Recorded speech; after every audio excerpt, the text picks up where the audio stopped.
What is good? You know, I think I'm thinking about raising the volume on the microphone, because I always find myself consistently raising the gain on my microphone in recordings by like 5 decibels, so I think I'm gonna raise the volume on myself.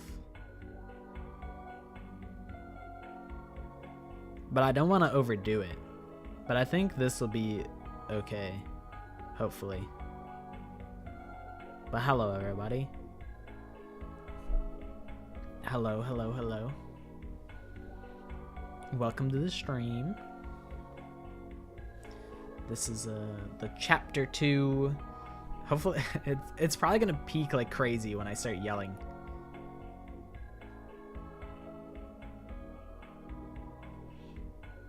Hi Josh, hi Maddie, hi Rainbow, hi Melon, hi Cherry, hi Fanta, hi Kai, hi Emissary.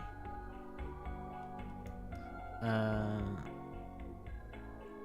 to Sam, if she didn't get obliterated by by the storm.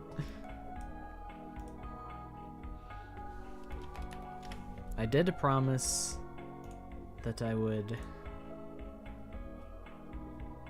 pull up the art. For some reason, I got logged out of literally everything. So I have to log back into Pinterest. And I know I got banned from my usual account. So hopefully they'll let me log in. Account's connected to Google. Sick. Let me in. Easy money. I did have to make a new account just to access Pinterest, because they fucking banned me. Yeah, it was because I think it's because I made a Pinterest account and then I never used it really, and then all of a sudden, like one day, 9 years after I made a Pinterest account, they're like, why is this guy going crazy on Pinterest? This must be bot activity. So they nuked me from orbit. And then I had to make a new account.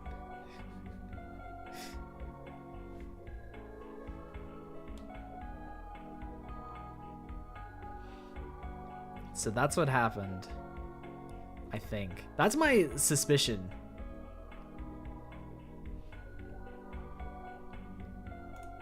But I know Kai asked what chapter we're on. We're on chapter 2 class trial here.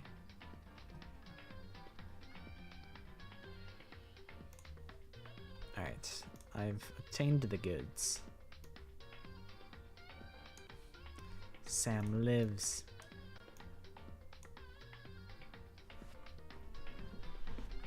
But these are the Maddie drawings. The one on the right is I presume the gift that you made for Lori. Little bit of Angie. Might I even call it a little bit of angst? You know, the bangs covering the eye, and the scribbles in the background. It's giving a little bit of angst vibes. I'm seeing some angst. And then over on the left, is it? Okay, it's my left eye. I'm terrible at winking with my left eye, but I'll do my best. You have just a cheeky little geeked versus locked in. I'm geeked? Yeah, I feel like that's not too unreasonable. That probably tracks. Octua. I'll be here all week. Folks. Octua.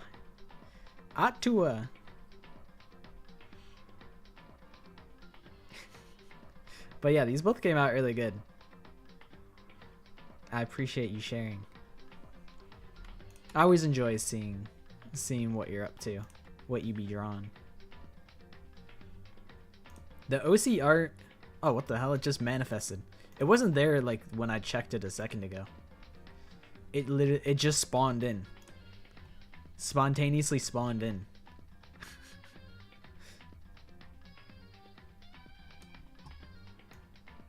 And then this is Maddie's OC. What kind of flower is this? Is this like, for some reason I feel like this is lilac, but I feel like that's a scent rather than a flower. But maybe the scent is based on a flower. You never know these things. 2x2 bingo? That's a really good idea. 2x2 bingo board for our playthrough is gonna go crazy.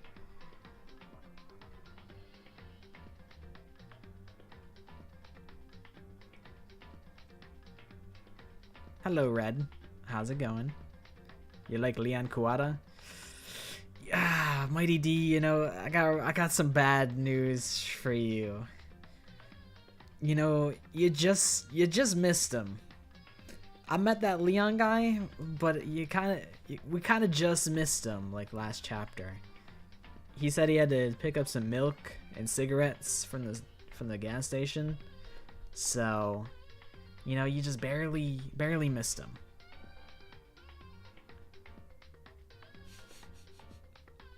Just coffee facing flowers. That's fair. You know, if you already got it, you might as well.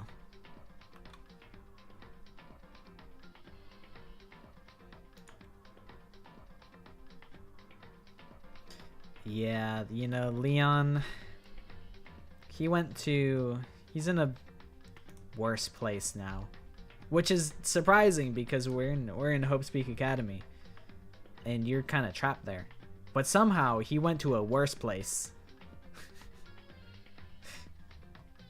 He was sent directly to hell. Yeah, I'm good. Why do you ask?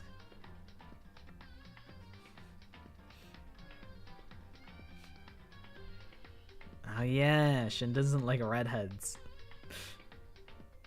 He was the pitcher all along. Are you good?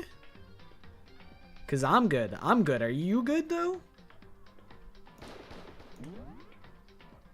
These are the questions that need to be asked. Okay, good. We're both good, and that's good. What if it actually was 11307 instead of 11037? How would that change the future of Danganronpa as we know it? Would it change everything? You know, what if the mystery was completely unsolvable until they saw the text on the wall? Who knows? I was just gonna call you Melon, cause that's you. That's the everlasting constant. That's what I'm saying. Cause like, what if it doesn't spell Leon anymore, and then they're like, oh, we don't have this obvious clue that points to Leon, so it could be anybody now. Yeah, what if they lost and Leon got away with it? Literally the first trial of the first game. Imagine the killer just gets away with it and then roll title screen, roll credits. That's it. What if Sayaka was dyslexic? What if she can't read or write? Hi, Salt. How's it going? I heard that you went on a... This is to Maddie, by the way. I heard that Maddie went on a road trip to get a new dog.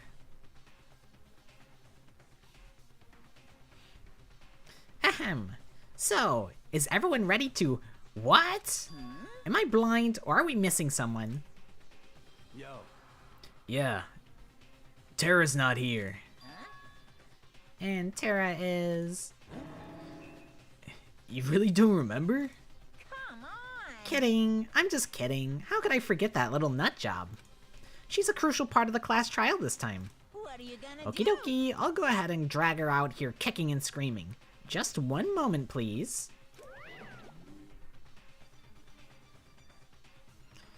And just like he said, a few minutes later, he reappeared, dragging Tara behind him.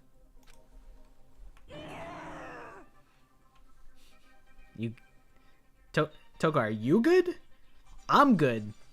We're all good. But are you good, though?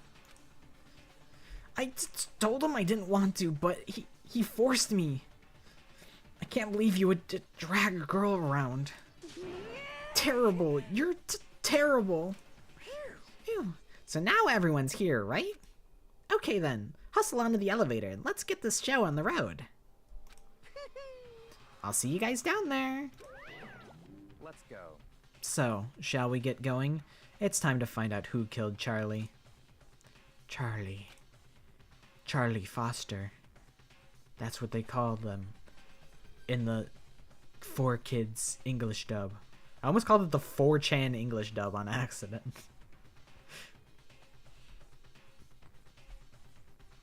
You know, my main suspect going in this one is gotta be Genocide Jack, right? Like, that just makes sense. Because it said bloodlust at the crime scene, so it could really only be.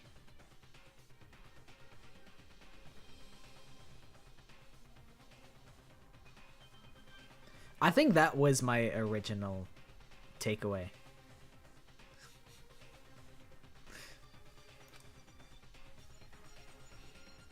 She was so gentle, so calm and meek.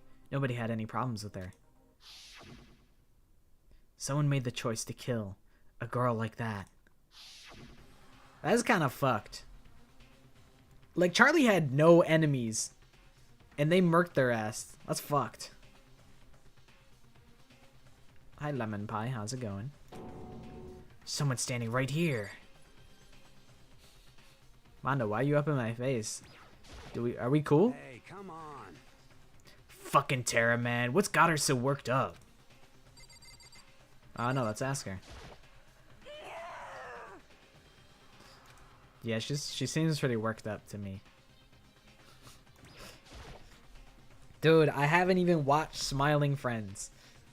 Smiling Friends has ended before I even got to watch it. Because my friend is like, nah, I want to watch Smiling Friends with you guys. And then we haven't watched Smiling Friends in like the 3 years that it's been going on.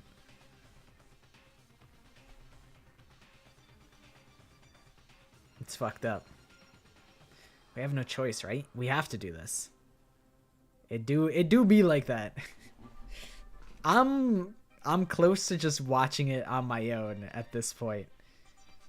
Cause I feel like it's been rumbled about for so long. If it's not gonna happen. Yeah, the Slay the Spire 2 release. That was a psyop. So that we would play Slay the Spire 2 instead of just watching Smiling Friends.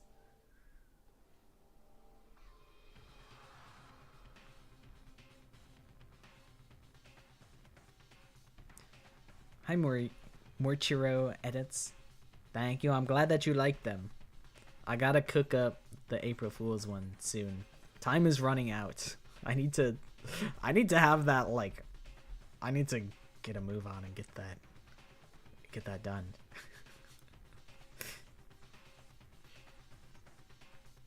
Mondo? Bro, I don't know that guy. That's Mason Orlando from Danganronpa Melvin Edition. It's true. Okay, Kylie. Yeah, I mean, yeah. I knew that in my heart of hearts. You didn't need to tell me. I gave a small nod in reply. I said, mm-hmm. Rock on, bro. With one last deep breath, I walked toward the elevator on shaky legs. With each step forward, I could feel my heart starting to race faster and faster. Describe Dang It Romper in one word. Despair. You know what's kind of fucked up? Is the adjectives hope and despair don't mean anything to me anymore. They mean nothing. absolutely nothing after playing Danganronpa because they just spam hope and despair nonstop for 3 games straight, and it just loses all of its meaning at that point. For a period of time, every time, well, I guess it's still true to this day, where whenever I see those words, I associate it with Danganronpa. But they kind of lose all impact. Like, you kind of forget what the meaning of despair is, because despair is everything in this game. It's all despair, all the way down. As soon as everyone was on, the elevator began to descend. I couldn't get a handle on my emotions. I couldn't stop speculating.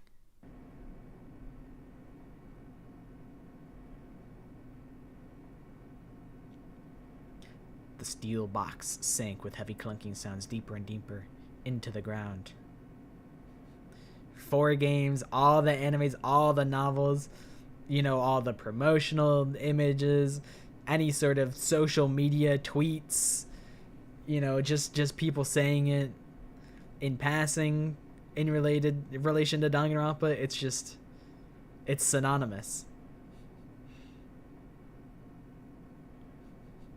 You're in my walls? Well, I'm in your floorboards, so checkmate. Your theory for 2x2 is, you know how Nagito's shirt design changed? Well, we're gonna find out that the OG design means hope, and the new one means despair, since the whole new story and everything. Imagine Nagito's just actually just straight up evil, like, the whole time. I mean, I wouldn't put it past him. 'Cause, like, I mean, in the original Goodbye Despair, he's like,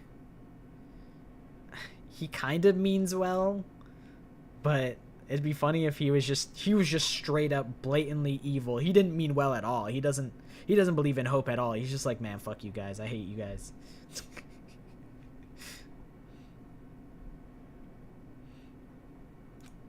And as we went deeper, the uneasiness in my heart grew bigger and bigger.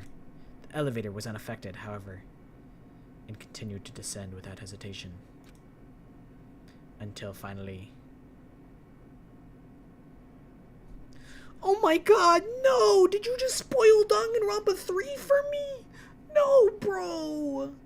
What the hell? That's so messed up that you would do that! Oh my god, I got so trolled! Oh my god!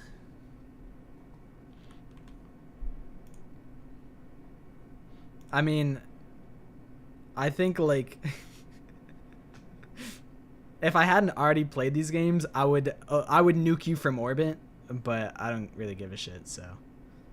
You know, you thought you epically trolled the streamer. But... get mogged. Until finally... it came to a sudden stop.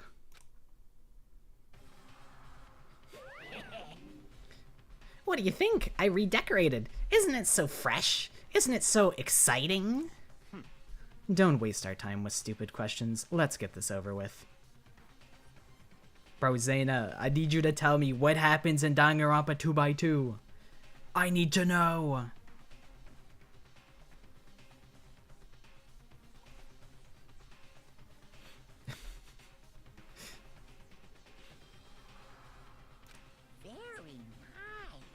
Good, good.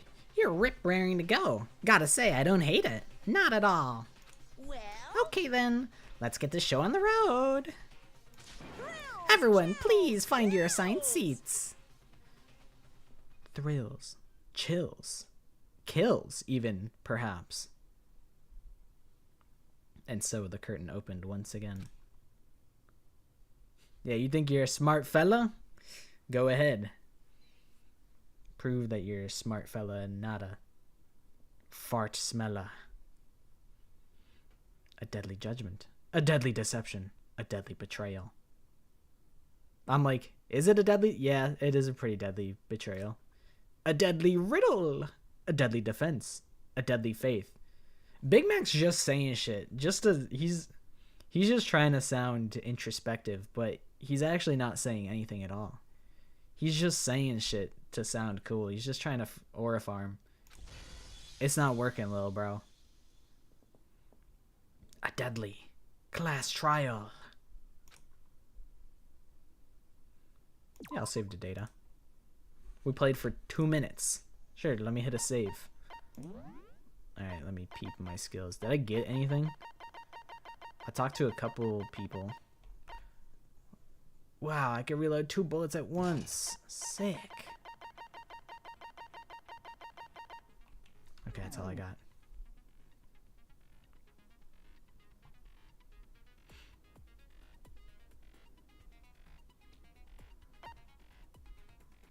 I like saw a screenshot of Cookie Run Kingdom.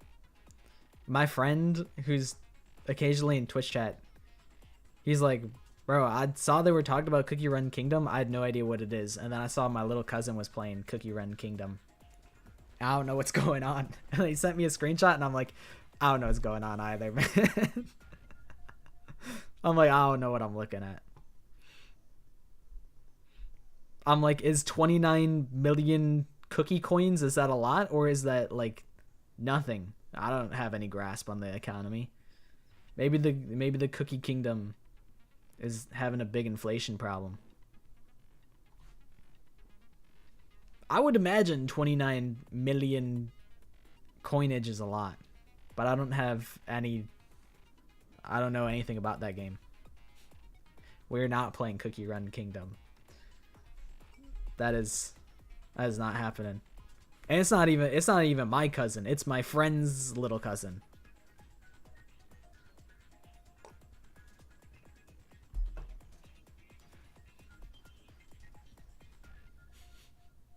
It's horse plinko all the way down. Cause the horses spawn at the top and then they fall down the pegs and then they land. That's how horse plinko is. Horse plinko's on the top. If you're hungry, go eat something. It's class trial time. Let's begin with a basic explanation of the class trial. So, again? Your votes will determine the results. Dude, I was addicted to horse plinko for like 2 weeks. Like really badly. If you can figure out who done it, then only they will receive punishment. But if you pick the wrong one... You're gonna search through my fridge and you're gonna see absolutely nothing. Then I'll punish everyone besides the blackened, and the one that deceived everyone else will graduate. Okay then. So, first off, let's talk about the murder weapon! I feel like, does Monokuma usually... Is he usually this proactive in the class trial? Like, I feel like he didn't give them a starting point the first time. You found an apple? Wrong. That, you just exposed that you're not actually in my walls. We don't have an apple in the fridge. First we had to make clear what was used to deliver the fatal blow. What could it have possibly been? It could have been anything. It's not like it was like really right up front and center. Chihiro's fatal injury. It appears it was a head wound. True. Truth nuke According to even, the perhaps. Monokuma file, the killer used a blunt instrument. But what kind of blunt instrument could it have been? I bet it was an iron pipe. An iron pipe? Interesting. Did... That certainly would make for a powerful... Yasuhiro, did you even do any investigation? He doesn't know nothing. Chihiro's fatal injury.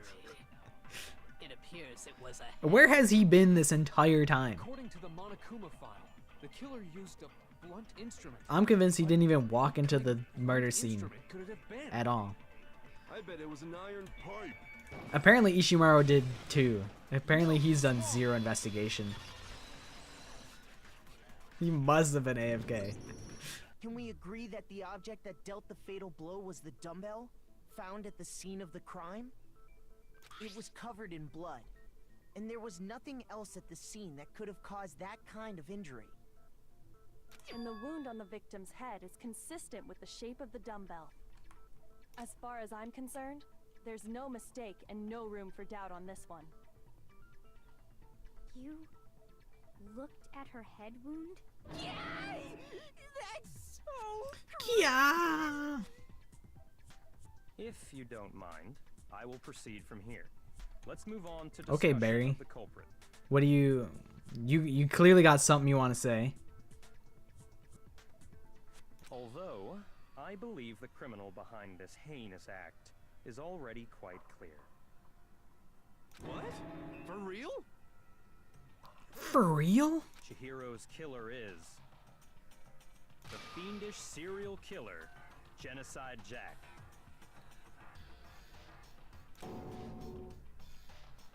Genocide Jack, the fiendish serial killer. Did he really kill Charlie? New element has been added. Surely, I don't need this tutorial.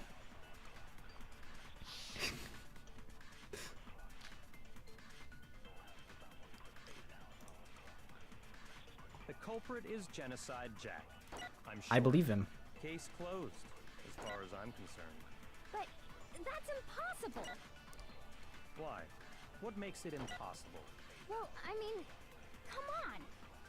There's just no proof for it. I think I'm too late. I don't think my shot would have landed. Speaking of Genocide Jack, I don't know who that is. Who is it? Who's Genocide Jack? The thing Barry showed me in the archive. One look at that, and anyone would be convinced. It shows that this was the work of Genocide Jack.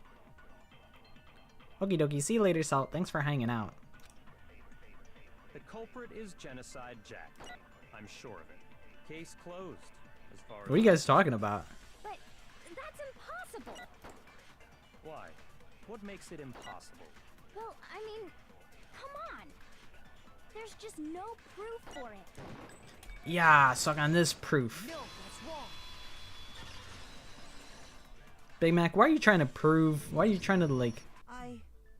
Why are you trying to own women like that? He said he just wants to argue with women. And also the hamburger helper. What? I found this file while I was looking around the archive in the library. I guess it's some kind of confidential file the police put Look behind together me. about the Genocide Alright. Jack case.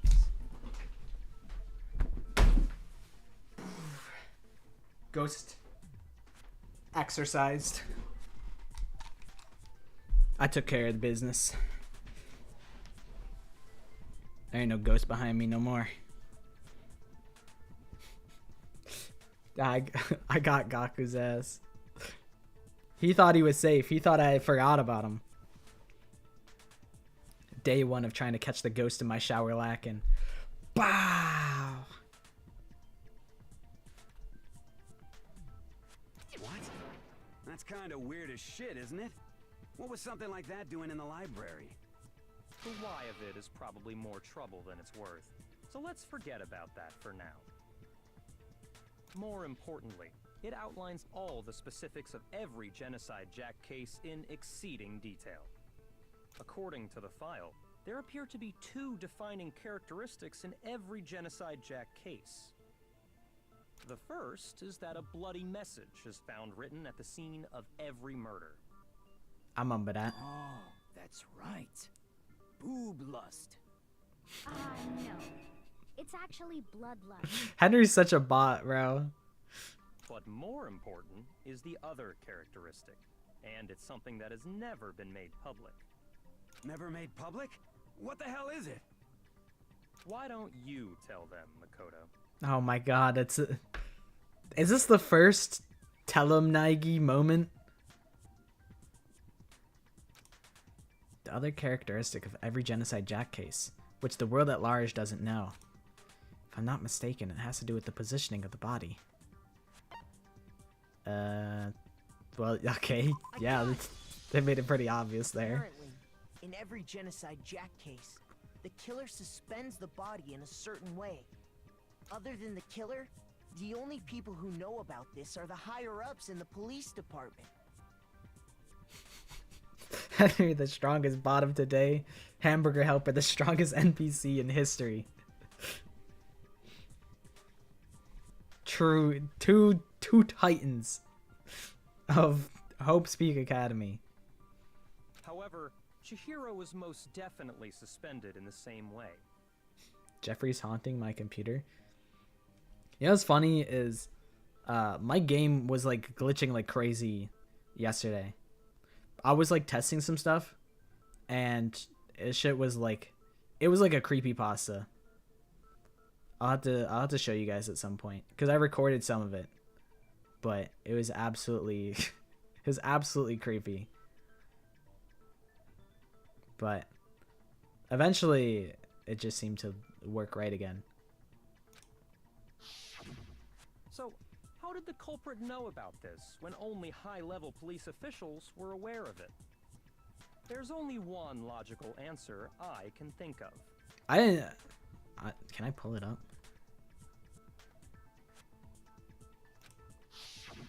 It's because the culprit in this case is the real Genocide Jack. Let me see.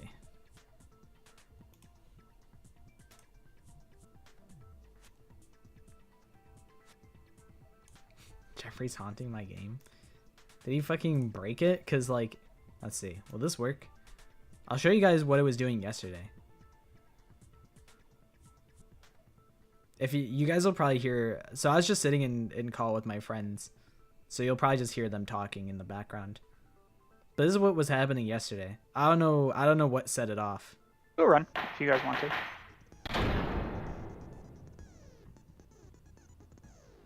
Alright, Sean, are you in? They were just fucking staring at me like I did it. Like I did something. Actual fucking creepypasta behavior. Actually fucking so creepy.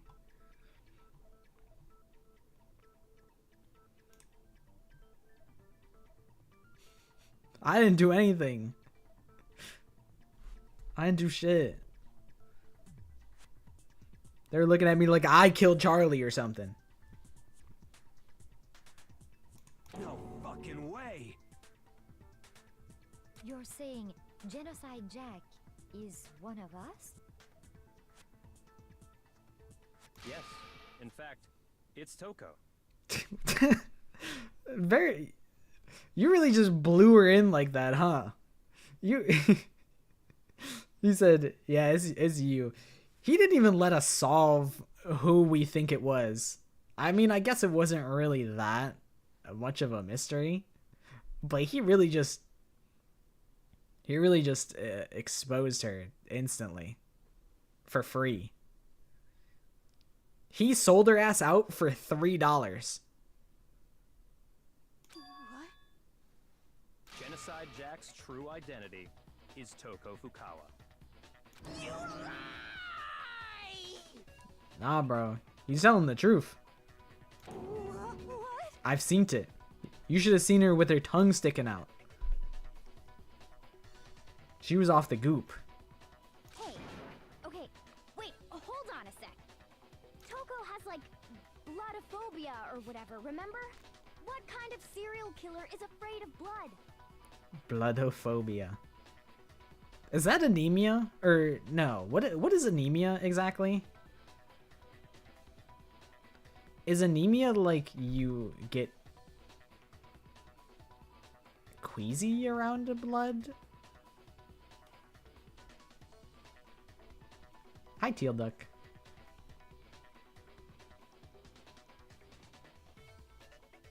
Anemia's low blood cell count. That's what I kind of was thinking. I was like, I feel like anemia is like if you lose blood, you like tend to get like queasy. But hemophobia is the fear of blood, or yeah, fear of blood. That would make more sense. Because I mean, it's literally a phobia. Is Toko Genocide Jack? The answer is yes and no. Yes and no? Another riddle. Man, why has this gotta be so complicated? You know, I thought Big Mac was just bullshitting. I can turn up the game audio. Is this a good volume, or I can keep it like at this volume if you want. I can turn it up like significantly more if I need to.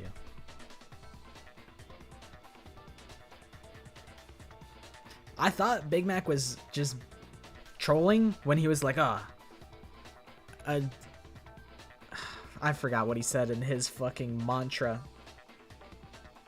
But he was talking about a riddle, and I'm like, he's onto literally nothing.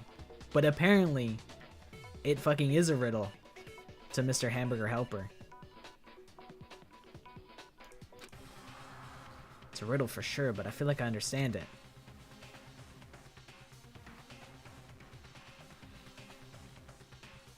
But it means for Genocide Jack to be Toko, but also to not be Toko. The answer's that she's not just one person, but multiple people, right? Is this the fucking anagram? Oh, the hangman. No, yeah, no, the Hangman's Gambit. Classic.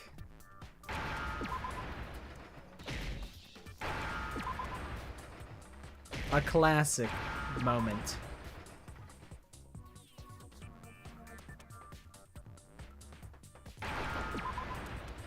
I saw a video where someone had Spore open at the same time as Roblox, and like the two games like fused together. Jack has a split personality? I saw that happen. And people have been trying to like replicate it. It's like because it uses like the same threads. Like Roblox and that version of Spore use the same like threads in like DirectX or whatever. Like I don't even know how this shit works.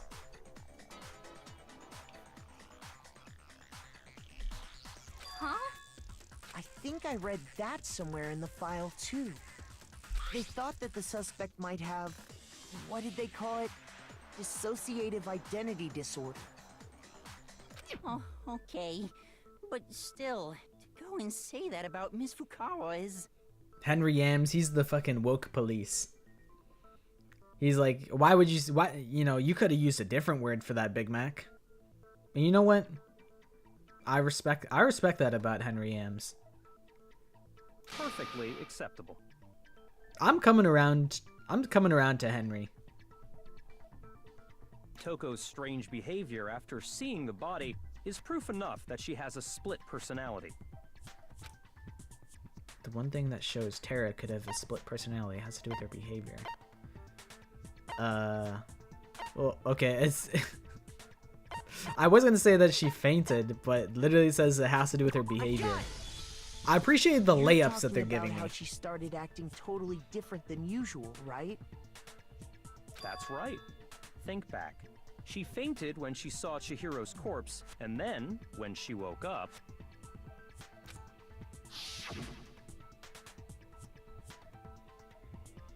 I'm fine. Whoa, is that a dead body? Hey, are you dead? She must hit her head real hard when she fainted. The world has a front and a back, a top ending and a bottom, a sea of truth and a web of lies. This is quite concerning. I mean, she sounds completely different. She was acting funny, that's for sure. That melancholy tone of hers completely disappeared. Rotted by YouTube Shorts.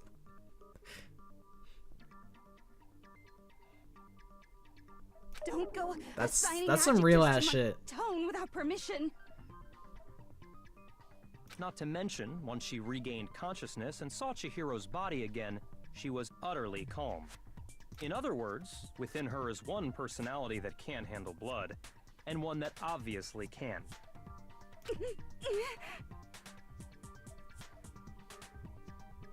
So when Toko trapped herself in her room, it's because she was scared of Genocide Jack? Yeah, he hates her ass. He's like, listen, I'll sell the whole class trial as long as we make Toko Fukawa as uncomfortable as possible. He's absolutely just trying to sabotage her at the detriment of everybody else.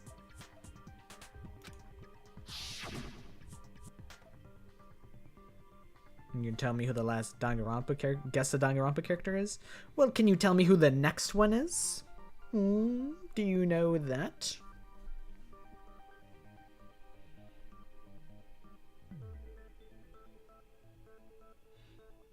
I won't let Genocide Jack have control. Oh, to drive out the killer, to drive out the murderous fiend. The reason she locked herself in her room wasn't to keep other people from getting in. It was to keep her other personality from getting out. I don't think I've done Kokichi yet. I can probably tell you who I haven't done. I'm on like 38 or like 37 or something like that. So there's a very small amount of people left.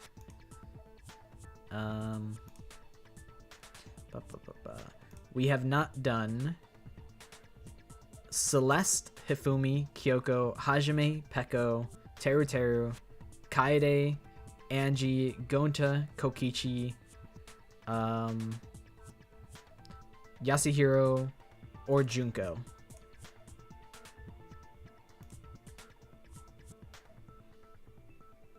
Those are the ones I have not done.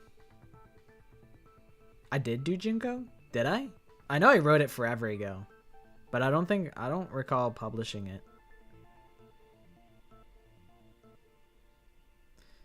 A Genocide Jill short is up in the air.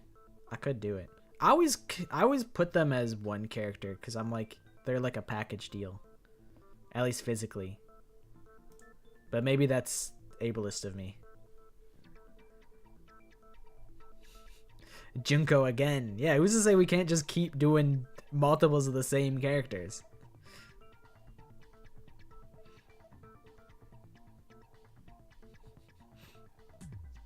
I know I gave you guys a guess Junko in one hint. Dude, I gotta cook up the next the April Fool's one.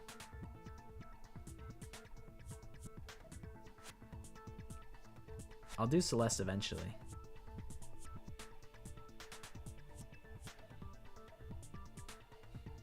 Okie dokie. Enjoy dinner. Hopefully you get something yummy to eat. I do fuck with Celeste. I do enjoy her. Not just because she's goth, but also because she's based. What? What? Toko was afraid. Afraid of the murderous fiend inside of her. Of killing even more people. How? How did you know? How did you come to such a very linear opinion, thought process to clock exactly what I was thinking? How did you travel from point A to point B? Yeah. How can you know all this? I do believe you misunderstood her. What she's trying to say isn't, how can you know all this? Oh. No. What she wants to know is, how could you tell them? Oh, okay. Huh? Allie doesn't know anything. She's so perplexed this trial. She said, what? Huh? Last night, Huh? just before Monokuma gave his motive speech, Toko and I had a strange conversation. She told me a most interesting story. She said a murderous fiend lived within her, and she was afraid it could appear and attack at any time. And that trepidation is what's caused her to have such a trepidation. bleak attitude. Isn't that right, Toko? That's a good song from the Zero Escape soundtrack.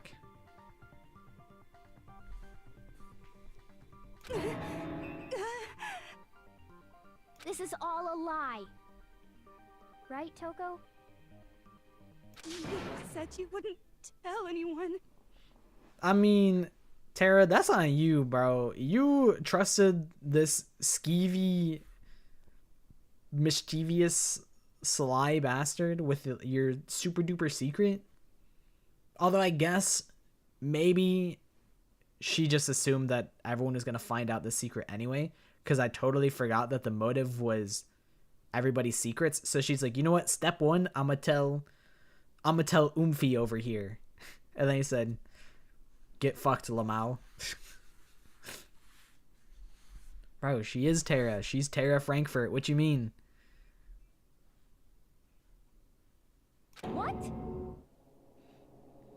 You promised. I can't believe you lied. You have only yourself to blame. He's you a lot of came things, to but me with your skeevy? tragic little story. I didn't ask you to. He's a little schemer. This is the real world, not some romantic fantasy fairy tale. Bro, Barry is definitely part of the manosphere. He's definitely trying to sell people on fucking on like creatine and Sigma male grind set videos. First thing I do is I wake up at 3 a.m. and I morning day trade and I rug pull a cryptocurrency, and then I spend the next 3 hours doing seminars for balding middle-aged men on how to get luscious locks like mine. Hi, Roxy.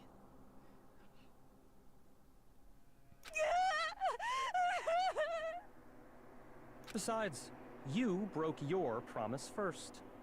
You said that as long as you were here, no matter what, you wouldn't let Genocide Jack kill anyone. Dude, he's gaslighting the shit out of her. That's fucked up. But in spite of that promise,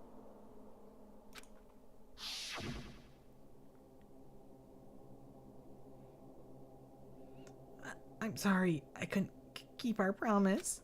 But don't worry, never again. I won't let Genocide Jack have control ever again. You said if I kept my promise, you would go out with me. You fell for that? Man, I can't help but just feel bad for you. It's like when the popular kid goes up to like the dork and is like jokingly flirting with them and they think that they have a chance. I feel like I haven't actually seen that happen in the real world, but it happens in like movies and stuff. I feel like that's a trope in movies. Actually, it low-key happens less of like flirting, but more like, hey nerd, what are you drawing? Oh, is that anime? That's cool. Tell me about this anime that you like. And then low-key they're just making fun of you while they listen to you talk about your nerdy little hobby. That's like the more realistic version of that, but Tara, you poor bastard, bro. You fell for the oldest trick in the book. That's the only reason I promised. how many times do I have to tell you? I never said that. Oh, he didn't even say that. She just deluded herself. But you weren't able to do it. You just couldn't resist that rush you got from killing, could you? I tried. I swear I tried to control it, But your efforts were useless. What a disappointment. Damn, Barry, you don't have to really kill her ass like that. I hate you. Well, the opening act is nearly finished. All that's left is to hear from the person in question directly. The person? You don't mean...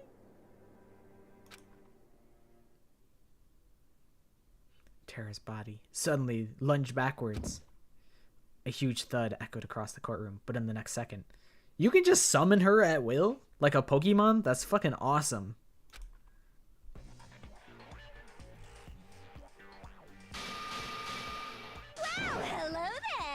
it me you were hoping to see? Yeah, actually, yeah. I was hoping that Tara would put Jill on the phone. Was kind of tired of doing the Tara voice.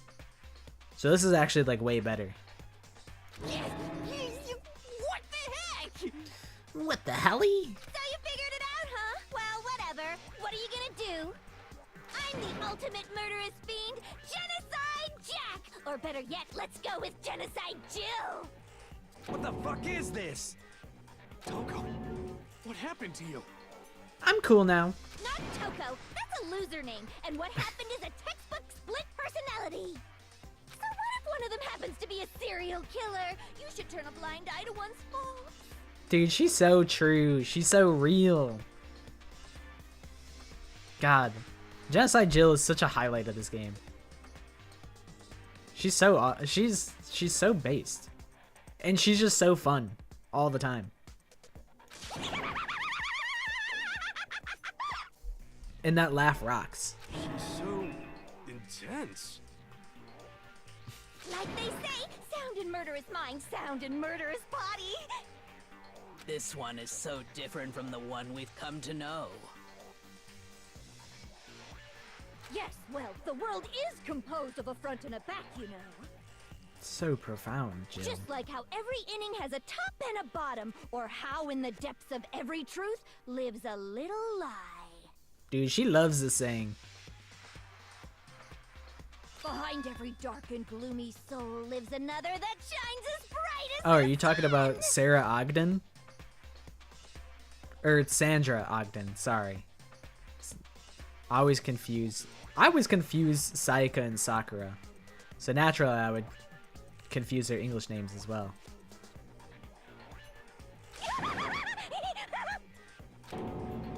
This is the murderous fiend, Genocide Jack? This is beyond insane. Miss Jack, Jill, can I ask you a question?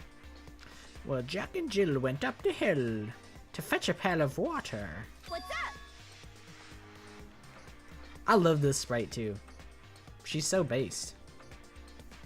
Some of us think you might be the mastermind behind our entire situation. What are your thoughts on that? Well, I'll tell you, I am the mastermind of all masterminds! Oh, there we have it. We figured out the mastermind of Danganronpa 1. It's really as simple as that. Just kidding! Oh. Well, you know, it's worth a shot.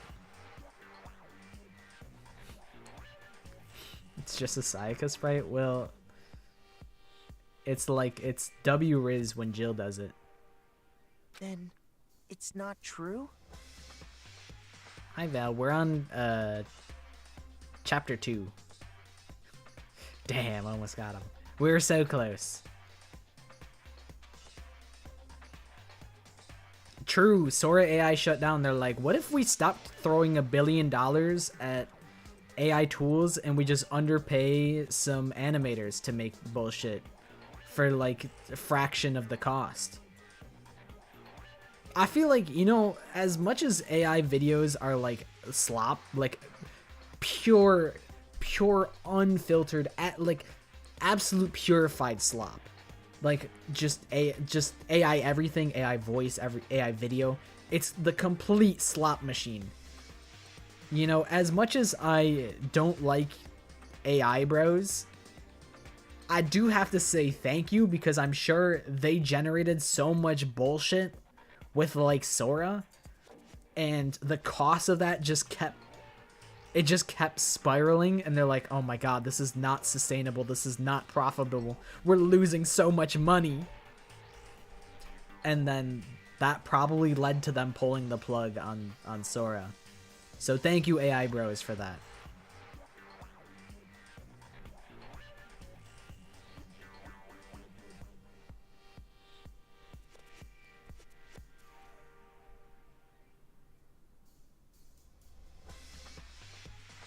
Because we're making not good videos about their classmates and spreading it.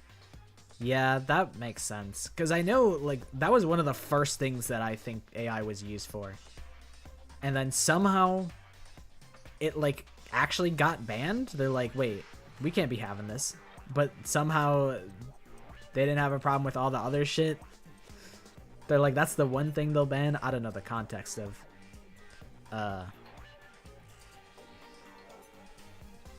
what they were generating, but I can assume as much. But yeah, it's like that was actually kind of regulated, but they just decided, fuck it, that's just the one AI thing we're gonna regulate. Everything else, like, fuck it. It's crazy. It's crazy. Of course it's not true. How dare you try to link me to that creepazoid? And another thing, the police and government and society in the outside world are totally powerless. What? You mean the police aren't gonna save us? They just let this idiotic, bloodthirsty maniac go buck wild all over town. Sure, I'm a bloodthirsty maniac, but life is pain, right? To live is to hurt other people. Life is pain. It's a necessary Germa evil reference? if you want to survive. The act of living itself causes pain for everyone. Just kidding again! She's such a fucking idiot with her big ass razor blade, fucking big ass saw blade teeth. This should be enough to convince you. This murderous fiend is responsible for Chihiro's death. There's clearly a motive, so there should be no doubt. A motive? Remember what Monokuma told us? If someone didn't murder and graduate within 24 hours, an embarrassing memory or secret would be revealed. Well, let's assume that Toko's secret was about Genocide Jack. If a secret like that came to light, Toko's life would have undoubtedly been forever ruined. Makes sense to me. So she had a very clear motive to never have that side of herself exposed. That's what I'm saying. Really, Monokuma and Genocide Jill would probably get along.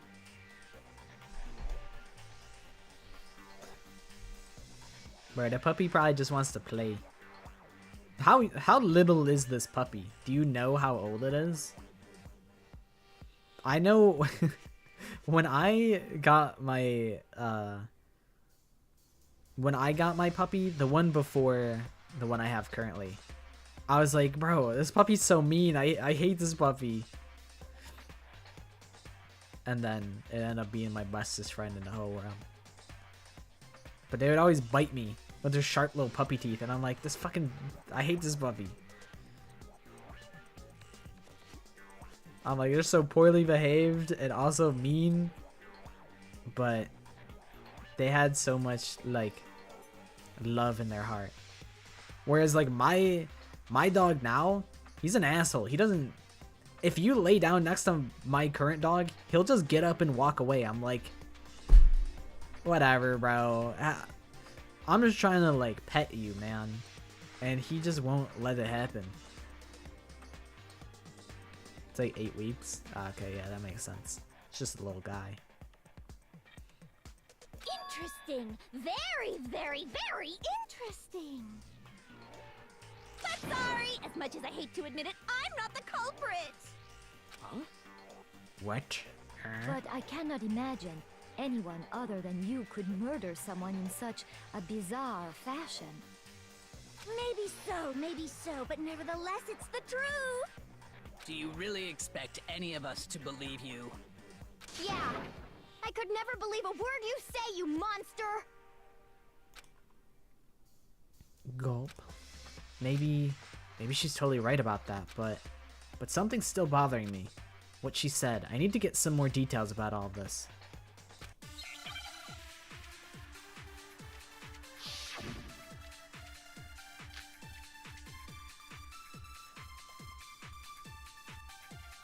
Sorry, but I didn't kill anyone! You say that, but do you really expect any of us to believe it? Perhaps if you had an alibi, that would change things. Oh, an alibi, huh? Now we're talking! When you compare your past murders to this incident, the modus operandi matches completely. What more I wonder proof if that's do we need? what we hit on. Because, I mean, Give we it do up. know You killed her. there were no scissors involved.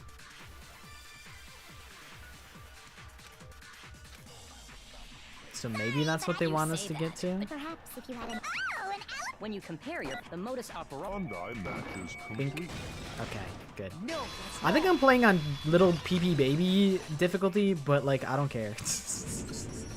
are the Like, methods that's of fine. murder I just wanna really chill exactly max the same? through the I'm game. not so sure about that.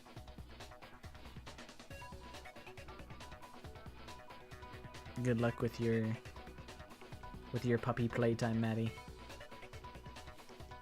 A tech deck? Bro, I could never do any tech deck tricks. I'm glad that they're still around. Sometimes I'll get a YouTube short where someone's just doing tech deck tricks and I'm like, hell yeah. That fucking rocks. I think there's a slight difference between the Genocide Jack cases and this one. Huh? How's it any different? Oh, you don't know? Well then, human garbage, let me Oh tell shit, you. they're beefing. You call them human garbage. I murder with passion and conviction. I consider myself a professional, and I have a very particular way of doing things. You wanna put me in Tomodachi Life? Sure, I don't really know what happens in that game. I've been seeing a bunch of images of people making cursed faces. I saw Markiplier earlier today in Tomodachi Life, and I'm like, that's pretty awesome. But yeah, you guys can do whatever. Because ultimately, like, I can't stop anyone from doing anything. And as long as it's not, like, upsetting, that I don't care what you guys do with my likeness.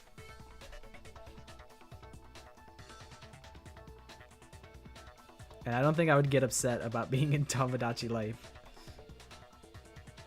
Imagine you go to a fancy Italian restaurant. They're very picky about the noodles, the sauce, everything. But what happened to Chihiro? It'd be like if that same Italian restaurant started using Ragu or Chef Boyardee. Can you name drop those brands like that? This is no creation of Jill's a mine. brand risk. Let me rephrase that in a way that maybe makes more sense. Charlie from Smiling Friends? Nah, I fuck with Charlie. Yeah, I haven't watched Smiling Friends, as we were talking about earlier. You know, the series is ending, but I haven't even watched. Like, I've watched a couple episodes, and I've seen a lot of clips, but I haven't even really watched a season of Smiling Friends. But I fuck with Charlie. I fuck with Smormu.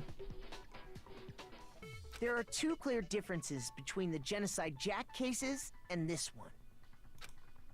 There's one clear difference between the murders. In the photos from the other Genocide Jack cases, look at the neck and stomach. Here you'll see a clear difference. The victim's fatal injury. I got it! For one, the cause of death is different. In the Genocide Jack murders, all the victims were killed the same way. According to the case file, they were all apparently killed with a pair of scissors. But Chihiro died from a blow to the head, right? Ah, yes. That is remarkably different from the other murders. He said, so true. Wouldn't it be strange for someone who kills the same way without fail to suddenly change their method? I mean, I guess what if the scissors got, like, what if they got, not, what am I thinking of? What's the fucking word for it? Not convicted, they got, I don't know, they took the scissors. I can't get from point A to point B. And there's more. Confiscated, One yes, more thank you, Violet, conflicting thank you. detail. That's the word I was looking for. They confiscated Genocide Jill's scissors. They were deviously licked. They hit a devious lick on Toko Fukawa. That's right. In my recipe of murder, if the bloody message is the tortellini, then the arrangement of the body would be the pesto sauce. Let her cook. Could you please stop comparing killing people to cooking? So, are you saying the other difference has to do with how the body was arranged? That's right. The second difference is related to how she was suspended. In the photos of the other genocide Jack cases, all the other victims were stabbed through their hands. Here you'll see a clear difference. Is it... I guess it's what was used to suspend her, right? I got it! Okay, good. Do you remember what the killer used to suspend her? They used some kind of rope to hang her up by her wrists. What is your point? Well, in all the previous genocide Jack cases, something else was used to suspend them. Specifically, pairs of razor-sharp scissors. And guess what? I used my own specially designed scissors for the murders and the arrangement. Okay, so she says... We were talking about it last time. Where, like, does she just buy them in bulk from, like, Amazon? But she did say that she specifically designs them. So I guess she can just do that? Like I said, I'm a professional, so naturally I'm very picky about the tools I use. And you know what else? Big Mac said there's two differences, but She said the line. Big Mac? Are you referring to me? You've been Big Mac all the time, big bro. What you mean? listen up, Big Mac. There's actually one more difference. Okay. Huh? My word, you really didn't notice? Take a look at who the victims were in each Genocide Jack case. There's a pattern there, just waiting to be discovered.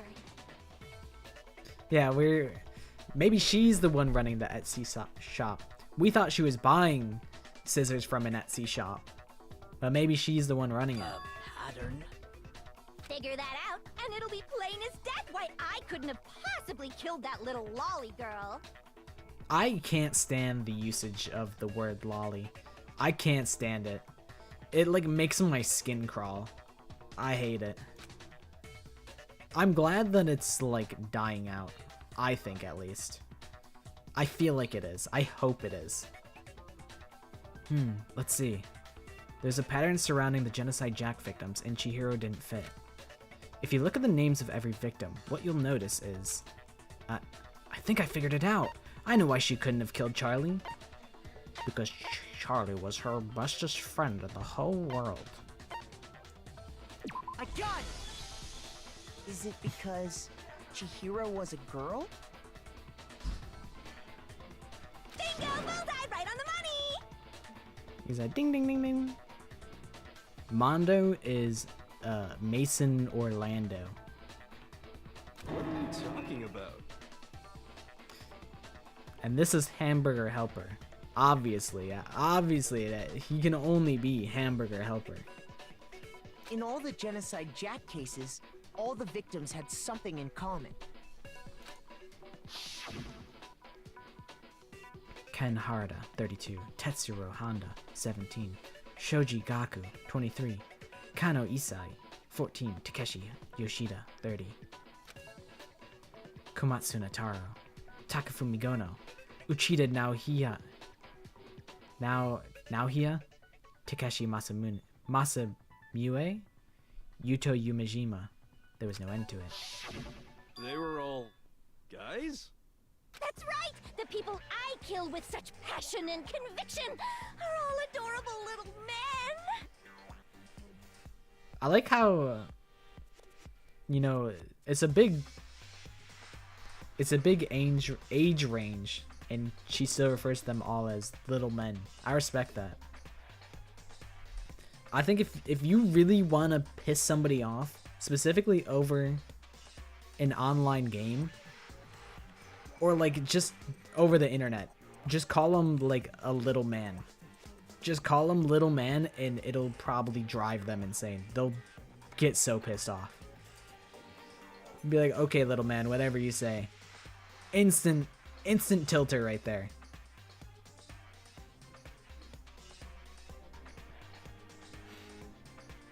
I can't believe I said it! I'm so embarrassed! Yeah, Toko makes the scissors, and then she keeps thinking that she's losing them, but Jill just keeps using them. Surely, I was about to say, surely Tara knows where they're going. She's aware of genocide, Jill. The hell is wrong with you? Mason's like, dude, I got no idea what's going on in this case, bro. I have no fucking idea. Full-throttle boy-on-boy fangirl, and the mopey side of me just hates it. But now I'm on the fast track to becoming a full-fledged fan madam! So since Chihiro was a girl and not an adorable little man, you wouldn't kill her? An adorable little man. In air quotes. Would an Italian chef suddenly start making ramen just because they're both noodles? Don't be stupid. I love how much sass she's got. Too much passion and conviction to cross that line. That's the absolute reality of the one and only. We get it. You've clearly explained your hobby and your philosophy. But that's not all there is to it. It's a different matter entirely, when you're forced to kill in order to survive. Quiet, lowly cur! Lowly cur? How does it feel, Barry, to get a taste of your own medicine? I would never kill for a reason as petty as mere survival. And if by some fluke I did kill to survive, why would I bother with the message and arrangement? It'd make me the obvious suspect. True, true. She's spitting. That does make some amount of sense. Plus, whatever reason I have for killing, I would never leave out my prized scissors. Who would go out of their way to use a big, stupid, heavy dumbbell? Maybe you used the dumbbell because you couldn't find any scissors in the school? I'm gonna be honest, Henry, I don't think she's built like that. I don't think she could even lift those weights if she wanted to. Ramen spaghetti would maybe be kind of heat. It'd probably be like okay, you know. I don't think it would be great. I feel like you gotta have a thicker noodle to like carry some of the sauce. I don't just use any scissors. I only use my own set of high-class envy of the entire world scissors. Okay, whatever. There still aren't any in the school. Are you sure about that? You tell me. Clearly you know something. I see, okay. Immediately stand corrected. She's fully equipped. She got the holster on her hip. She got that thing locked and loaded. That's right, so I can kill anywhere, anytime. Why would I resort to dumbbells or rope when I have my trusty scissors by my side? Go ahead, tell me I'm wrong. You can't, can you, gutter dogs, all of you? Yeah, I thought the arts and crafts room was like later. I thought that was like, what, floor 3? Not to mention, I have no clue how to tie a good knot. So rope's totally out of the question anyway. She's so nonchalant. Keith is absolutely... He's absolutely mogged by the way that Jill's jester maxing right now. I have no idea what's going on anymore. Could such a heinous villain really be innocent? But the body really was suspended, right? And nobody but the police knew about that. Yeah. That's why we figured it had to be the real deal and not some copycat killer or whatever. Actually, hold on. There is one person. One person who could have copied the Genocide Jack cases. It could only be... you! Here's my answer. Byakuya, it's possible you could have found out, isn't it? You'd have no problem gaining access to classified government documents or internal police records. Plus, you'd already looked through the Genocide Jack file before this all happened, hadn't you? I feel like case 2 is probably a really good display in like how to pace out a Danganronpa chapter. Because, you know, there really isn't actually... There's really only like 1 or 2 pieces of evidence that directly point to Mason or Orlando being the culprit, and most of it is just red herrings that they just kind of use it as a vessel to like tell you interesting exposition, and like they just lead you on a little wild goose chase. They leave you a bunch of breadcrumbs.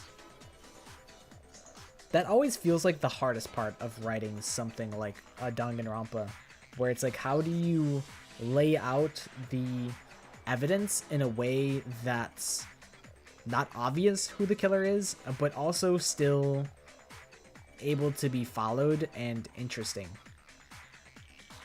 Like in a way that makes sense.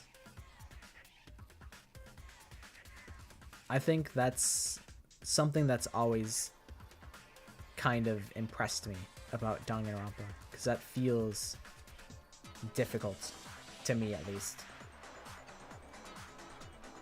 And, you know, you don't have to have a bunch of clues that point directly to the killer themselves.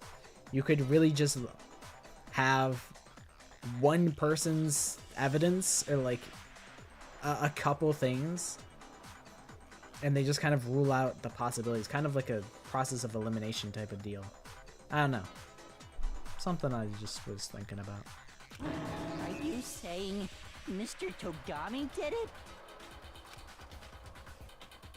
Caught you dead to rights, Barry. Then the reason he pushed the theory of Genocide Jack being the killer so hard was because he wanted to pin the crime on her. So, he rearranged the scene to disguise it and make it look like I put my stamp on it. The adorable glasses man was behind it all? Oh, I'm on fire! Well, Byakuya, what's your response? I like how they immediately cut to the see. next So POV. now the suspicion falls on me. Then I must ask, when would you say I began acting suspicious? Surely you must have an answer.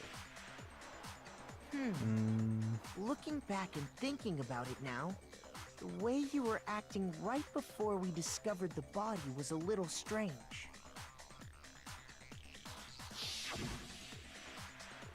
And the locker rooms. They're suspicious. Very suspicious indeed, wouldn't you agree? We're like, no, not really. It seems nobody searched the locker rooms. Let's start with the girls' locker room. We all thought you were just a little freak. You wanted to go to the girls' locker But it's 'cause room you right knew away, right? all along. But since you're a guy, I should have naturally thought of the boys' locker room first. Is that what you want to say? The victim was Chihiro, a girl. Hence why I said we should check the girls' locker room. I mean, you didn't know Nothing that at the strange time. about that, I'd say. Don't defend on him, the Henry. contrary, there's something very strange. Okay then, what's so strange about it? Go ahead, share with the rest of the class. There's a clear contradiction in what Barry just said. I need to make it clear to everyone. I don't need no tutorial. I'm a beast, as they say. So, you said Byakuya was acting kind of weird before we found the body. This But is he true. was acting weird... how? If you're presented with the opportunity to check out the girls' locker room, You absolutely take it! That's a natural reaction for any guy! That's just you, The bro. victim was Chihiro, who was a girl. So of course I would It's suggest probably we check that. the girls' locker room first. There was no time for pointless distractions. what's so strange? I wish you'd taken me with you. Okay. So, you said Byakuya... But he was acting weird. If you're presented with the opportunity to check out the girls' locker room, I really just want infinite That's a time natural reaction slowdown for the... any guy. Just so I could The turn it into a victim YouTube was poop. Chihiro, who was a girl. What? Uh-oh. Shoot! There must be mechanics that I skipped. Uh-oh. So, you said Byakuya was acting kind of weird before we found the body. This. Ah, shit. But This he was mechanic acting is introduced. How? If you're presented with the opportunity, that's a natural reaction. The victim was Chihiro. Here. Okay. No, that's wrong. Maybe I'm forgetting one, but I feel like you never go into a case while having every piece of I'll information. tell you what's Yeah. so strange about that. You have to learn something from someone else. Yeah, they do a really good job at kind of spreading out the information. Like, really the only chapter where you kind of have it all figured out immediately is probably chapter 1. Although, you know, chapter 5 of V3, it's literally a 50-50, so it's kind of like you could just kind of assume it's one or the other. It's you just had to pick one.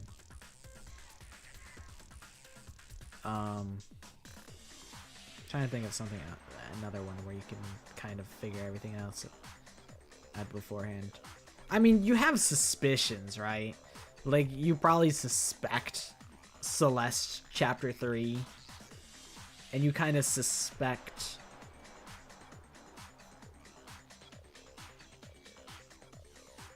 I feel like that's the only one that's kind of pretty obvious, but they just keep revealing information that makes it more clear, and they make it interesting. Because up until we actually discovered the body, we couldn't have known who the victim was. So your claim that you went to the girls' locker room first because Chihiro was the victim doesn't hold up. I see. That's a good answer, I must admit. Interesting. Very interesting indeed. But your reasoning is still too weak. I like how we spend most of the fucking info just... We spend most of the chapter just proving who it isn't. We suspect Tara, and then it's like, nope, can't be me. And then we suspect Barry, and he's like, nope, can't be me. And then I imagine it just kind of speed runs through the conviction of Mason Orlando. Huh? What's wrong? Is that it? Surely you've got more than that. Go ahead. Show us. What's with Barry's attitude? It's like he doesn't even care. I've got him cornered, but he's acting like it has nothing to do with him. What's the matter? You're not finished already, are you? There must be more to it. There is. I think. I think really what kind of solves this case is like, I think Mason just kind of slips up, and then also, of course, Barry literally saw it. Barry's literally an eyewitness. He's seen the whole thing. I think Mason low-key blows himself in and exposes the fact that he knew Chihiro was actually a guy all along, and then Kylie's like, how'd you know that? How'd you know that? Without you know, everyone else thought they were a girl, but you seem to know this information? Curious. And then that kind of trickles down. I think that's how it goes, but we'll find out. Also, yeah, if you want to share puppy pics, feel free.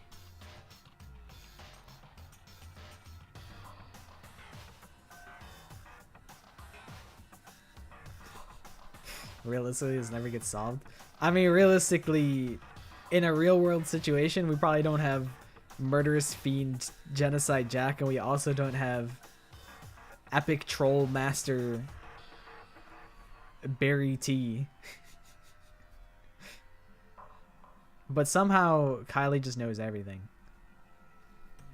I mean, you can make some deductive reasoning. You could be like, okay, well, here's who it isn't. And I think what the really damning evidence was is that Mason's monopad is broken because he was in the sauna. think.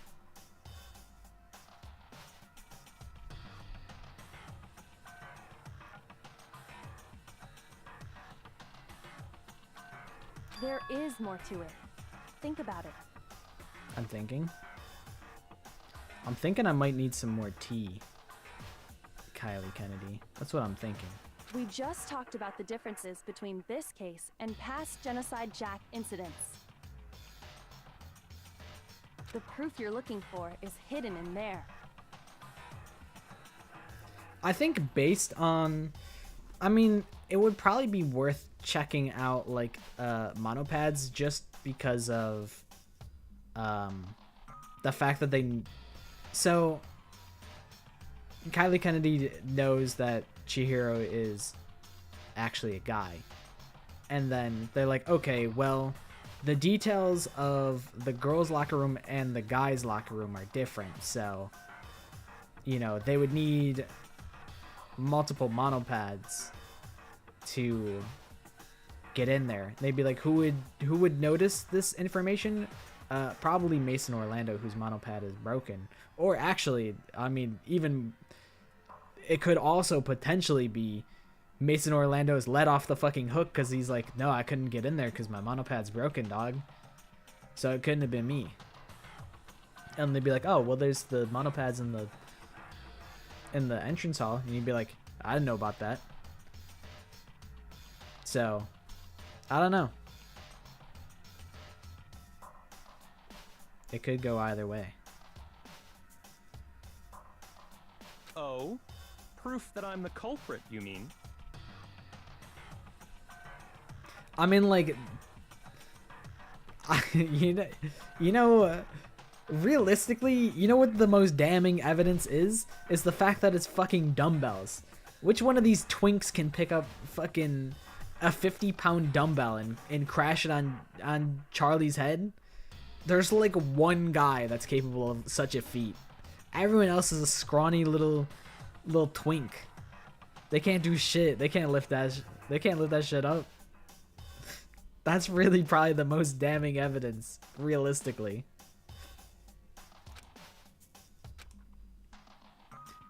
The differences between this case and other Genocide Jack murders.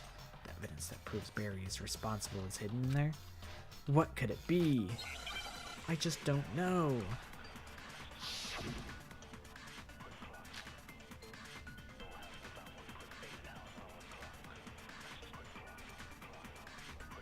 What? The difference between the cases? You want me to explain it again? When I want to kill, I use my very own special scissors. And I use those same scissors to arrange the body. Fuck. I didn't say anything wrong. I was right. Shoot!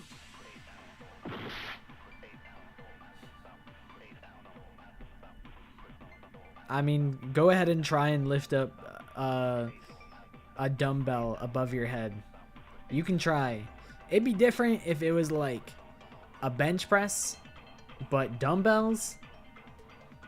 I mean, I guess actually I could probably, with both hands, I could probably maybe lift like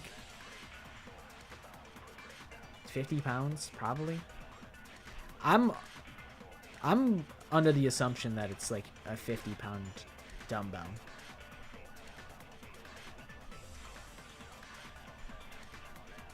I could do 25 like uncomfortably with one hand, so I imagine with two hands I could maybe do 50.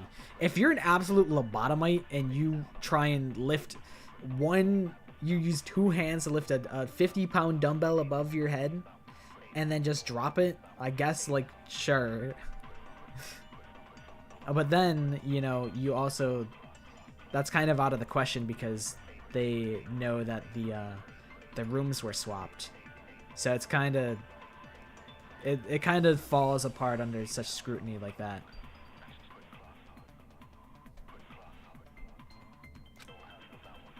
What? The difference between the cases? You want me to Alright, explain let me when I figure want this to kill, out. and I use those same. But Chihiro was suspended with. It was some kind of rope. That's right. It absolutely. Then there must be something Hey, Byakuya, where'd you get it from, huh? I'd never seen that rope before in my life. Never seen that open for my life. Actually, I'm pretty sure you have seen it before. The Fangan project is absolutely chillin' in purgatory. Is absolutely had no work done on it.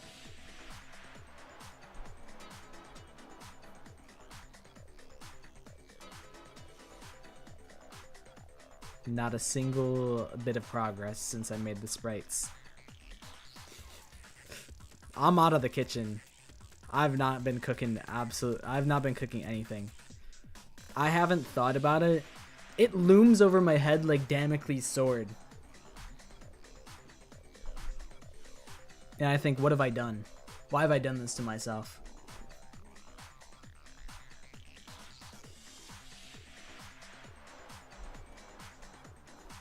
The problem is, I think there's a lot of there's multiple different people that want different things out of the project, and I'm not sure which direction to take it in. And that decision paralysis has stun-locked me from working on it. Because there's two routes I can go where I actually make it half decent, or where I run it in the fucking ground and I make it an abomination. The original plan was abomination, but I do have ideas for if I wanted to do something actually kind of cool with it.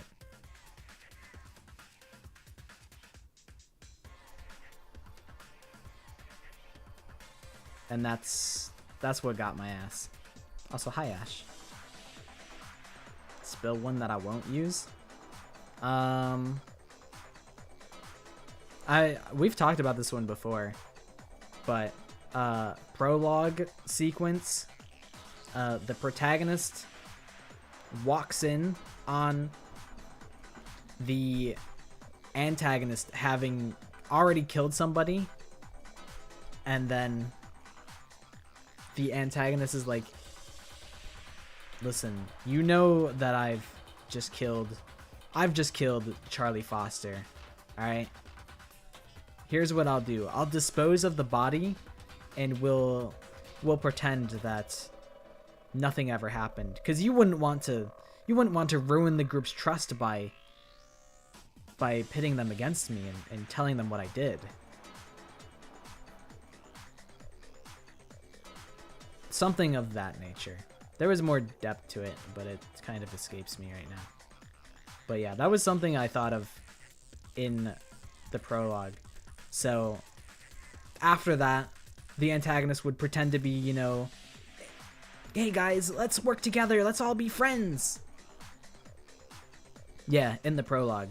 They kill someone in the prologue, and then the rest of the group thinks that they're just missing, and they're like, oh, we gotta find Charlie, maybe they found a way out. But secretly, the protagonist and the what would be antagonist, they know what happened. But the protagonist doesn't really want to set off the atom bomb that there's a killer amongst the group and ruin any potential possibility of everyone working together. They would probably take the mask off in like chapter 1 or something. So it would probably be a short-lived sort of treaty. Exactly. The only thing that makes that complicated though is, what if what motive would the antagonist have to just not kill the protag, you know?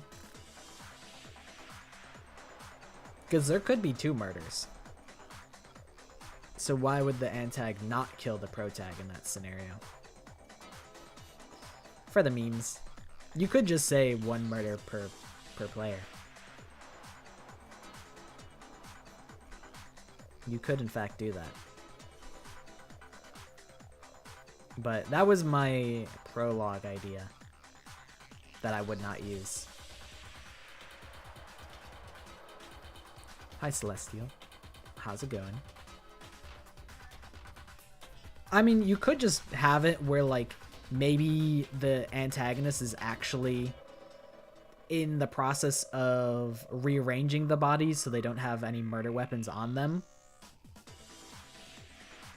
You could have it work in that nature. Like, imagine Barry, like, in this chapter, it's like, imagine if Big Mac walked in on Barry tying up Chihiro, and then he's like, ah, shit, like, I can't really kill him right now. He could run away and tell everyone, but I need to stop him from doing that, so I'll just make this offer.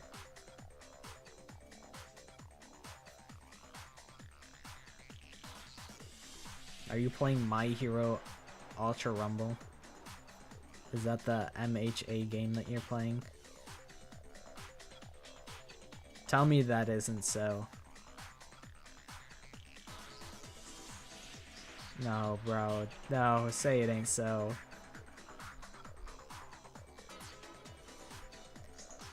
If you want to lose, you can play Kendo. If you like losing. Fanta, you sure you have no input? No input on this one?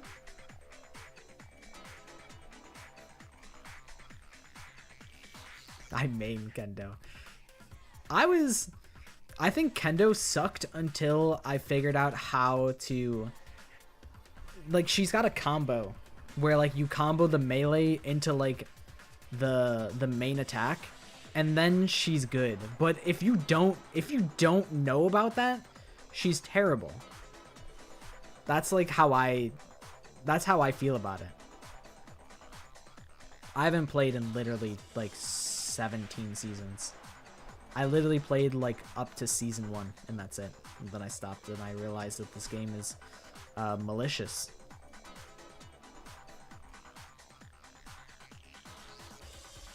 See, I don't have any idea what Stars and Stripes is. I've not played in decades.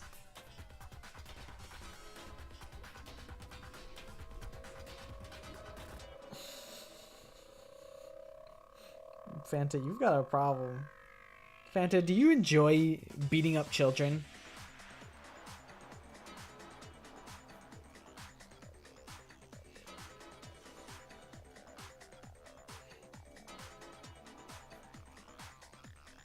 New season dropped. I haven't played in 2 years. I'm tapped out. That game would make me irrationally frustrated. Okay, I won't say irrationally, because inherently it's a frustrating game, because it's, you know, you got 2 doofuses on your team, and then you've got like matchups that are almost unwinnable,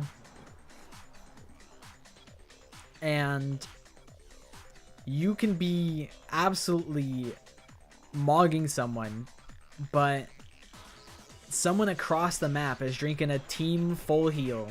So all of a sudden I lose my 1v1 because he just randomly got a burst of healing. Like, whatever, bro. I don't need to play My Hero Ultra Rumble. I'm never coming back to it.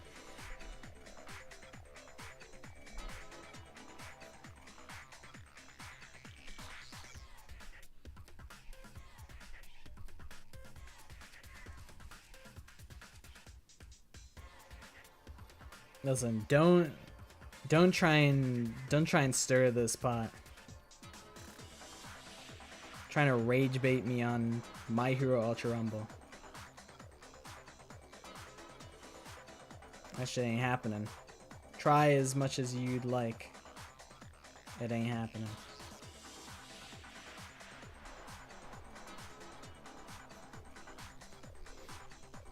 Rule 8. Stop trying to bait me into doing shit. Everyone's trying to bait me all the time. It's not gonna work.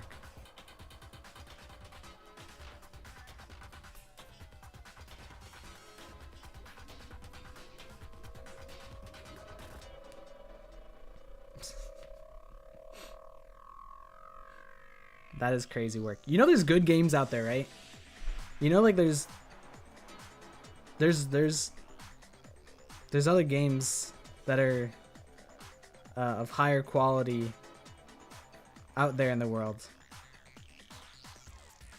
I don't know if you've like played any of them, but there's good games out there. I love My Hero Ultra Rumble. It is not a good game. You know, I'm just being inflammatory by saying that, because, you know, I had a lot of fun with Apex Legends, but just because, like, I can understand other people not liking it. Is it a good game? Objectively, like, probably. I don't think it's a bad game. I think objectively it's a pretty high quality game. Is it a game that other people should play? Probably not. And I shouldn't try and take away other people's... I shouldn't try and knock people for enjoying the games that they like. You can like whatever you want. Whatever games you want, whatever character you like.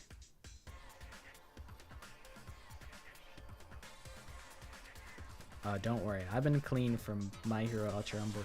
I could tell you it was December of 2023, so I actually haven't played in like... I mean, it's still pretty much 2 years.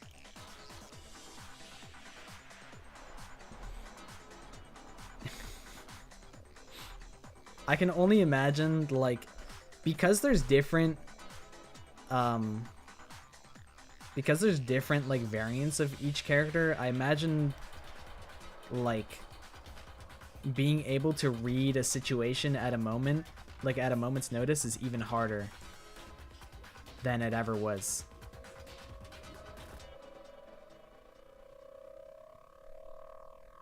But at least there's new maps. There was no new maps for like the first like 2 seasons, and I'm like, holy shit, this map sucks balls.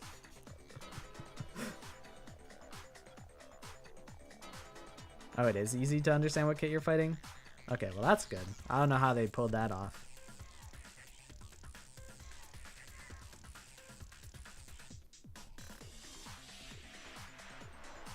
Nintendogs. No, I haven't seen the Miyu animatic. I didn't even watch the Nagito edit for however long.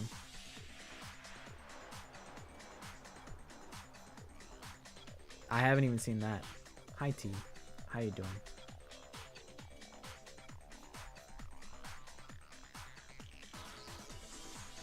Is Eraserhead still terrible, or is he like actually fun to play? Eraserhead came out and I'm like, yeah, this guy feels really clunky and not fun to play, so I didn't play him. And then Dever came out and he was like Thanos, and I'm like, right.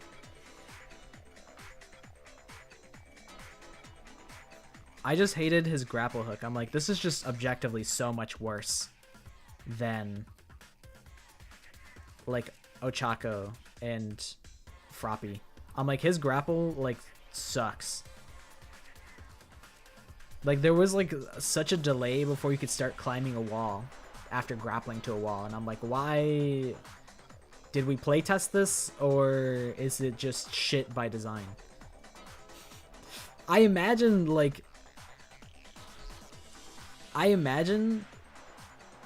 it being able to stop other people from using their quirks is like literally the most broken thing in the world.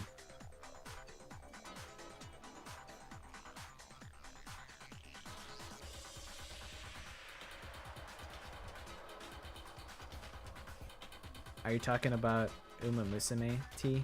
Because I've played Uma Musume before. I played it on stream once. I thought it was neat. See, that you said acceleration and you lost me because I don't know what that is.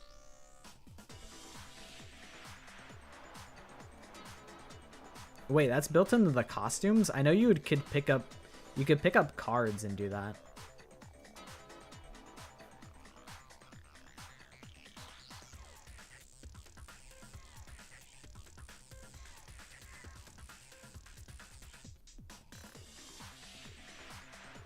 You have to gamble for costumes and characters and skill sets. Wow, that's a really good. That seems really consumer friendly.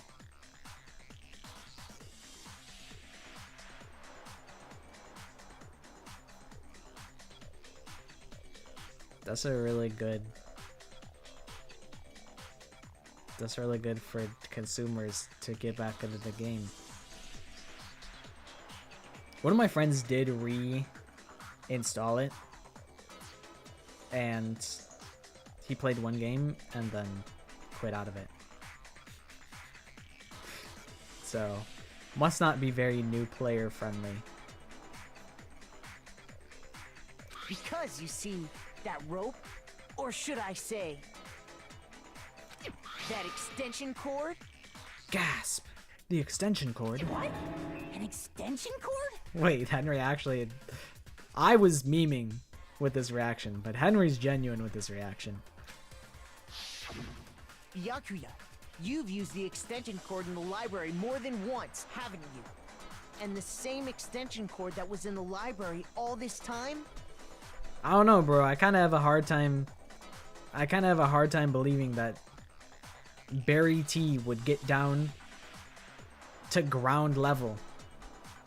He might scuff his fucking his pants, you know? Went missing after the murder. And there's no way someone who uses that extension cord as much as you do wouldn't discover that fact. And Byakuya must be the one who took the extension cord. I can't imagine any other possibility. That's really what you think?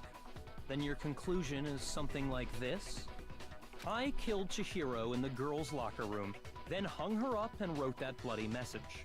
I intentionally made it look like Genocide Jack was behind it. I apologize, but this is an English-only stream. Because I only speak and read English. So, unfortunately, that is the rules. Byakuya. He's a little rascal, this Byakuya, aka Barry fella. Is that about right? He gets a little quirky at night.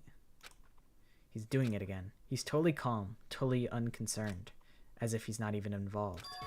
Wait, not even involved? What's wrong? I asked you if you think that's what happened. Hell yes, that's what happened. So that's it, right? Byakuya's the killer. I don't disagree with not disagreeing. Mason said, "Yep, you're absolutely right."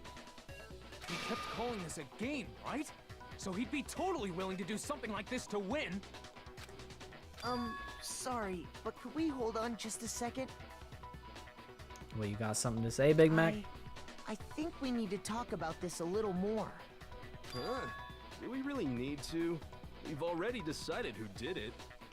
I know, but still, there's something that's still bothering me. Is that right?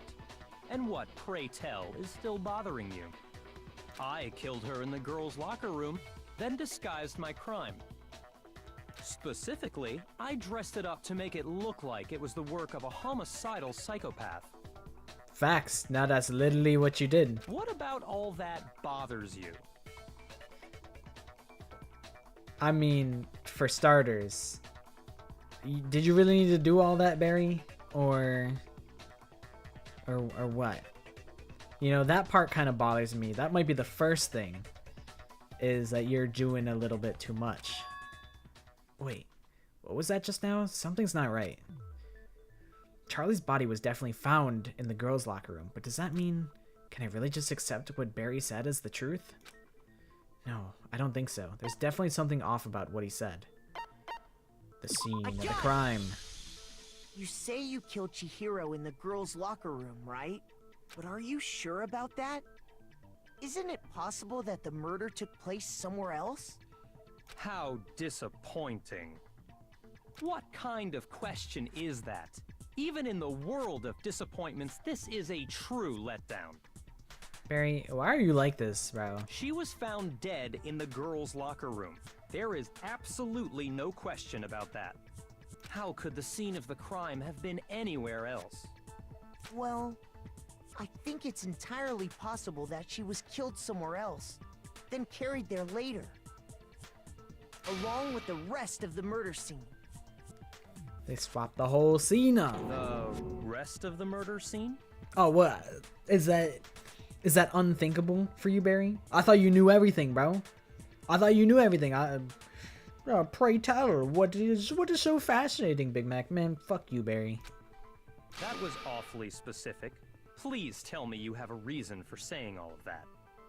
I believe I do. Hey, Barry, did I just take you off guard? Get owned. When the story suddenly moved to the crime scene, Barry, who'd been so confident up till now, maybe Barry never even realized that the actual scene of the crime could have been somewhere else. Hey, don't just move on without permission! What do you mean she was killed somewhere else? Come on, Makoto. If there's any chance the murder took place somewhere else, let's see the proof. Yeah, I thought you were big money, big bank, big Barry B. Evidence that shows the murder took place somewhere else. There was something that was switched between the boys and girls' locker room. Well, I mean, there's two things. But it's probably this. A gun! The proof that she was killed somewhere else is the poster that's hanging in each locker room. Your proof is some posters? The poster in the girls' Toradora locker room poster. was a picture of a big boobed supermodel. But don't you think that's kind of strange? I knew her name. I put her in the Guess Who. But I don't remember what it is. Oh, man. I don't remember. I know she has, like, a title. She's got, like, a first and last name. But that was disposable information. Oh, was it Akinator? Oh. I thought it was Guess Who, but Akinator would make more sense because I was pulling the most obscure first and last names. It is, I think you're right. I think it is something Diamond. Oh shit, did I write these down anywhere?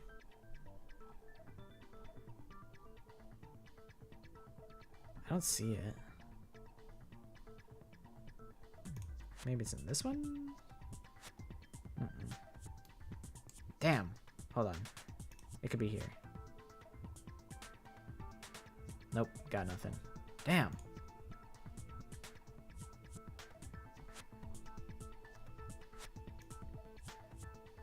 Why would the girls' locker room have a poster like that? I bet those massive jugs of hers were totally fake! Meanwhile, the boys' locker room They just ignored her. They just full on ignored her. Yeah, we were trying to remember what the lady in the poster was named. Because, I know she has a first and last name. And I had it downloaded for Akinator. But I lost it. A poster of the super popular boy band Tornado. Again, that doesn't really seem to belong in a boys' locker room. Bro, why not? They could listen to One Direction. So you're saying that maybe the posters were switched? And there's one other thing I noticed about the locker rooms. You know what I'm talking about, right, Sakura? You're referring to my protein coffee, aren't you? Protein coffee? While I was in the girls' locker room earlier, I spilled some protein coffee on the carpet. But I noticed that after the murder, the stain had been totally scrubbed away. No way. No, it's not that the stain was scrubbed away. It was moved. A total freebie. I got it! The stain on the girls' locker room carpet wasn't scrubbed away.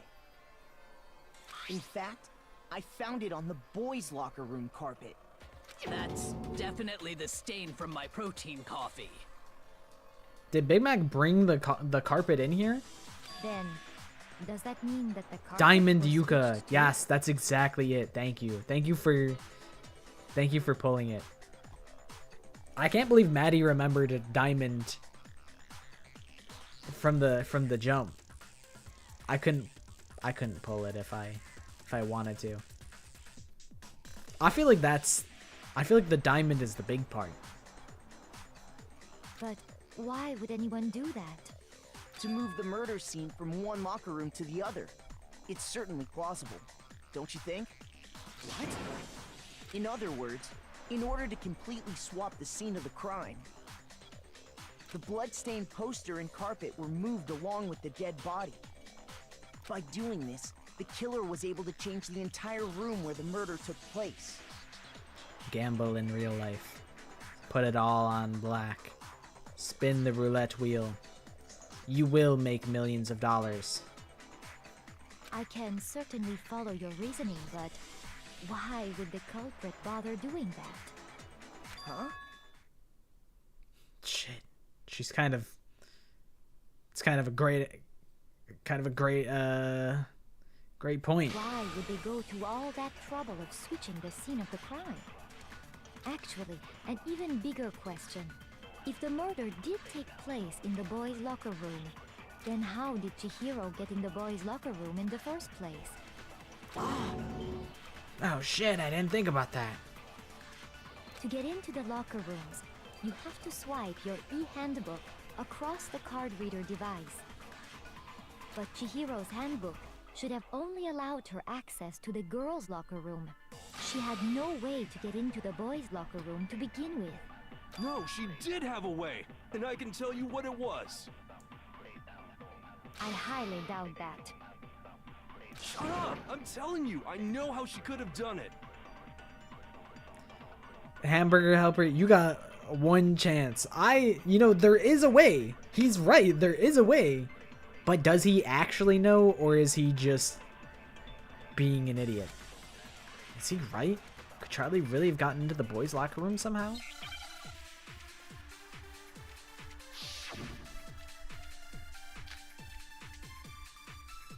Is it really possible? Could Chihiro really have gotten into the boys' locker room somehow? Ah! I've got it! She must have hacked her e-handbook. She was the ultimate well, I don't think that's programmer, true. after all. I'm sure that would have been no problem for her. No, I don't think that's it. She used the thing that was in the main hall. Huh? What thing?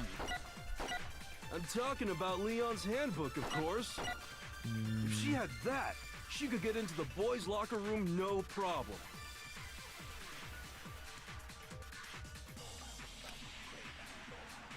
Oh, okay. The Leon's was the Is broken it really one. possible? So they're saying that there's only Could two Chihiro really have gotten into the male boys' locker room handbooks somehow? that work. I've got it. Got it. She must have hacked her I was like, well, this is e-handbook. wrong, so I should refute She this, was right? the ultimate programmer, after all. But that's not what this evidence I'm goes sure to. that would have been. No, I don't. She used the thick. Huh? I'm talking about Leon's handbook. I enjoy No, that's wrong. Miyu. I think Miyu's fun. No, I don't think Chihiro used Leon's handbook. I think what makes her more digestible is that she, she'll double down, but then once she gets checked on it, she immediately backpedals. So then it's like, you can kind of have her knock it off if you want her to. Why not? Because Leon's handbook was broken. Oh. Well, then, yeah, I guess that'd be pretty impossible, huh? He's like, oh, well, I didn't know that. Thanks for letting me know. I am struck silent by how quickly you gave up. I mean, he was just offering an idea. He didn't know. He's just throwing a shot out there. He said, hey, no harm in trying. Plus, isn't there a regulation against using someone else's handbook? Actually, the rule states that loaning your handbook is prohibited. It says nothing about borrowing one. Or stealing one. In other words, you could borrow a dead person's handbook all you want, and you'd be safe. Yup, yup, yup. Hit the nail square on the noggin. Of course, if it were broken, that wouldn't make any sense anyway. So then, she must have hacked hers like I said. She used her ultimate programmer skills and... Psst! You can't fix an e-handbook.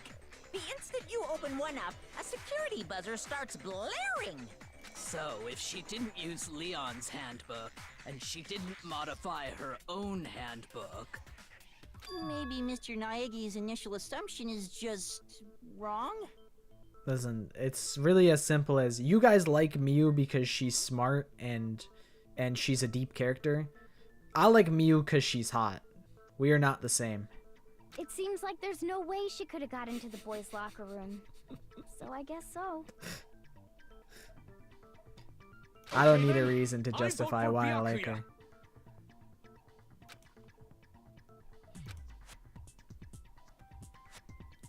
Is that it then? Charlie was killed in the girls' locker room and Byakuya is the one who did it? Really?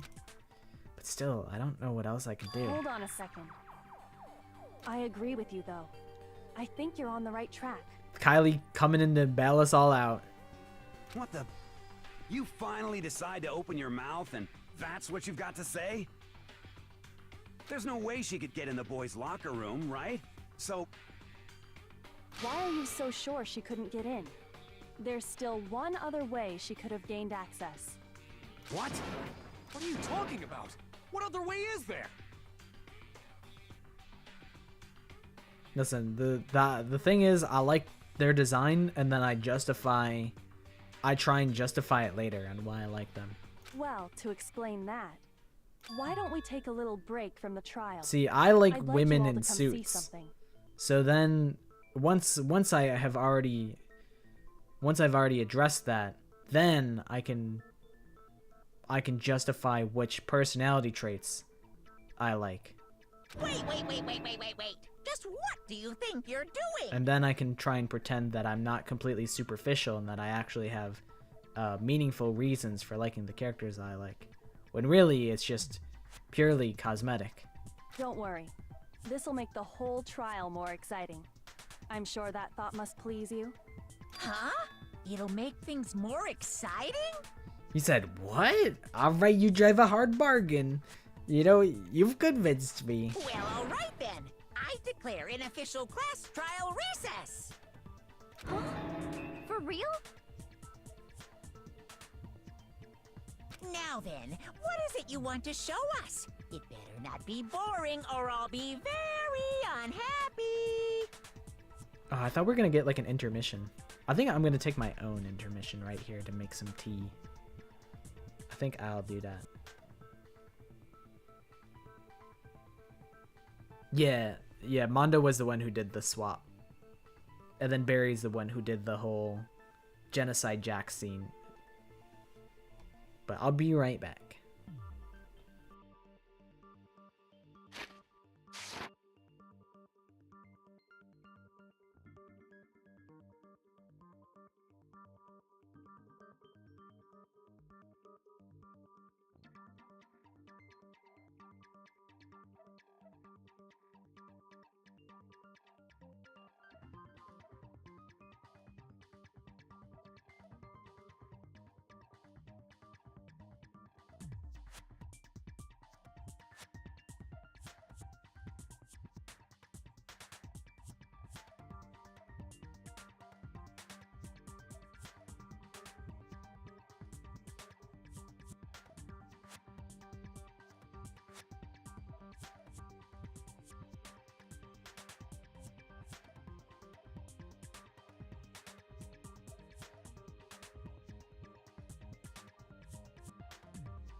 What is the realization you've come to?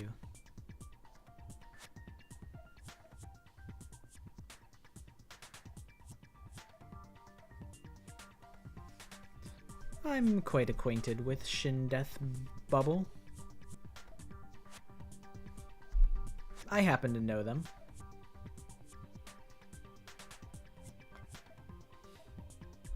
Despair Gundam's design. Oh yeah, we might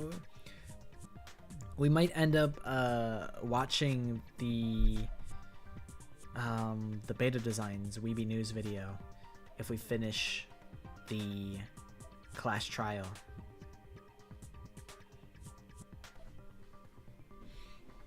I forgot about that.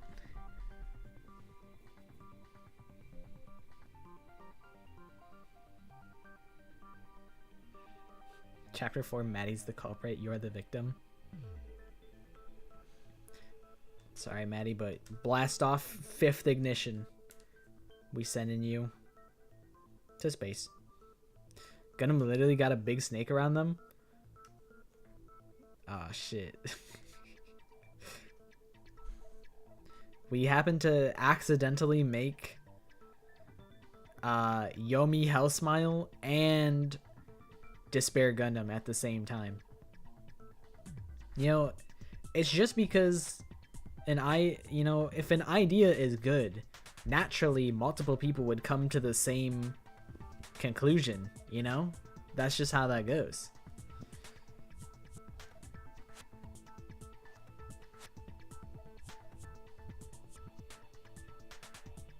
Oh, I have no doubt it'll meet your lofty expectations. So, shall we go?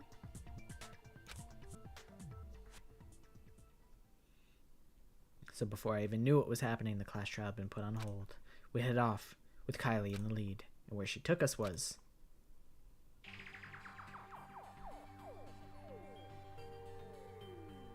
The girls' locker room? We've already searched this place top to bottom! What are you trying to pull, Missy? I'd like you to examine the victim's body one more time. You want to check it again? Be sure to examine the entire body very carefully. Take your time. I feel like you could just tell us. I don't think it's really necessary for you to make us start grabbing on Charlie's body like that. They're like, hey, grab Charlie's dingling. This is important. I need everybody to grope Charlie's dead body. This is important for the investigation.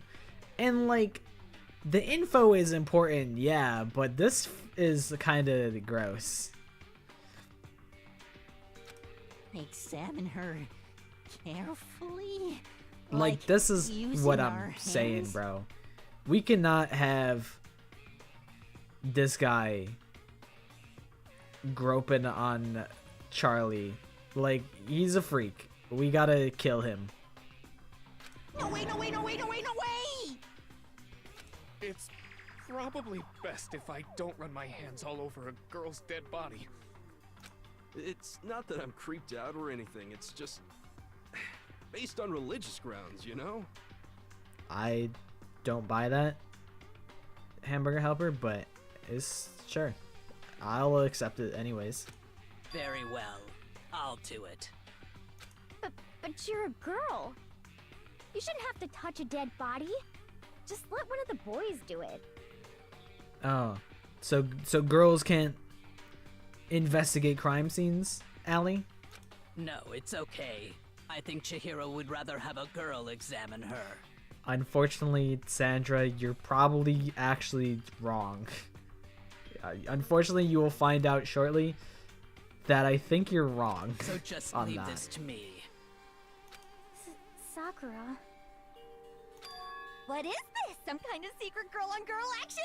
Is that what you two are about? Let this fucking freak do it. You have Freakazoid Prime over here. Let Genocide Jill do it. Don't make Sandra do it. This doesn't have to be her problem. That's not it at all. Stop screwing around. Okay, here I go. I'm sorry, Chihiro. Please excuse the intrusion. Putting her hands together in a brief prayer, Sandra then began to quietly examine her body. Be sure to check her entire body, and I believe we will solve this particular mystery. Her entire body? I know you say that, but... What? This is... What is this...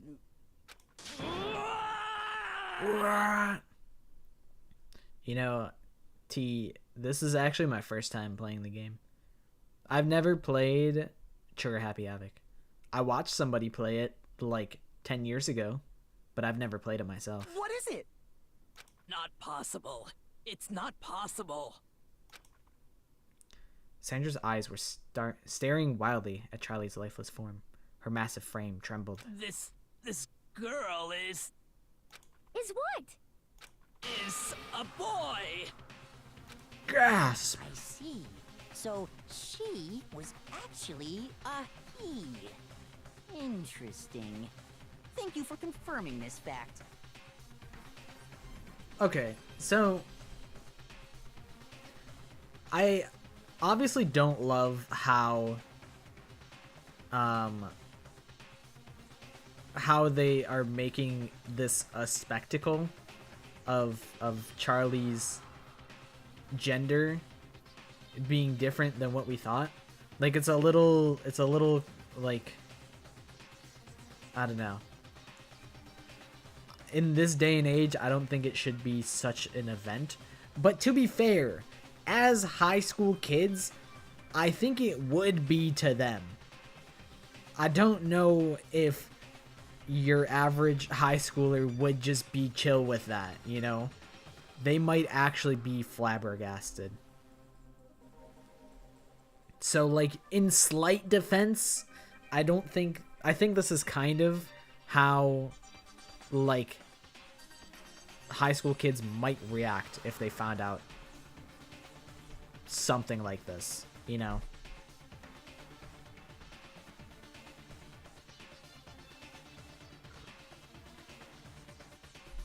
I know when, 10 years ago or so, shit, even longer than 10 years, it's like 15 years ago.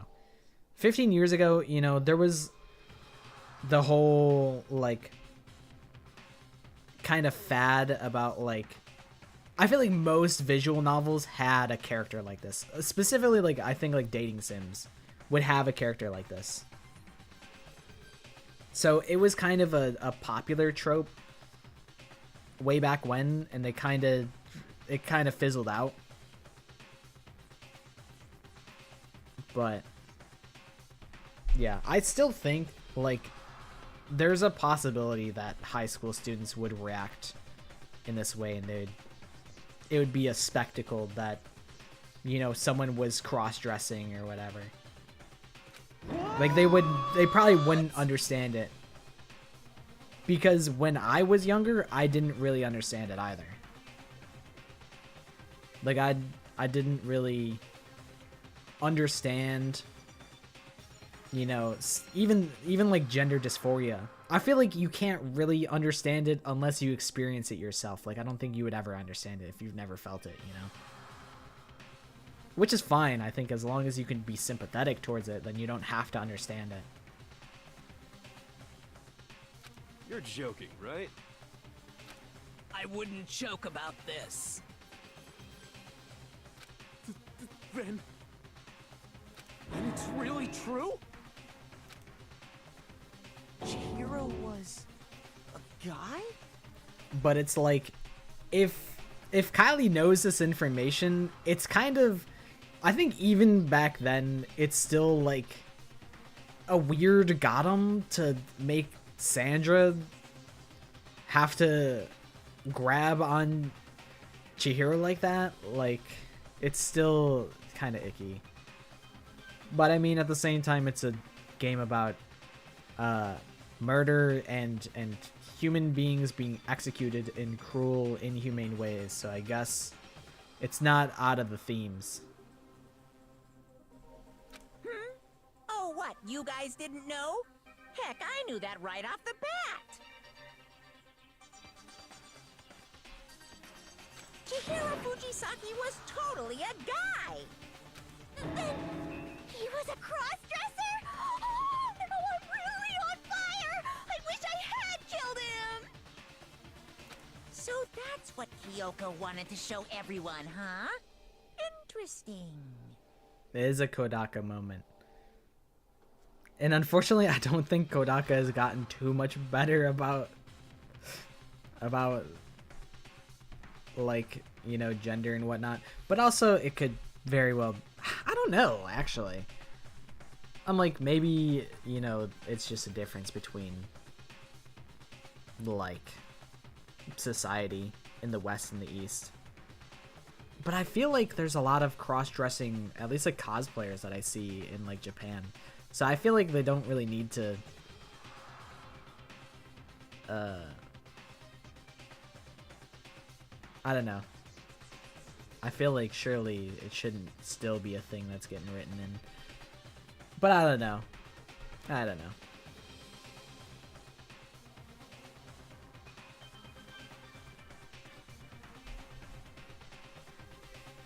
Kind of get why the ultimate detective would be like, well, two people need to know for this to be legitimate evidence. I guess. But I think if she just told her outright and was like, yeah, you can check, and then they checked and it was more intentional rather than like exploring a dead body's corpse as like a shock, then it would be a little more tasteful. But I don't know if there would ever even be a way where it could be tasteful. It's inherently tasteless because it's a game about murder. Like it's always going to be tasteless. But yeah. Yes, that certainly does make things much more exciting.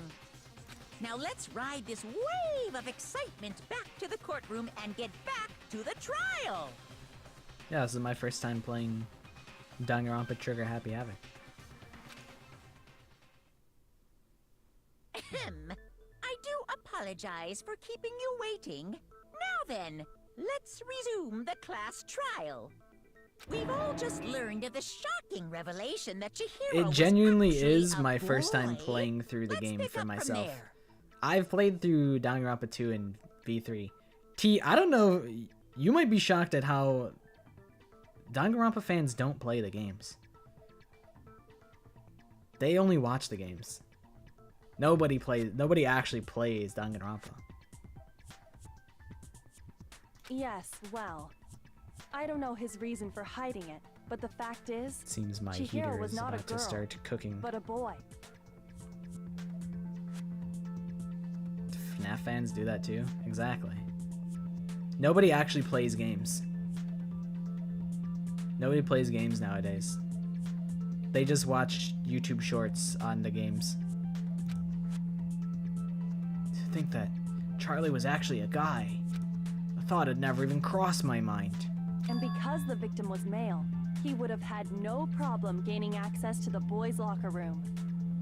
Assuming his handbook did, in fact, list his gender as male, then yes, that would be true. Of course his handbook said he was a boy. He dressed like a girl, but he was a boy through and through. So then, there should be no issue with Makoto's initial assertion. Knock off Suika game? Dude, streamers need to start playing Suika game. That shit was actually Coco Melon for me. I would be so locked in watching people play Suika game, but there's like no good Suika game clone for PC. Yeah, the watermelon game. There's like no Suika game clone had like emulated the physics like the same way. There's a lot of clones, but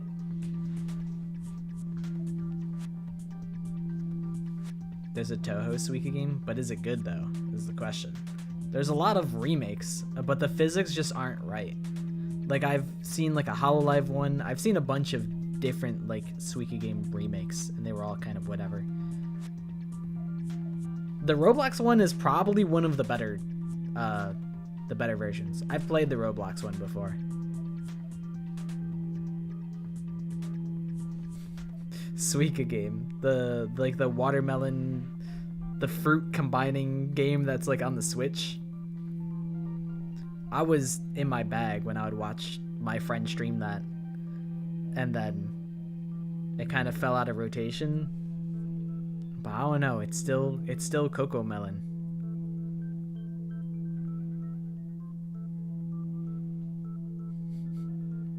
That's a crazy one. That's unhinged. Listen, I'm sorry that you're privy to that information. That's what I'm sorry about. You don't have to apologize. I'm sorry that you saw that.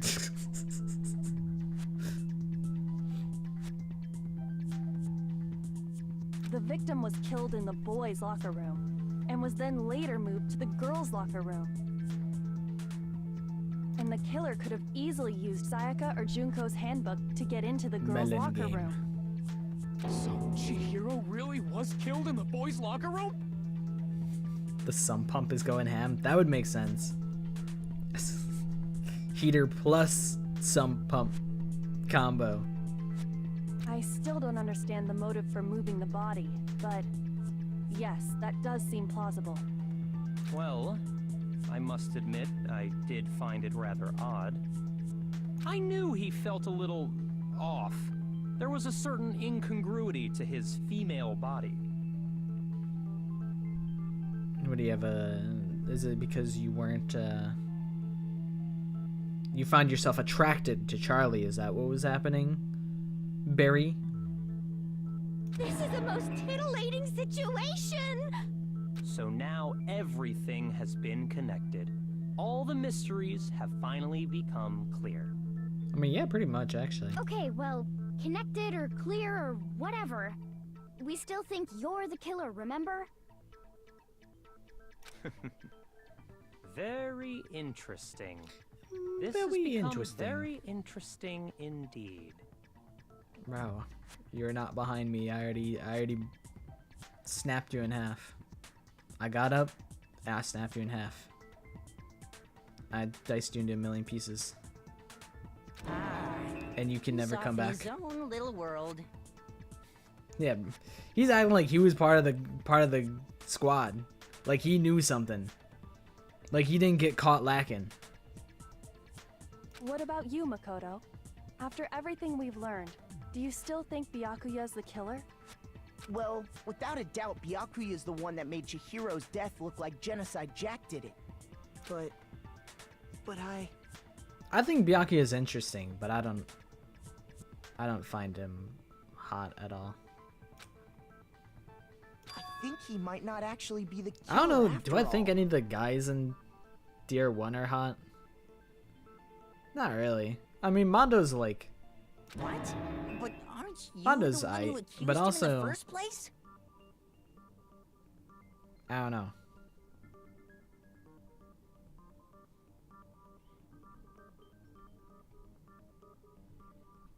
Yeah, I guess Leon's probably the hottest character, I would say. Out of the males. Mondo's bugle hair, while fun, kinda doesn't like I couldn't actually fuck with it. But I think Leon is probably the hottest. Probably. But I don't fuck with Leon because he's a fuckboy and I think he's cringe for that. All of the dialogue I've ever seen of him, pretty much, is him being a fuckboy and then he dies. He just seems to be too easygoing about all this. Like he's enjoying us solving the mystery. The way he's acting... But I it can makes see a it seem case like it doesn't have anything to do for with someone like Byakuya. He's just not my cup of tea. And you think that might be because it doesn't have anything to do with him? Plus, the evidence he left behind was a little too... how can I put it? Overt. He consciously chose to use the extension cord, knowing it could connect him to the murder. At least, that's how I see it. And Byakuya, when you found out the murder took place in the boys' locker room, it seemed to rattle you. There's probably a way that I could, like, if I wanted to super duper mega omega super try hard, I could probably, like, cut out an asset where it puts me... Hold on. Let me move a little bit.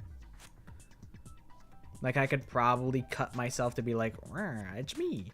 It's me, Makoto Naegi. I'm in the game. And, like, I could cut out, like, the UI elements so I fit, like, perfectly. But that's a lot of work. Especially because it moves. Because it'll move from, like, this corner to the bottom right corner, like, all the time. Wait a second. There's 2 Makoto Naegis? 3 Makoto Naegis on my screen? What the flip? So it'd just be a lot of work. But if I wanted to super omega tryhard, it could probably be done. And then again, when you found out Chihiro was actually a guy. If you really were the killer, that stuff wouldn't have had any effect on you. So that's your thinking, huh? Well, it bothers me that you don't have more concrete reasons, but... it's fine. I guess I'll mark it as correct for the time being. Wow, you're such a Such a nice guy. Thanks for allowing us the opportunity to be right, Barry. Mark it as correct? He's right. I am not the culprit. I just happened to come across the corpse in the girls' locker room and decided to alter it. Oh, you just happened to be in the girls' locker room, huh? Are you fucking with us right now? No, I am not effing with you right now. I'm telling you the truth. It'd be like the Danganronpa Clue video. I do the Danganronpa Clue video was cool conceptually, but I feel like I could have done more with it. And it's the only time I ever used AI. I used the AI voices because I'm like, I'm just a little guy. I can't actually do all these voices. So I kind of feel lukewarm about the Danganronpa Clue video. Well, I find it very hard to believe. Yeah, that was before like we really knew how far out of control AI was gonna get. Like it was just like the funny here's Joe Biden talking about what zombies map is his favorite, and that was fun. And then it really spiraled into like voice actors going on unions, and they were like a bunch of voice actors for like Genshin got dropped because they're like, fuck it, we don't need this shit. So like everyone got fucked on that. Artists were getting fucked. Everyone's just getting fucked. That's what I'm saying. Back when they would just play Minecraft together and just shitpost, those were the days. But yeah, we were talking about how Sora AI got shut down. I hope the bubble bursts, but the thing is, I just don't think it'll ever go away. It's something we're gonna just have to live with forever now. I don't think we can turn back the clock on it, but hopefully it'll like at least kind of fade. Like the relevance will fade and it'll not be such a prevalent thing anymore. Gow evening, Greedra.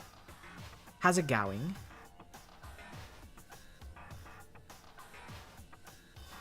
What is Fruit Love Island? This is the second time it's been mentioned. Is it like AI generated Cocoa Melon? Like what the fuck is that? Go ahead. Find it very hard to believe. You're free to be executed along with the rest of us. Do I not want to know? Yeah, I know about Love Island. Kind of. Is it just that, but with fruit? If you're really telling the truth, then why? I see. Why do you do that to his body? That's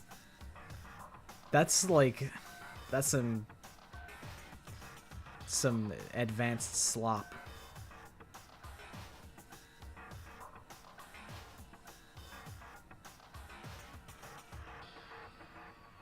My reasons hardly matter right now. Uncovering the culprit is much more important, wouldn't you say? I think the main trouble is with generative AI. Like, I feel like there are uses for AI in terms of data correlation, trying to refine certain things, but like Gen AI is making a lot of folks realize that part of the creation process is the struggle. Yeah, it's, you know, there's a lot of pretty cool things that AI can do, but people just want the outcome and they don't want to put the work in. And it's just like, I don't know. It's like, is it really? I feel like there's gonna become a lot of apathy. I'm sure a lot of people, you guys included, are feeling apathy towards AI already. I can't imagine that people are gonna remain enamored with AI forever. Unless the technology keeps advancing in crazy ways, but I feel like it's got to be approaching its limit, right? Like, what more could it do? It's generating full videos. I don't know how much more it can really do. But the thing is, the videos don't really have substance. There's no substance. It's just slop being created, and it hardly has any meaning behind it because it can only be generated off of like keywords. You know, you can't really get, there's not a whole lot of emotion to be put into it, like without a human input.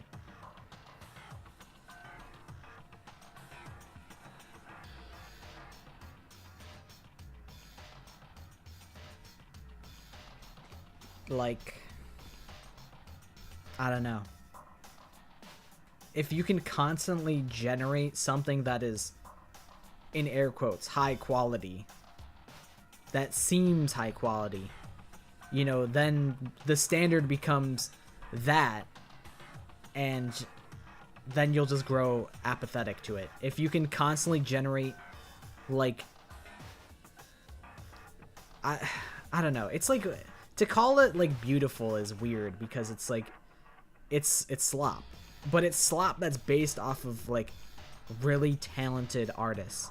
So like, you know, really talented artists, like beautiful artwork being regurgitated in like slightly imperfect, but like probably good enough for most people. But like, if you can just have that anytime you want, infinite amount of it, it doesn't mean anything anymore. So like, surely they have to get bored of it eventually. Like, surely the apathy has to come. And I feel like it's hitting now. I feel like maybe AI tech bros are starting to get hit with that apathy where it's not really evolving anymore. You know, it evolved pretty far from when we were doing like smiling face, like here's like this fucking freak, here's Mike Wazowski on a trail cam, and it's like he looks like he's been melted out of wax, and he's an abomination. And then it's been getting refined, and now it can kind of emulate like real human artists and real life videos. But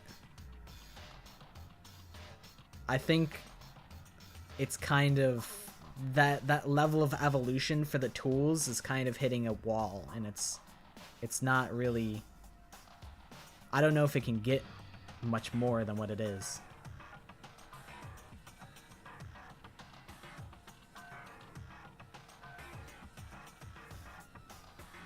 It has potential, but it's potential that be realized and worthwhile only when we no longer have capitalism or climate change or bad faith actors using it for deception. Yeah.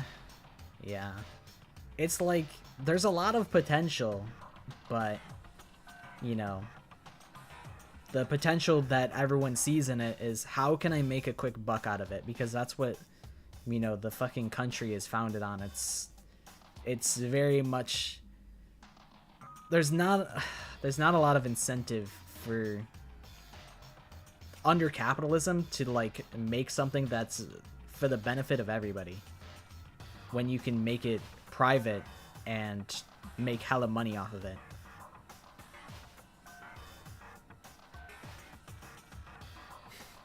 Anyone who feeds art to AI will go to super hell.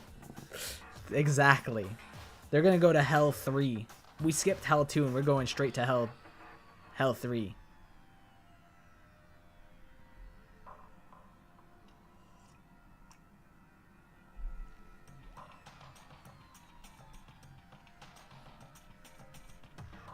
That's what I'm saying though.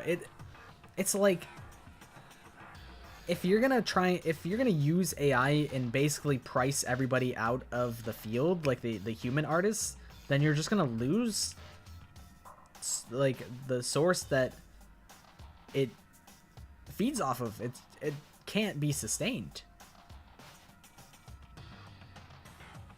It just can't. It needs the human artist, but it's so anti-human art is crazy. It's literally based off of humans, and they're trying to get rid of human artists. Make it make sense. It just doesn't. But I digress. Now then, if it wasn't me, who was it? Well, I don't think I can say for sure without talking about it a little more. We're seriously gonna keep going? We're all good, aren't we? I thought it was clear Byakuya did it. The AI piss filter is really funny, and also when it keeps, like, it automatically begins generating a certain individual, a certain male individual. It's really funny. Seeing AI, like, get trained off its own self and start cracking and breaking down is really funny.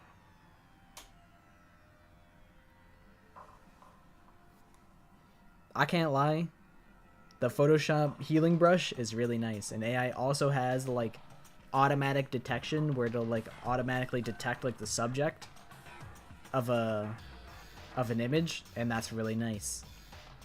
Because I mean, I could cut out Yasuhiro Hagekure from this image, or have the computer do it, and it saves me a bunch of time, and that's like a good application. That's like a good application of AI. But not everyone is using it in such a way, so responsibly. No, I'm with Makoto. If there's any doubt whatsoever, we need to explore every possibility. Because if we're wrong, we all die here. That's true. Very well then. I'm with you too. Damn straight. Count me in. What happened to your brain cells? Were they ever really there to begin with? Do you not have a mind of your own? Of course I do. What am I, an ant or something? Anyway, let's discuss this all as a group one more time. We still have time to make our decision. That's very true. Our lives are all on the line. Have you ever played Danganronpa with your life on the line? Excellent. I Then have. shall we resume our game of hide and seek? But if Barry didn't do it, and I didn't do it, then who killed Charlie? Wait, that's Loki, what he said. I mean, naturally, that's really the only logical way, like, for the train of thought to continue. There's one thing we can be sure that we know about the killer. The killer was able to gain access to the real murder scene, which means the killer's a guy. Because Leon's handbook is broken. Since the crime scene was the boys' locker room, you'd need a boys' handbook to get in.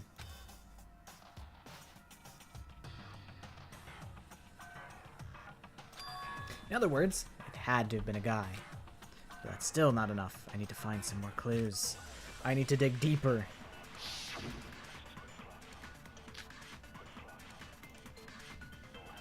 Isn't there a single clue that might lead us to who did it? Well, clues are one thing, but did nobody get a look at the killer? I'm sure if someone saw the killer, they would have said something by now. Yeah, surely they would have said something by now. Someone saw the victim at some point. Right, Barry? Even that might be enough for now. Yeah. All we need right now is any kind of new info. I mean, this is new over. info. It's all over. You want to know who saw the victim? The killer. And only the killer. Yeah. No, that's wrong. And Celeste was there. I believe someone else did see the victim before he was murdered. What do you think, Celeste? Now that you mention it, yes, I did see him. Huh? Really? Hope forever. Infinite hope. Would you rather have infinite hope? Okay, would you rather have hope? Infinite hope. But no hope? Or... Wait. I don't remember. Something wrong here. I don't know what you're talking about. Oh, But I suppose only Makoto knows about Would you this. rather have... Wait, hold on. I'm trying to engineer this. Let me get into my mind palace. Let me channel my inner Schiff.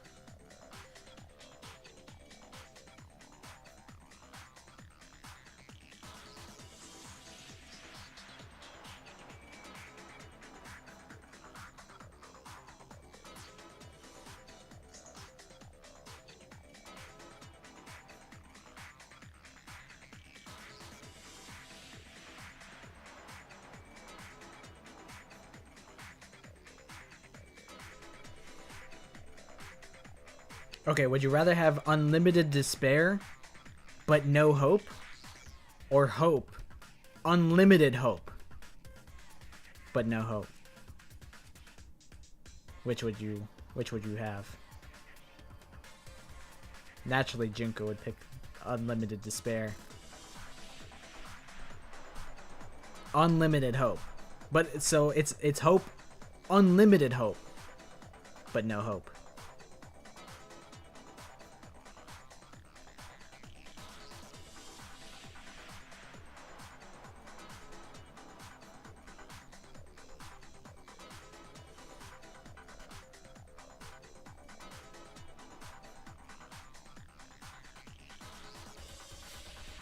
Yeah, unlimited bacon, but no hope.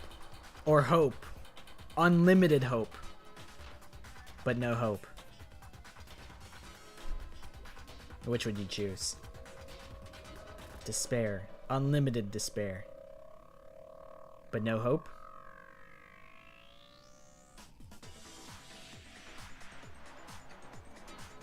Or hope. Unlimited hope, but no hope.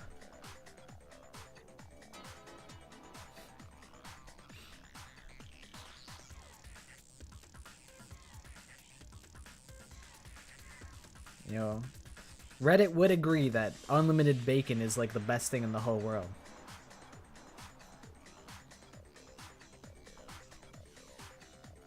The rest of you had no idea, did you?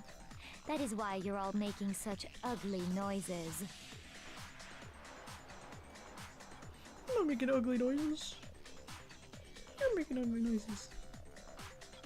How could I forget? Whatever! Just hurry up and tell us! Is there Reddit bacon lore?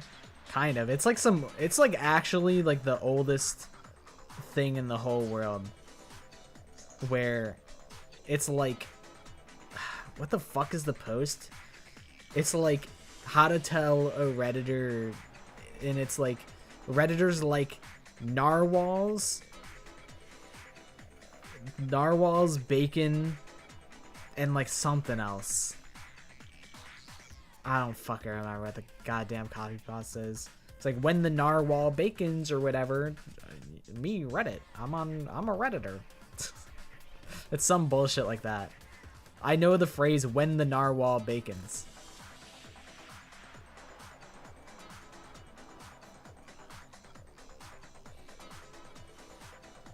Unlimited bacon, but no hope, or hope. Unlimited hope, but no hope.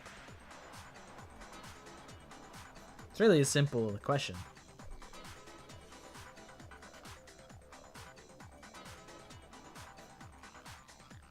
It was last night, right before nighttime. I saw Chihiro in the dormitory. Question's really like a litmus test. Are you capable of thought? Are you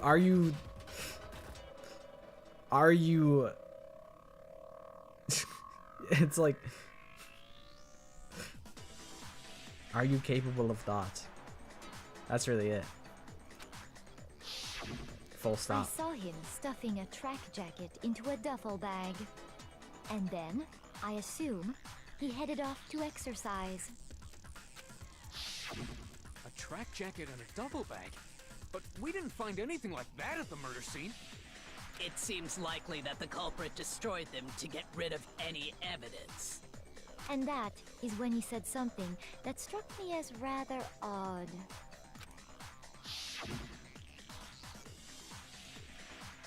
Well, I'd better get going. I'm kind of in a hurry. Chihiro told me he was in a hurry. But why would he be in a hurry? Only if someone were waiting for him, I should think. So, Mr. Fujisaki was on his way to meet with someone, and then they were going to work out together? You know what? They've done a pretty good job at pivoting Chihiro's pronouns once they found out what gender they really are. But Hina and I had invited him to exercise with us plenty of times. I'm a And he macaroni. always declined. That's kind of fire, I can't lie. Probably because he was afraid you'd find out the secret he was hiding, right? Which means that conversely, he must have trusted whoever he was meeting with very much. Enough so that he was willing to risk his secret being revealed. What a marvelous friendship! The point is, whoever he met up with is the culprit, right? So we just gotta figure out who it was. But knowing what we know, I can't even guess. No. You already have what you need to make the connection. Do I? Am I really supposed to have figured this out by this point? Huh? Welcome back, Teal Duck. You know who the killer is. Bro, I couldn't imagine losing all that much hair. Seriously? Who is it? Who's the killer? Growing your hair out is hard. I was trying for a while. I just recently got a haircut. I went like 3 months with no haircut because I'm like, I want to try having long hair. And then I'm like, I can't take this shit. I couldn't do it. The awkward, like, middle length hair on men, it fucking sucks. Think back to the track jacket and duffel bag the killer disposed of. Focus on the details of these items, and it should become obvious who was waiting for him.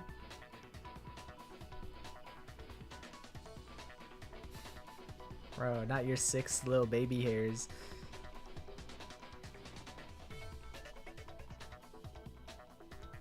Celestia's 4 kids name is Celine. Oh fuck, what the hell is her last name? I can pull this real quick.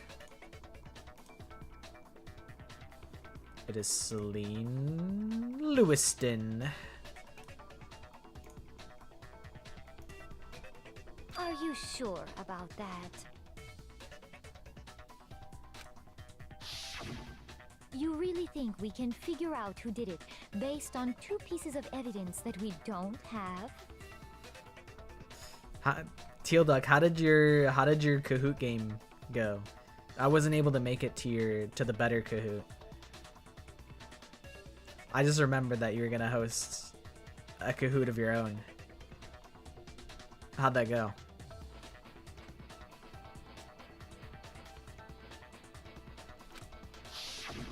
What? You want to track down some fingerprints or something? Oh, okay. It just ended.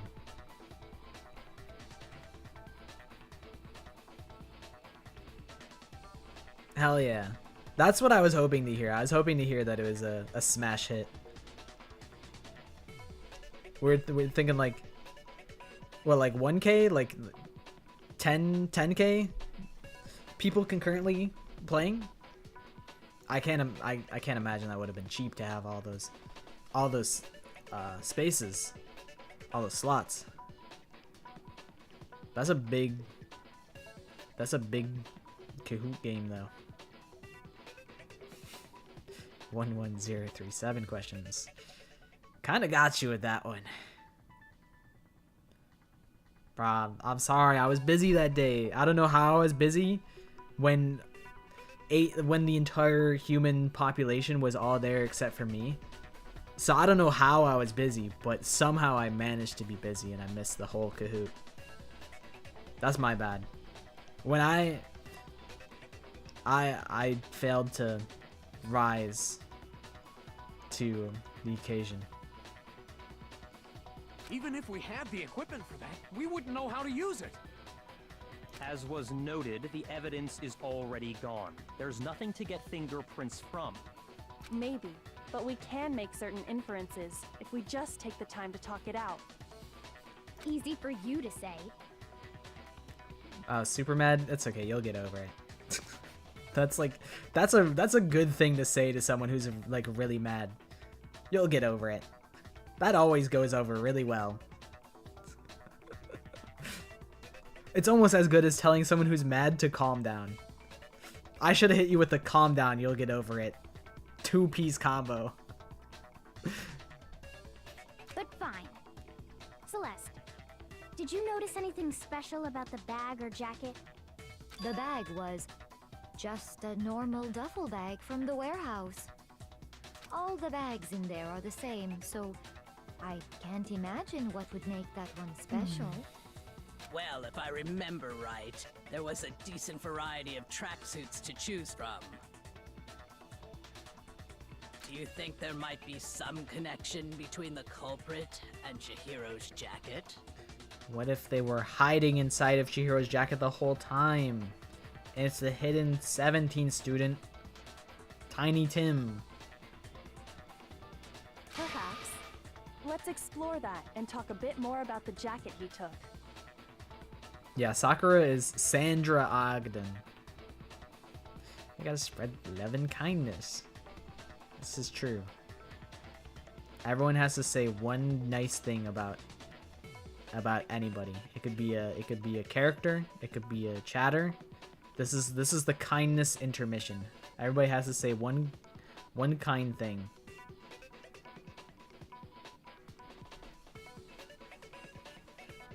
Damn, this is hard.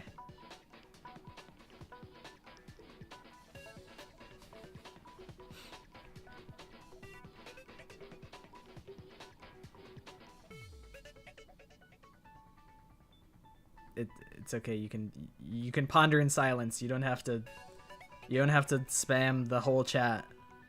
Sorry, I was supposed to say something nice. I really love how Junko is spamming my chat. This is really good. That's my favorite thing. That's one of my favorite things. That's why I put it as a rule. All right. You're in timeout for like 1 minute. I told you not to do it, and you did it. It's literally a rule.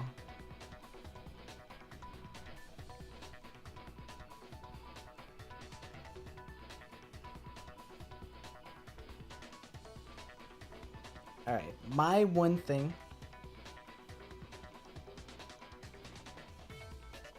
is that I like how everybody has like a unique profile picture, and I associate them with their profile pictures. I like that. Fanta des Fanta. Rev des Balloons Tower Defense 6. Cover art. Makoto is alive, but I can't date him because I'm dead. I like...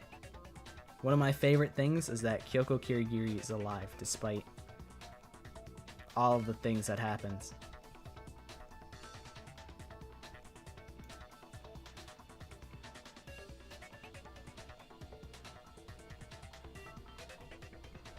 No, that's actually like super dope. Like, unironically, the fact that like the YouTube chat has so many regulars is really cool. It's also really cool how like they have like their own little Roblox friend group. That's like really cool. I love that for them.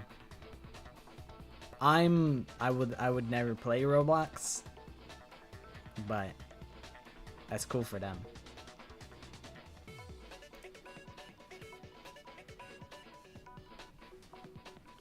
You want to change your username and profile picture?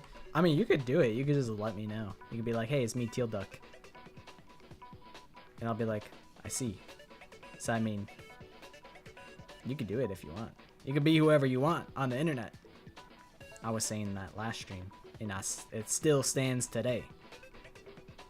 The sickest part about the internet is that you could literally reinvent yourself if you want. Hi, Kaden. Would I forget? Would I? Do you doubt me? The bourgeoisie will forget the... They'll forget me. The upper class. Does Charlie's track jacket really hold some clue about the killer? Somehow it's really hard to believe.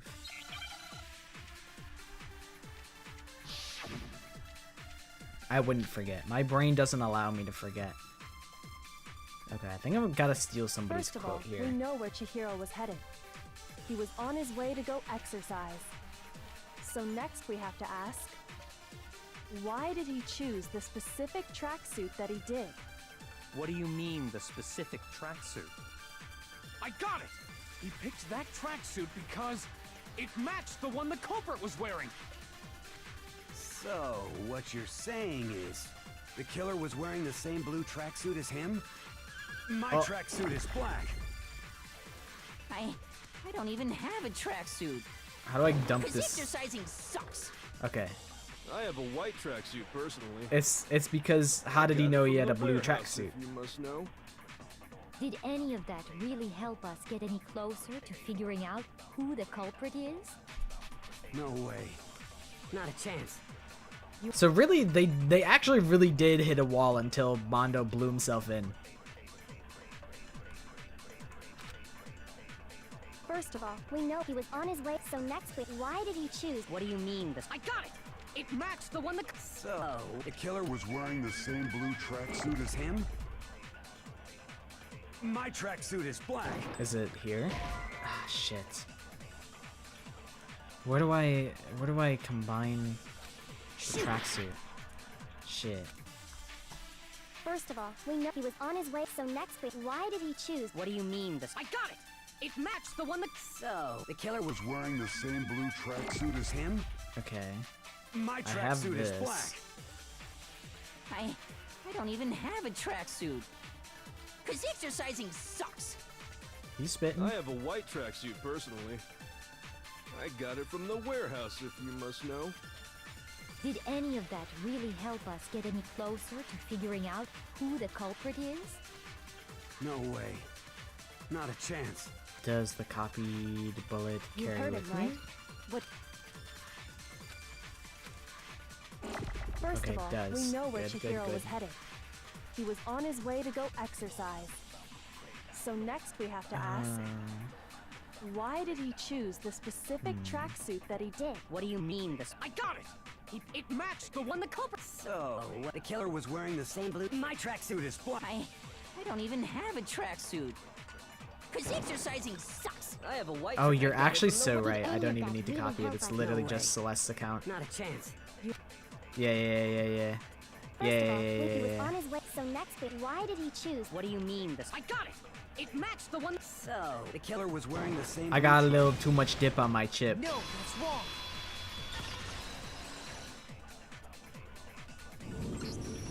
Hold on a second, Mondo. What did you just say? Yeah, she probably already assumed as much because Mondo said dude right from the rip. Huh? What'd I say? When Celeste testified a few minutes ago, she said... What's up, Junko?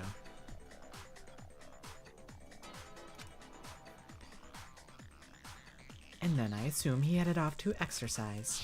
I missed a line of She dialogue. never it's said fine. anything about the jacket's color. So why did you say Chihiro's blue tracksuit? Got him! Obliterated with facts and logics. Did I take out the trash day? Hey, Celeste. What color was Chihiro's tracksuit? As a matter of fact, it was blue. And before we began the trial, did you tell anyone that? The only one I told about any of this was you. Then, Mondo, how did you know what color Chihiro's tracksuit was? Because I just... I'm sure he saw the clothes at some point in the investigation. Ah, so here comes the bromance. Defender, his white knight in shining armor. No, that can't be it. Oh shit! I thought you were gonna say, I survived. The storm's over. I lived. But then you said, yeah, they did. The storm actually did take me out, but I do have phone data. The bag and clothes were surely disposed of by the time we began our investigation. Honestly, for me, I didn't really... I mean, it's hard to tell because I can't remember how I thought about this game 10 years ago. But I'm kind of like Mondo, where I use dude like pretty gender neutral. So I wouldn't have thought anything of it. But I do know Mondo is a little specific about it. So I think it would have gone over my head. Then the only reason he could have known what color the tracksuit was is if he saw Cherry with it before he died. That's the only possibility. Oh shit, I forgot. She's kind of just she's the 4Kids machine.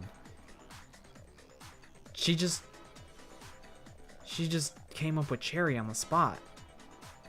It's almost like Charlie. Cherry? Are you talking about Chihiro? Junko, I don't think that's important. Hi, Chiptune. How's it going? So, how about it? Did you see the tracksuit or didn't you? Just by chance. I just happened to see it last night. He walked past me, and he was carrying the tracksuit Oh, really? in his hands. Oh, so you were up. So you were up, Mason.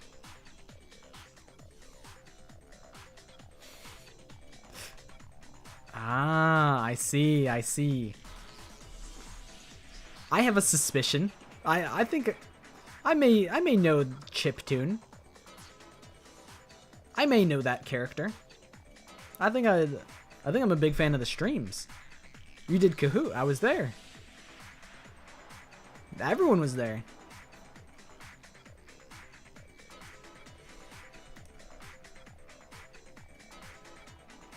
No, that can't be it either. According to Celeste's testimony,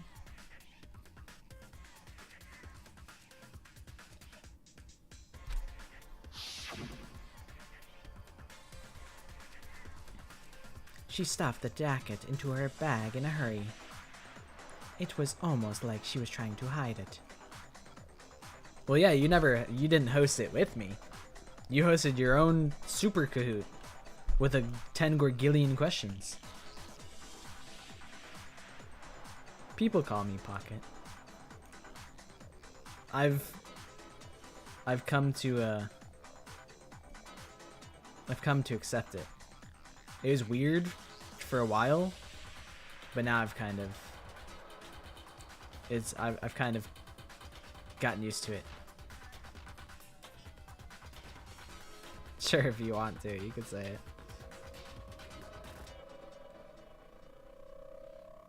It said no. It said welcome Pockets not. Well, luckily my username is not Pockets, so I thought that meant I was welcome.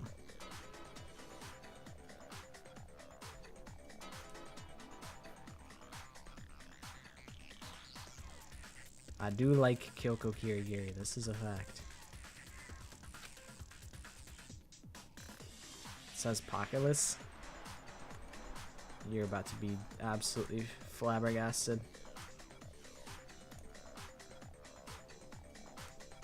I'm about to blow your whole mind.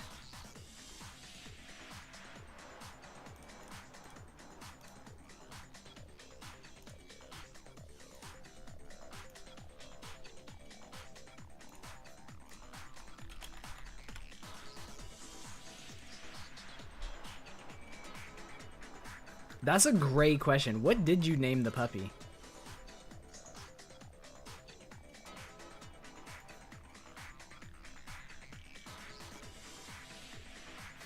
It's that stalker, not Pockets. Man, I thought I banned that guy. I thought I perma-banned him. when Celeste noticed it, Chihiro made a point of making sure the jacket was completely in the bag. Tessa? Water? Wet? ASAP! Scary. Regret. Forget. ASAP. If you just ran into him briefly, you couldn't possibly have seen what color the tracksuit was.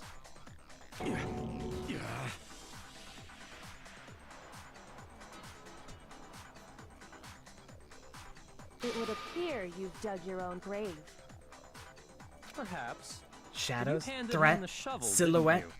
That's why ASAP. you said what you did. I'm the world's biggest Tessa fan. Focus on the tracksuit and Shout it'll out to be Moma obvious who he met from with? What a bunch of nonsense. Somnium Files. Ah, now I understand. It was all one big bluff, wasn't it? Hi, Kyoko. It is Grape Fanta. He's here. World famous. Your true intention Oh my was to God. draw a slip of the Sandwich tongue fries. from the culprit. Damn it. Why didn't I think of that? I always called it Sandwich Files. But the natural progression is Sandwich Fries. Fuck, it's genius. It's genius. Why didn't I think of that?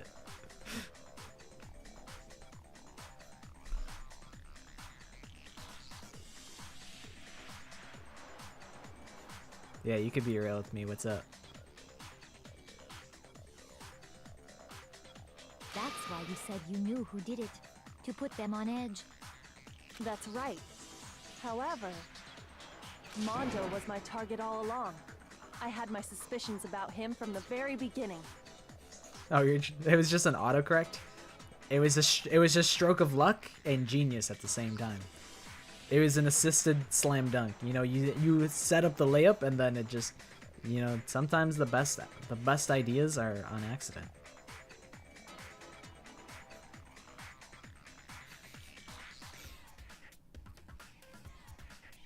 Hi, Zernity. I'm sorry to hear that you've been playing Valorant. Valorant wasn't too bad from what I played. But everyone in Valorant was, like, weird. A bunch of weirdos that play Valorant. Although I was playing Counter-Strike and I realized I think everyone's just weird. I think everyone's just fucking weird on the microphone.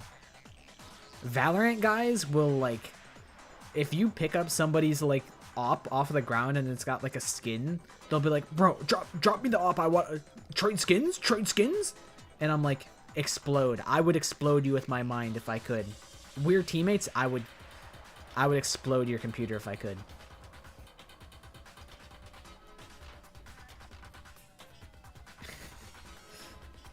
Yeah, the well-adjusted Danganronpa community. They should take a page out of our books. But why? What made you so suspicious? That's a good question. The way you talked. There was a certain turning point that tipped me off. Did I get it wrong? And she just was like, I'll take it. Maybe you didn't notice it, Mondo, but you tend to refer to men and women differently. The beta Mondo hair was sick. She just wanted me to feel included. I respect that. You only call guys dude. For girls, it's chick. And after he was killed, you happened to refer to him as dude. Once I picked up on that, it occurred to me that Mondo knew something we didn't. You notice such a tiny detail? Are you a witch? She's a witch! You're positively frightful! Alright, Kyoko, this is life or death, bro. This is not the time to be fucking around. No, I'm not the frightful one.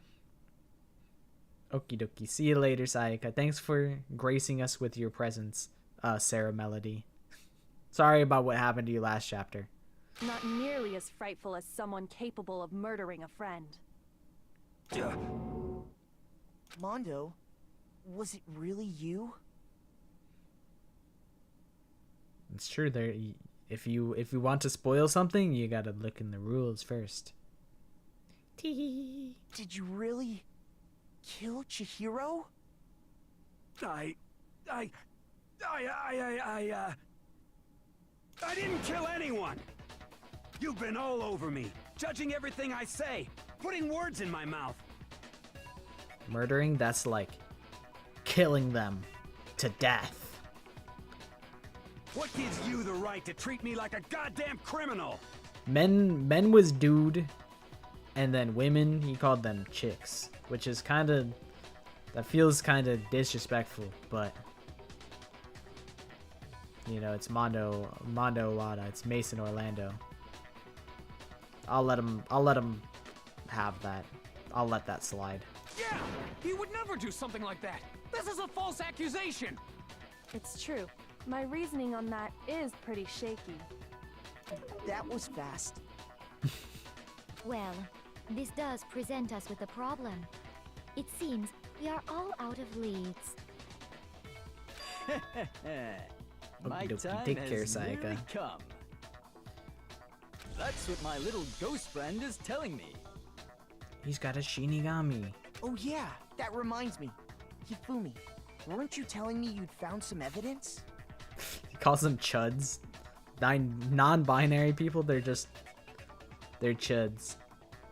Celine LARPs as a French girl, but really she's just a normal Japanese girl.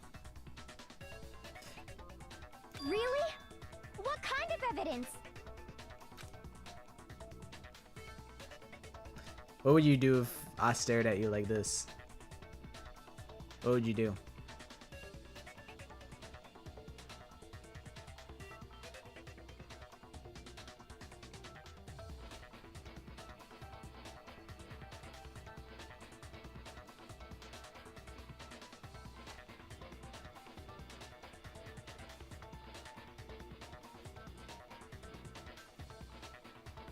Actually, you know, now that I'm thinking about it here calmly, it might not be all that relevant. Jeez, does your confidence just get up and walk away? It's fine, man. Just tell us. If He's you looking at me really like I did insist, it. Then, here it is. What do this? you have there? It happens to be an e-handbook. I found it laying on the ground, so I scooped it up. You stay watch my pockets for a minute. I promise he's trained, just, you know, so I don't lose him.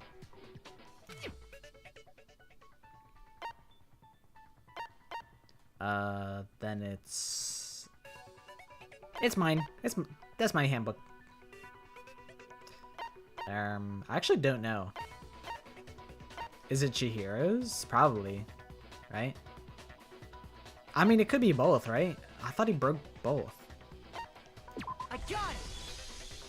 We know Chihiro's handbook was missing from the scene of the crime, right? For a fact. Because I thought Mondo's is broken because he broke it on accident, and that's the one that's actually Leon's. So Mondo swapped his with Leon's, and then broke Chihiro. So I guess if there's a second broken one, that has to be Chihiro's. That's how that would work. For a fact indeed.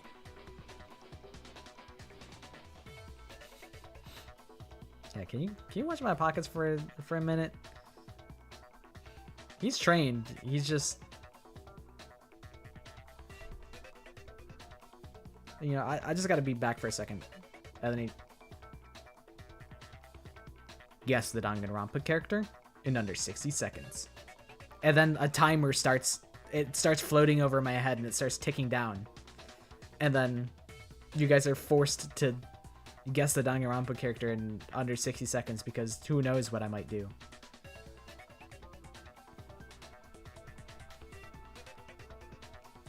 I was totally sure I'd found it. Then it must hold some clue about the culprit, right? Well, that's what I was hoping. But it's busted. It won't even turn on. I imagine the culprit broke it to get rid of any evidence after the murder. That's odd. I didn't think the handbooks were quite so fragile.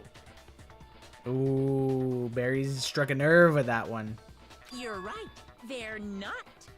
They're totally waterproof and shock resistant. It would take an awful lot to break one.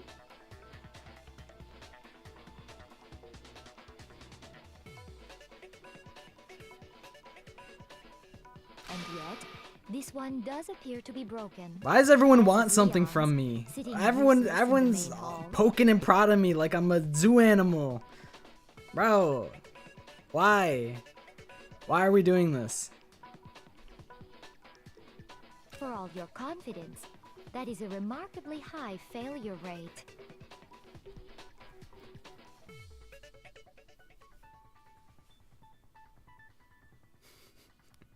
I want nothing from you. You took my whole family from me. You took everything from me.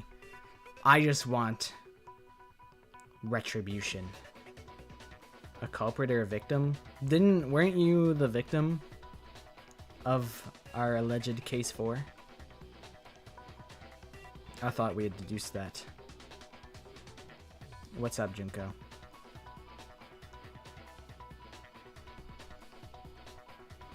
Kyoko, I'll let you in a little secret. If you check the rules, it says that spoilers are actually okay. So I actually don't mind. Did I see your quotes? Like in general, or like...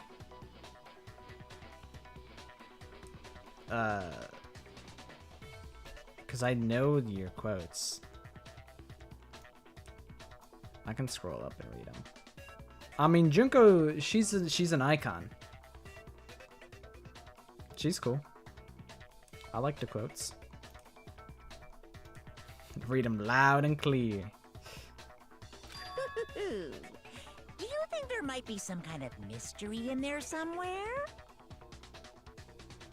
How precisely did the handbooks get broken? Dude, I was doing a stretch. I was doing a stretch yesterday, and I'm like, I know if I keep doing this, I'm gonna get a cramp. And I'm like, that's not something I like knowing. I'm like, I used to just be able to scrunch myself up, and now I'm fucking old. Yes, Monokuma, the bear. How did the handbook break? There's only one possible explanation. By hitting its weak point, which is You already heat. told us before that the handbook has one weak point, didn't you? Precisely. So we can spoil things. Spoilers are kind of a given for Danganronpa, considering I'm a Danganronpa channel.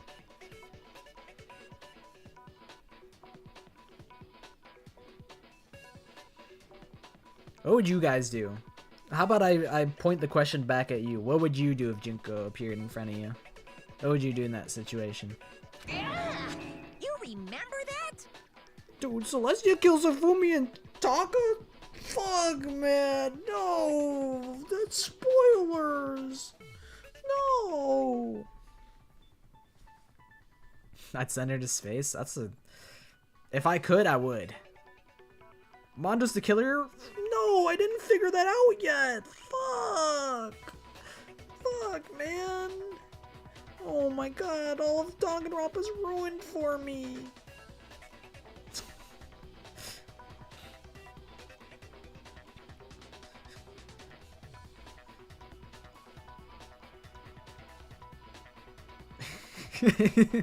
Yeah, I'm sure I could probably, my toxic trait is I believe I could ration. I can reason with Junko Enoshima. Surely, I'm built different. You know, I thought about banning the people that just come in and drop spoilers willy-nilly, because I'm like, if they're willing to spoil this game, they're probably willing to spoil other games. But then I realized that they probably don't actually know other games, because they were born yesterday.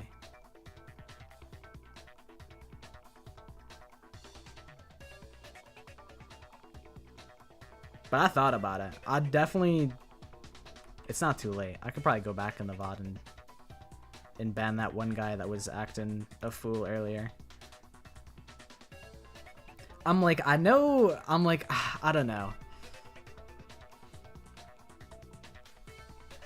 I'm like, I know I said that spoilers are okay, so I'm like, should I really ban them over it? Because I did specify in the rules that spoilers are fine.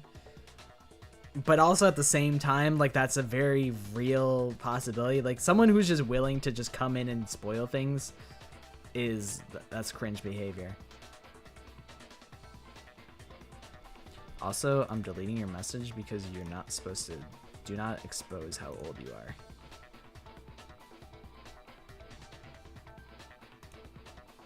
There's weird people on the internet, so you know, you never know who's lurking and reading your message.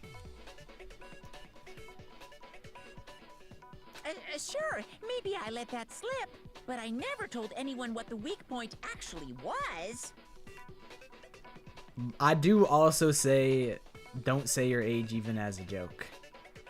So even a fake age, don't put that one in either. Oh, I thought this was a dating simulator this whole time.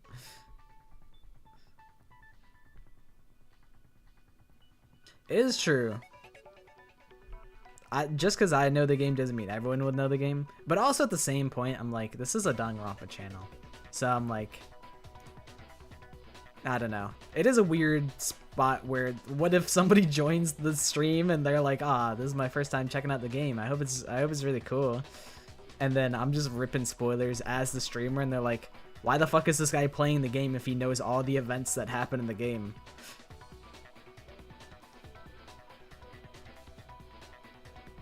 Ban you if we can't do fake ages. Well, yours is like obviously satirical. The thing is, I don't know everybody else that well. They might be like, to them saying I'm 13 is like an obvious joke to them, but because I don't know them on that level and I can't intuit the tone off of text, I can't tell if they're being genuine or whatnot. That's the facts, though. There's no official Danganronpa content for so long, so they got me playing the OG again. I would believe you if you said that you're 2 years old. Because why would someone lie on the internet? Like, why would I lie about Danganronpa 4 coming out in 2030? Whatever time he said earlier, it's actually 2030, and they moved it forward.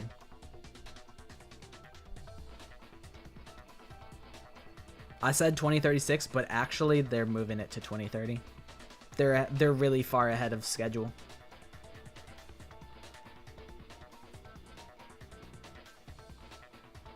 And I forget what date I said. Did I say September 18th for 2x2? That's true. That's true. Because what motive would I have to lie? So surely I should be believed. Every word I say is factual. But if the handbook is supposed to never break, and two of them broke in quick succession, then we can only assume that someone's figured out its weakness. Yeah, Melvin Pockets would never lie. What does he stand to gain from this? And what I stand to gain is I go tee-hee-hee-hee, and I cover my mouth a little bit. I go tee-hee-hee-hee-hee every time I tell a lie. You know what the weakness is, right, Monokuma? So, what is it? You're asking me?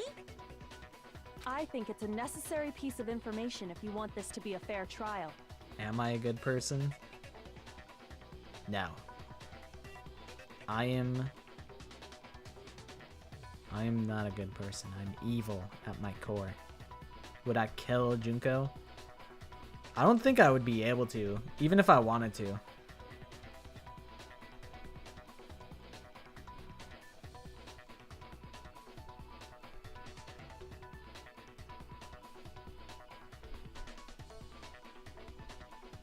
I think, you know, it's kind of like it's like a trolley problem, right? Where it's, you kill Junko Enoshima to potentially save the lives of countless other people. So it's like, can you really like, it would be valid to kill Junko. But that's under the assumption that she would still fuck everything up, and that she is the same Junko that we know from this, like, timeline. You know, it's kind of like, it's almost like a 100-line scenario, where it's like, can you kill this character based on what you think they're going to do in the future? Like, what if things are different? But based on what I know, I think realistically I wouldn't. But in my brain, I'm like, I should.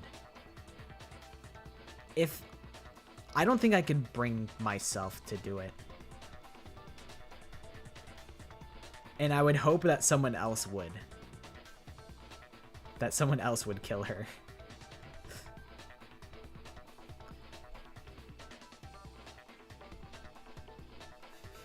The lowercase? No.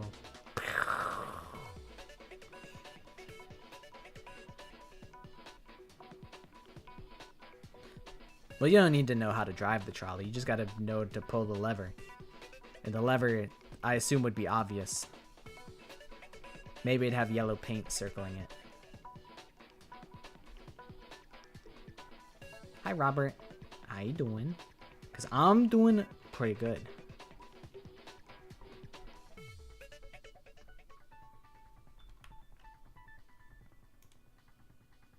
But if I tell you, and someone else decides to copy it, that would be very not good.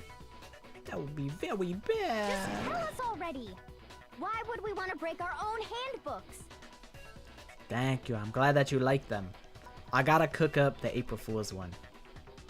I still gotta do that. But I should... My plan is one for April Fool's that's like a joke, and then one that's like serious. That's my plan. Although things could vary depending on how I feel. Bro, Ronaldo, that's a callback. I fucking forgot about that guy. I know, 2x2 is on, it's on the way. That's why I was like, I'm gonna play through all the OG games in preparation for 2x2. I'm excited.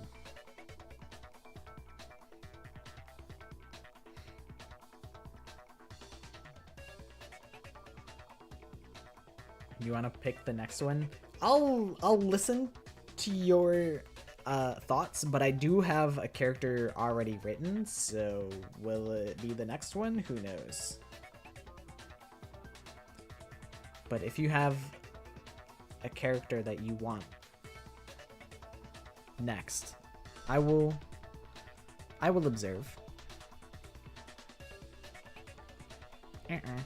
No hint. Yeah, sure. You can let it rip. Because it's not a guarantee that I would do it.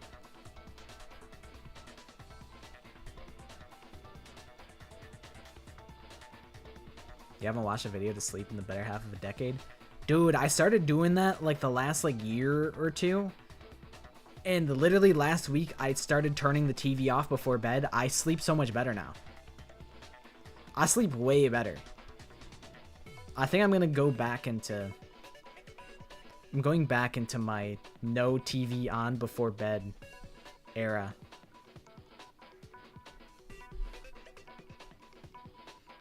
I do not have Kyoko on my to-do list,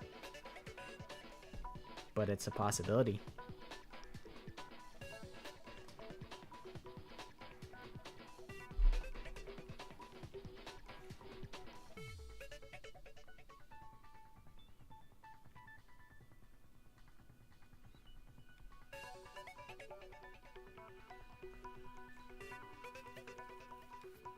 Eventually, I'm gonna run out of like normal Danganronpa characters. So, you know, maybe Komaru Nagi is next on the chopping block once I run out. Fanta, do you like, when you lay in bed, do you like fall asleep shortly? Because I will lay in bed 4 hours and not fall asleep sometimes. and it's absolutely maddening sometimes. So that's why I started turning on the TV. And then now I'm back to not doing it. Who's that Pokemon? I could do like, that's not a bad idea. Like I could do a silhouette of a character, and I just rapid fire. I'm like, all right, here's 5 Danganronpa character silhouettes. Who is that? I could do something like that. It's not a bad idea. The Danganronpa trivia saga continues. Hifumi viewed from above, he's just a circle.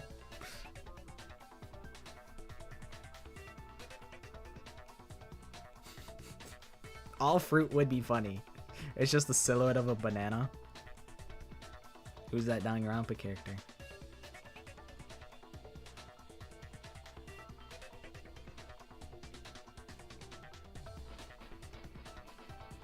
Junko, I thought I already saw your OC. My favorite character is Kyoko Kirigiri. I'm a sucker for women that hate me. That's just my truth, that it needed to be spoken.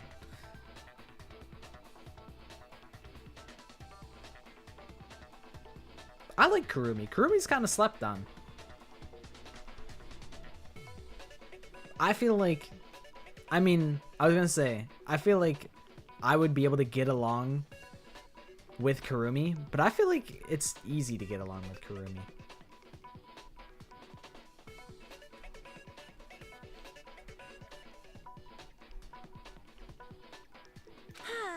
Oh well, I have a weakness for pushy demands, but you're sure you won't follow their example?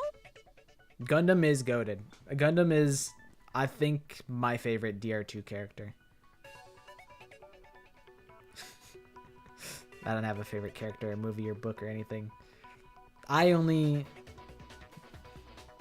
consume, and I don't think, and I don't process anything. It's all just text on the screen. There's no emotion, there's no attachment. Imagine.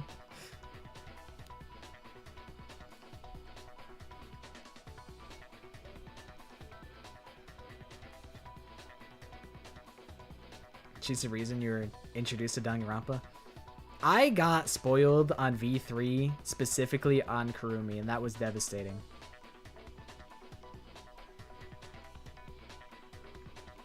Okie dokie. See you later, Robert. Thanks for stopping in.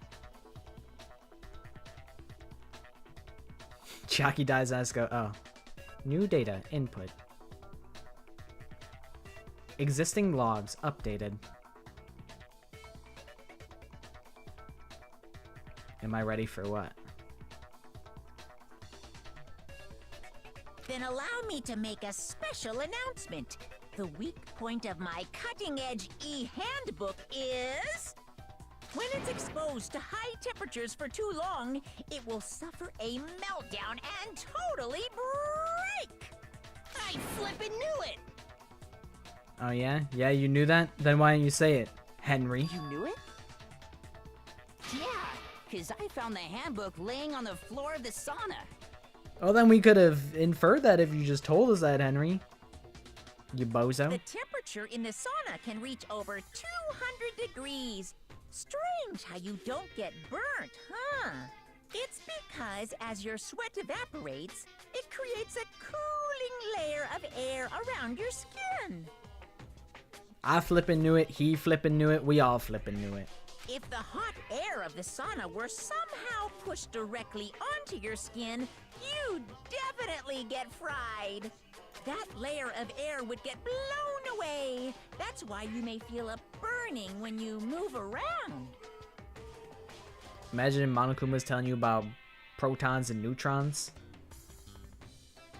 Oh, I learned one new fact today. Data. New data input found. So when you're in a sauna, make sure to keep nice and still. Wow, Interesting. I learned one new fact today. What? How the fuck did you know that he was gonna say that? Are you... Did you write this game? Be honest. Be honest, Fanta. You wrote this game, didn't you? That is a mere Give him trifling like an speck eyes of knowledge. emoji. Anyway, if you found the victim's handbook in the sauna, then the killer must have been purposely trying to raise its temperature in order to break it. Meaning the culprit somehow knew its weakness. I get it now. Fanta hacked my game. But how'd they find out? Monokuma said he didn't tell anyone, right? Ah, I didn't know that. It's news to me. Indeed. Quite the mystery. What if they found out by accident? What do you mean by accident? That would be most convenient, wouldn't it? What if the killer took their own handbook into the sauna, not knowing its weakness, and it broke? Bro is fuming over in the top right. He's mauling. They'd realize it was broken, of course, and it wouldn't be hard to figure out why. And once they had Chihiro's handbook, they knew they had an easy way to dispose of it. I won't say it's not possible, but who would have done something like that? Ooh, Lionel Messi. You know, this is a Ronaldo household, unfortunately. I don't know of anyone who took their Rage bait handbook into the monkey. sauna. Let me pull it up. Okay, I'll peep the OC as well.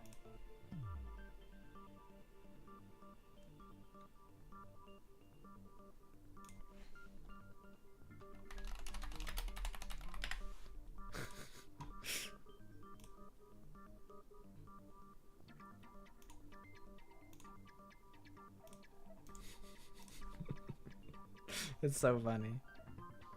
Wait, this is a GIF? Hold on, what the fuck is in the GIF?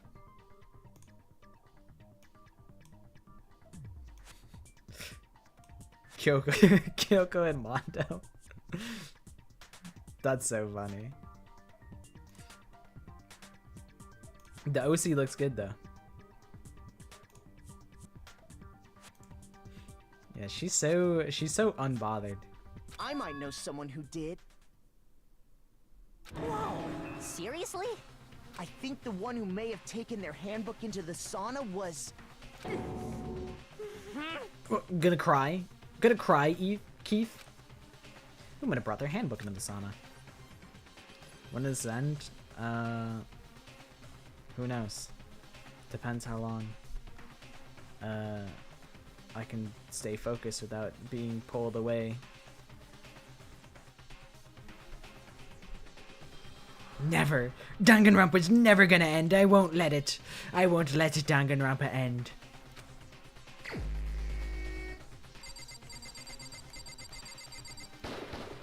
Here's my answer. It was you, Mando. You did it. Your handbook got broken in the sauna, didn't it? 3 hours later. What? I feel like it's gotta be soon. We're gonna play every day. Danganronpa every day, forever. I won't let it end. Why? Why do you keep accusing him? Cause you did it. Mondo and Taka had an endurance contest in the sauna not too long ago, remember? And for the contest, Mondo just so happened to keep his school uniform on. But little did he realize, he'd also left his handbook in one of his uniform pockets. And when it was all over, Mondo discovered that taking your handbook into the sauna could easily destroy it. Yeah, they're like, Mondo, did you do it? And he's like, no. Like, imagine they just fold under zero pressure. You're like, Mondo, did you do it? And he's like, yeah, it was me. You got me. No, wait, hold on. Now I You get got it. all wrong. He would never. I don't accept this. Show me the proof. The actual solid proof. I mean, I don't want to believe it either, but I found something that proves it beyond a shadow of a doubt. Yeah, we still have 3 hours left of Danganronpa for this For this case specifically.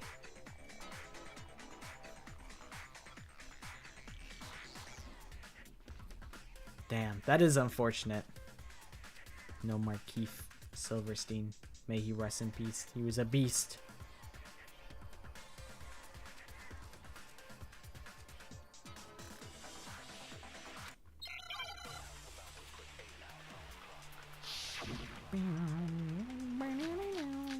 Oh my god, there's so many options. Oh god, oh shit, oh fuck. Let's test Makoto's assertion. If what he says is correct, then Mondo, you broke your own handbook. In other words, if Mondo's handbook is actually broken, then that proves that what Makoto said is right. Well, my goddamn handbook works just fine. There. See? I think it's the broken e-handbook on that Makoto was wrong after all. sentence. Mondo wouldn't hurt a fly.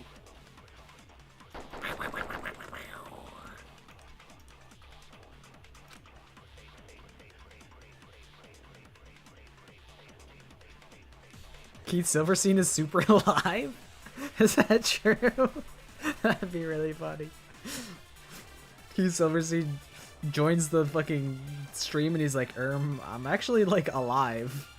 I'm very well alive and good.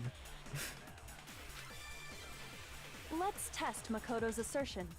If what he says, you broke your own handbook. In other words, if Mondo's handbook, then that proves. Well, my goddamn handbook works just fine. Oh yeah? Then why is it broken? If your handbook works fine, then why is it broken? Idiot. Mondo, What's up, Junko? The handbook you have right now. Is it You really do yours? Streaming is actually a non-stop debate at all times. That's really a funny way to look at it.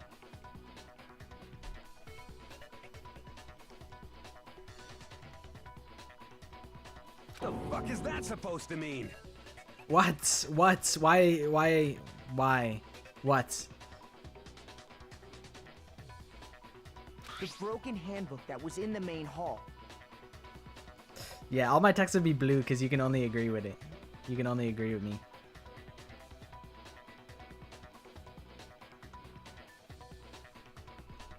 I mean, if you gotta go, then you gotta go. Life goes on. Danganronpa can't be forever.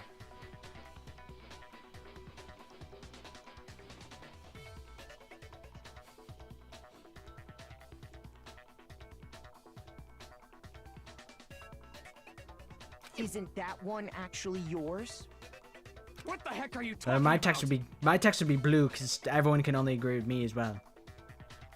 What I mean is, I think Mondo swapped his handbook out for one that actually works. Welcome back, Maddie. Maddie. Fanta says that Keith Silverstein is alive. Is this true? I'm gonna need a double check.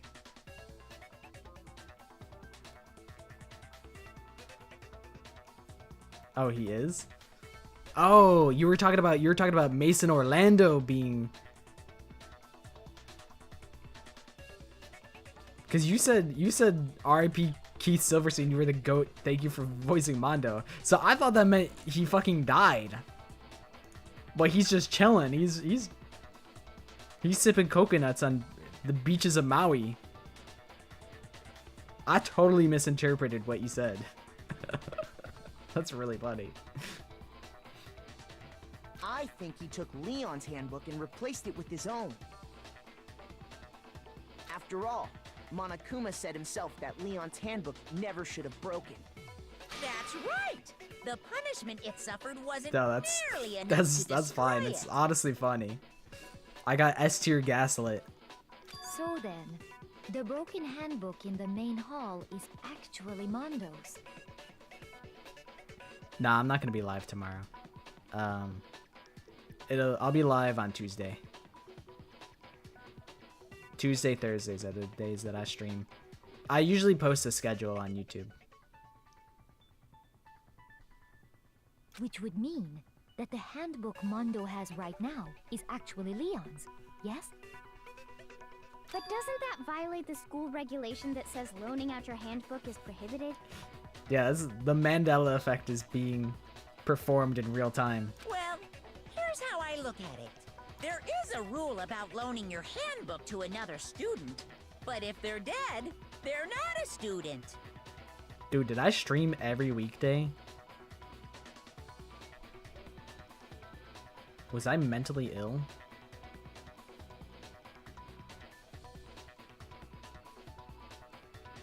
Hi, Rev. I did for like 4 weeks. Yeah, it would make sense why I gave up on that. That sounds so draining.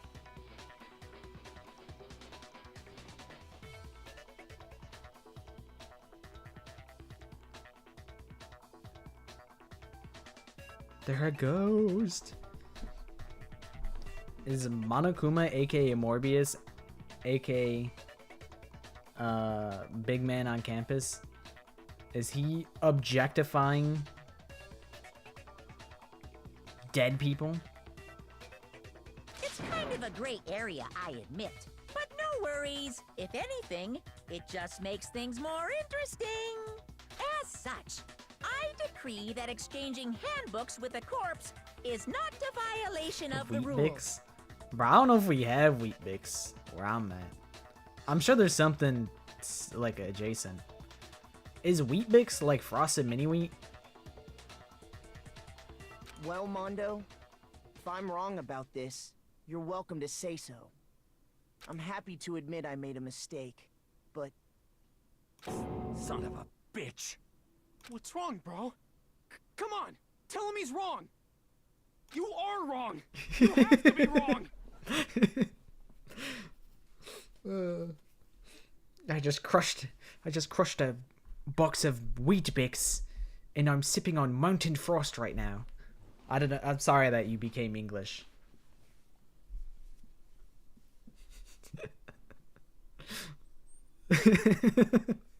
I've heard of like Weet-Bix or something like that. I didn't even know they turned wheat into bars. I mean, I guess it's like Frosted Mini Wheats is like a wheat cube or something. Everything you just said is wrong. That's like how in Minecraft, if you take 3 pieces of wheat and put them in a line, it turns into bread. That's what I imagine they did to Weet-Bix. That's how they created Weet-Bix.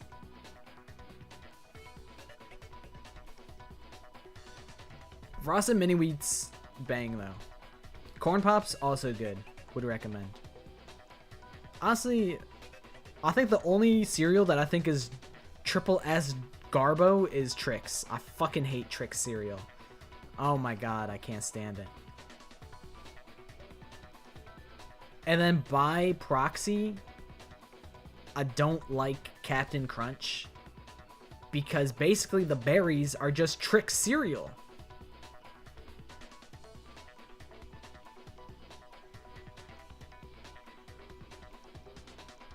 Fruit Loops? I ate so many Fruit Loops growing up. I kind of can't do Fruit Loops anymore.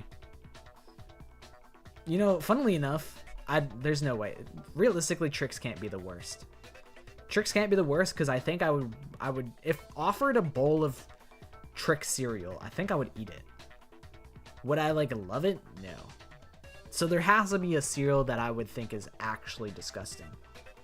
And it's like not Raisin Bran. I would rather have a bowl of Raisin Bran over Trix. Hold up. Now I feel like I have to look at Weet-Bix.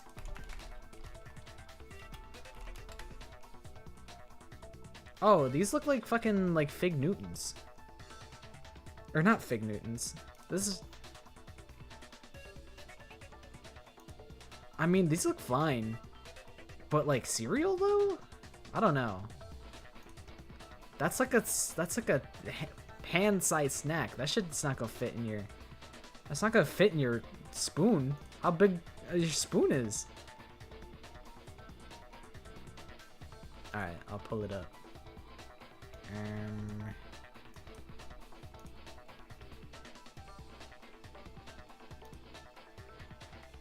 I'm just gonna monitor share. So here's Weet-Bix. Can I get the bowl image? How did it just despawn? Okay, here it is. This is the ideal bowl of Wheat Bix. I gotta get out of the way. Like, it's kind of like a I don't even know what to call it. Like a nature bar, sort of. You know, I've had like wheat bars like this before, but like, I don't know. In a cereal bowl with milk, I'm not convinced. That's what I'm saying. It's like a cereal bar. Like I would full palm it and eat it willingly, and it's probably good. But like, man, I gotta crush up my own cereal? Like, what is this, Stone Age? I mean, it's not hard if you put milk in it.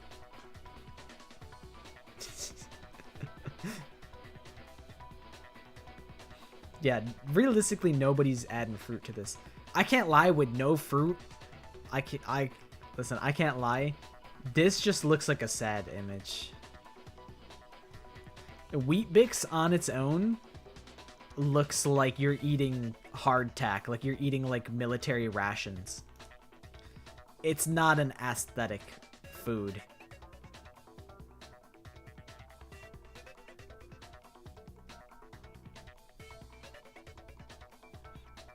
Let me see. Can I pull up hardtack?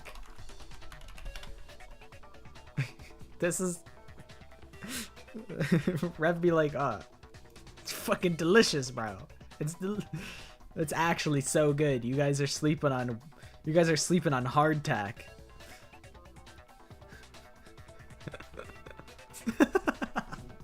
I'm sorry. Listen, in Wheat Bix defense, I would eat this and I would enjoy it. I would willingly eat Wheat Bix.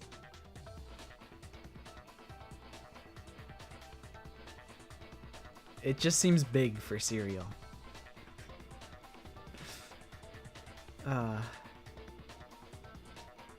Okay, hold on. What the fuck is Bundaberg? Let me pull this up.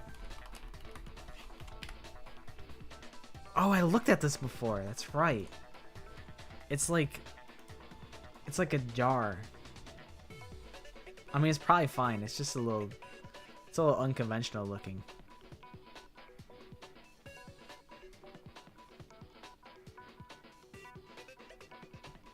I can't really slander Bundaberg. I would try it. It's just like I'm trying to think. What is it like the equivalent of? I don't know, it's kind of like a Calypso, I guess, in my brain.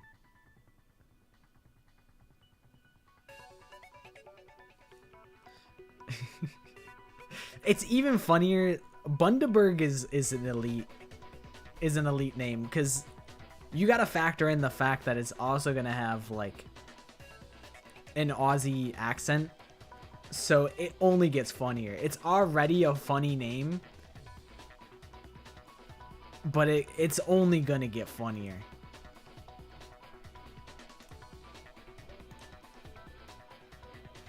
Big fan of Bundaberg.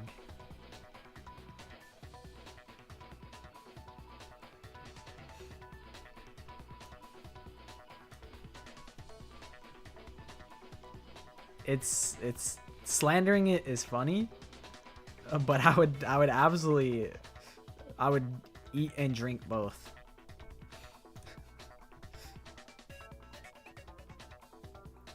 Okay, then why don't we look back on this case one more time, from the beginning? Oh shit.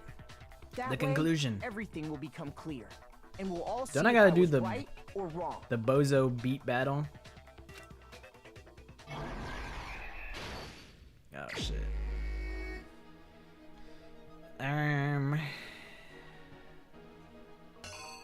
Okay. What's going on here?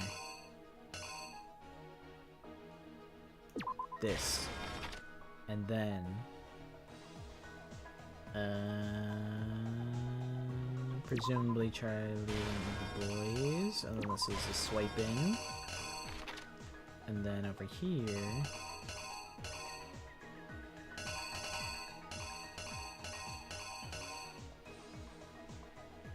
I don't actually know what would go here. Maybe the door handle, but we'll come back to it. Maybe here? So this must be the dummy, because it's the same as here. Good night, Maddie. Thanks for hanging out.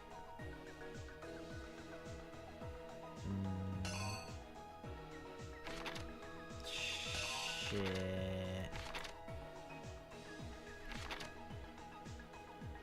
Is this here?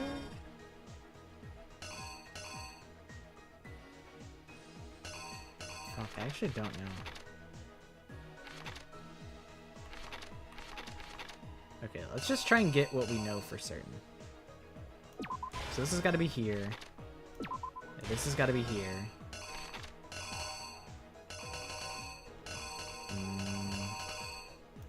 This goes here, I think. Maybe this. Or no, here, I think. Okay. I think this is a red herring. I think this is this.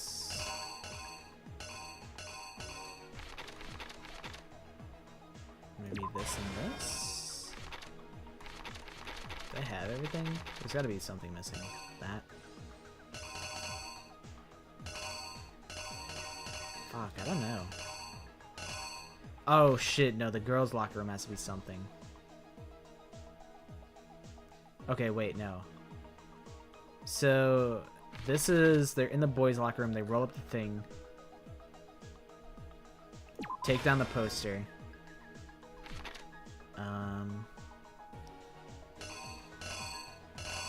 And then I think this is, they put the poster back up.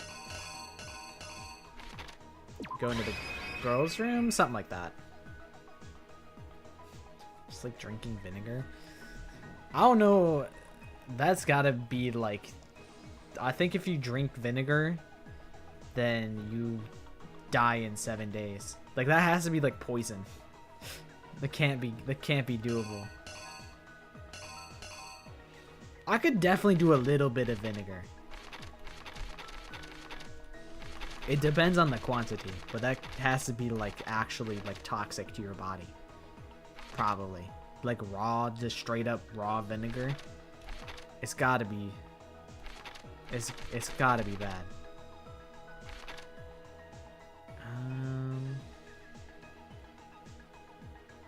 Alright, I'm looking over. Everything seems fine to me. You can usually kind of discern what the dummies are if it's like a reused asset. Like here, the dumbbell is the same. Here, this hand with the thing is the same. And then the poster is just a zoom in of over here. So I think we're good. Here's exactly what happened. First, let's take a look back to before the incident. I don't care for ketchup.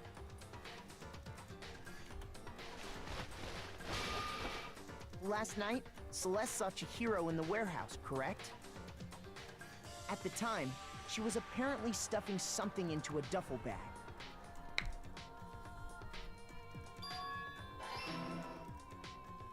That something was a blue tracksuit. That text would have been blue. You can confirm this, right, Celeste?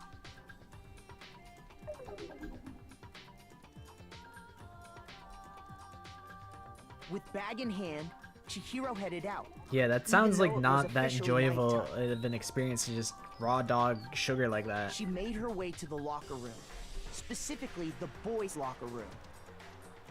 But I should try and be more mindful of the phrases I say, considering you guys are really young. But also, I'm not a kids channel, so because she was I can't be held liable. Which is why he was able to use his own e-handbook to gain entrance to the boys' locker room. I fuck with honey mustard heavily. I like all kinds of mustard. Inside, I don't care for someone there. And the person he I met don't was care the for one who ketchup though. killed him.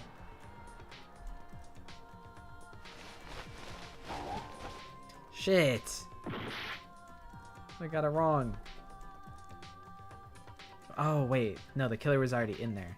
I see, I see. So this dumbbell is here, actually. And then... Wait.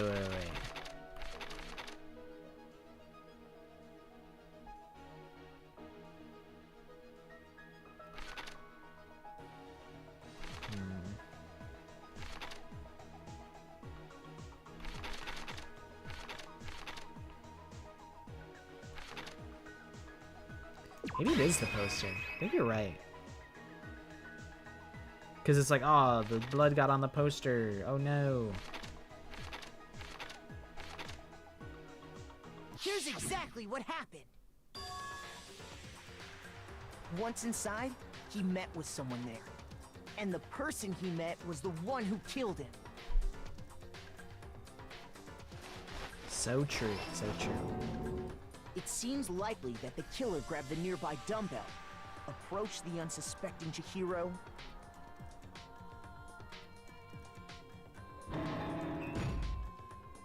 and attacked him. 10, 20, 30, 40. Is that like an 80-pound And dumbbell? that's where the bloodstains on the poster and carpeting in the boys' locker room I mean, at came most from. it's 40 pounds. If it's a 5-pound weights and there's 4 on each side, then it's at least like a...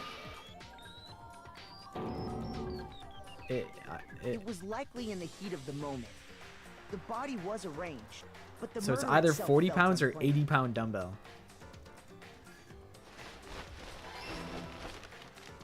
Which is why the killer hurried to try and hide the act. First, These manga pulling up panels the are bloodstained slept carpet. on. I feel like the person that Then, made the removing the manga bloody panel poster. art is like an unknown legend of Danganronpa. And finally carrying the corpse into the girls' locker room. A girl's handbook was necessary to get into the locker room, of course. But this alone doesn't prove that the killer was necessarily a girl. Mustard and Peaches After is all, diabolical. Sayaka and Junko's I handbooks had agree been with that. placed in the main hall. Using one of those, a boy could get into the girls' locker room without much problem. Yeah, this is the first time someone's died. I know. And If I that's don't see it exactly happen, how then the it didn't killer happen. did it. With the carpet and the poster they brought with them, they got to work. Put in work. Put them in it. They changed the layout of the boys' and girls' locker room in what you might call a crime scene switch. Bro, that's Kako from could have been the end fucking of things, 100 Line. but That's some no. shit Kako and Emo Byakuya would be on. discovered the body and decided to intervene in the situation, making things even more complicated. So, after stumbling on the crime scene, he went and grabbed the extension cord from the library, and then he got to work.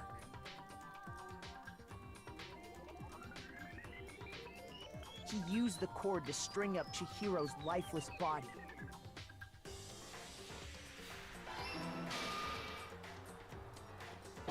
Yeah, Barry fans, explain Then, this. Using the victim's own blood, he left a grisly message there at the scene of the This is crime. y'all. This is He all wanted to y'all's goat. create the illusion that Genocide Jack was responsible Hey friend, for the slaughter. we just got to this guy just died. And around the same time that Byakuya was putting together this facade, You made it just in time to having already disposed of see Chihiro's the bag killer and and other victim belongings, of case arrived 2 at of the sauna. Danganronpa. There, they planned to destroy the last piece of evidence, Chihiro's Which handbook. debatably could be the most important part. As much as I And slander just as the people killer for having expected, not seen the steamy events sauna leading was up enough to the ruin the electronic gadget. main Somehow, the killer knew that the main event. handbook That's couldn't usually stand the up to the heat execution. of the sauna. But it's okay if you do it, because you wouldn't The reason they knew that is because the You sauna wouldn't had watch already read otherwise. their own handbook. you wouldn't play the games anyway. And that's So how it all played out. it's the best chance we have at hooking you into Danganronpa. Isn't that right, Mondo Owada? What? Mondo Owada did it? What the flip? Wait. No. I knew This it, can't the be right. hair. Where's your evidence? Yeah, where's your evidence? You need evidence.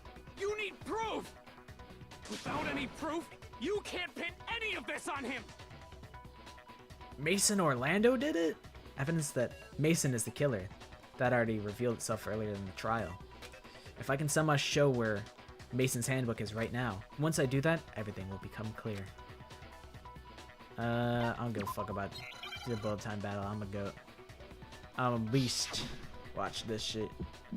I'm about to play this rhythm Show game me so some good. evidence. You're wrong. I won't listen. I refute you. False. Show me some evidence. I won't listen. False. I refuse to vote. Show me some evidence. Fuck. You're wrong. I won't listen. I refute you. False. Show me some evidence. I won't listen. False. God. This minigame Show sucks. me some evidence. This should prove it. Okay, good night, Fanta. Taminosu Legend, this is true. My thinking so far is right. I had to stop playing Osu because Mondo it must hurt have my replaced wrist. his broken handbook with Leon's.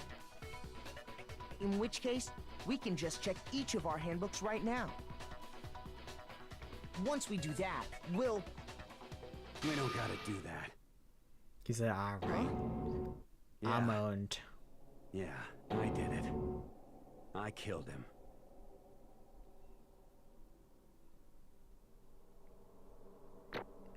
No. I thought you were a nice guy, but turns out you're actually bad guy. Yeah, I got an A. A for awesome. I think I got 83 coins. Bro, what are you saying? I got no choice, man.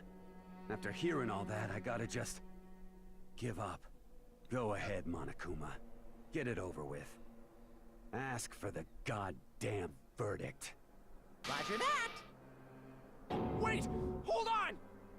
No waiting, no holding on. Time for the moment we've all been waiting for. Grab your lever and give it a yank! Who will you elect as the Blackened this time around? Monokuma said, Will you make the kill right them! choice or the Kill them dreadfully now! wrong one? What's it gonna be? What's it gonna be? Alright. Sentence him to death. Kill this guy to death. I also appreciate the little chibis. Who up declaring their verdict? What? Steve Harvey be like, kill! Oh man, I gotta do voices again. Man, class trial streams are goated. Because I can just let them talk. Man, I can talk over them. Uh-oh, this time it looks like you got it right again. Yes, it is so. The Blackened that killed Charlie Foster was... Mason Orlando. In case you're wondering, the vote was not unanimous. Keith chose the wrong answer. You're treading very close to the danger zone, Mr. Eisenhower. You need to be more careful. Okay, good night, Junko. What? I refuse to believe it. There's no way. No way he would kill someone. Sorry. What is this? Why are you apologizing? Why? Why? Why? Why did you do it? Now then. Well, it looks like Mason's taken a vow of silence, so allow me to explain on his behalf. Actually... The story of the murder this time is the sad story of two men. Oh, but for anyone who doesn't really want to hear it, you can just hit the control key to fast forward the text. It's really tempting. It would be really funny. Anyway, there was once a young boy, and his name was Charlie Foster. He had an extreme inferiority complex regarding his own lack of strength. "You're so weak, even though you're a boy." He'd heard things like that as long as he could remember, and he couldn't overcome his weakness. On the contrary, he tried to hide and buried himself further and further into that weakness, to take on the fragile form of a petite young girl. He had chosen that as his way out. Now nobody will be able to say anything about even though you're a boy. But no matter how tightly he wrapped himself up in that shell, the inferiority complex had already taken root deep inside of him and was not so easily weeded out. As it turned out, the shell was completely empty. The complex didn't disappear. Instead, it only grew stronger and stronger. I'm weak. Weak, weak, weak, weak, weak, weak, weak, weak.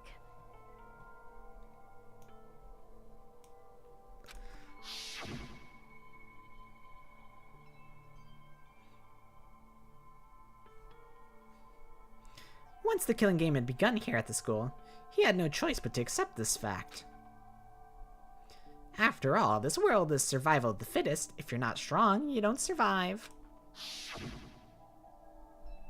And then the lovely and hateful Monokuma announced the revealing of the embarrassing secrets. Which, of course, included Chihiro's embarrassing secret, which I was more than willing to divulge. Even though he dresses like a girl, Charlie is actually a boy. Hey, And that was something Charlie couldn't let anyone find out, no matter the cost. If that was revealed, it would be the end. The hardened shell would crack. The armor would fall away. Without a doubt, those around him would torture him more than ever before. Everyone figured being thrust into such a dilemma must have sent him spiraling into despair. What? And yet... I'm sorry. Sorry, I don't really want to talk about it right now. But I also don't want to leave things the way they are, so maybe I can talk about it later. After I try my best to become strong, then I can tell everyone. The egg would crack. The shell of the egg?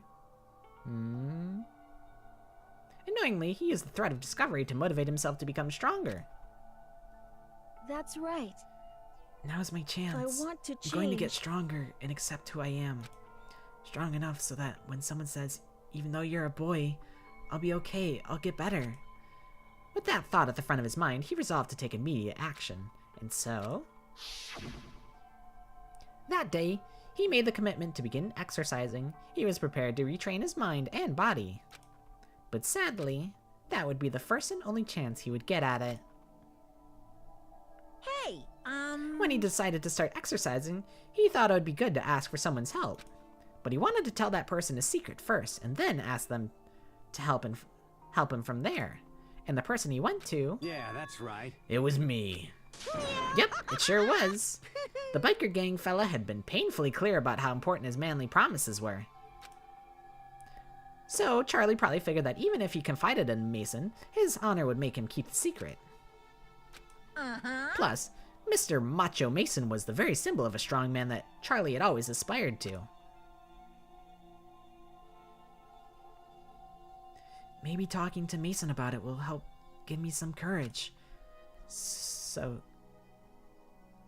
I assume this is Monokuma. So he went and asked Mason to help him become strong. That was his aspiration. And he thought that only with Mason's support would he ever be able to come close to that. Correct.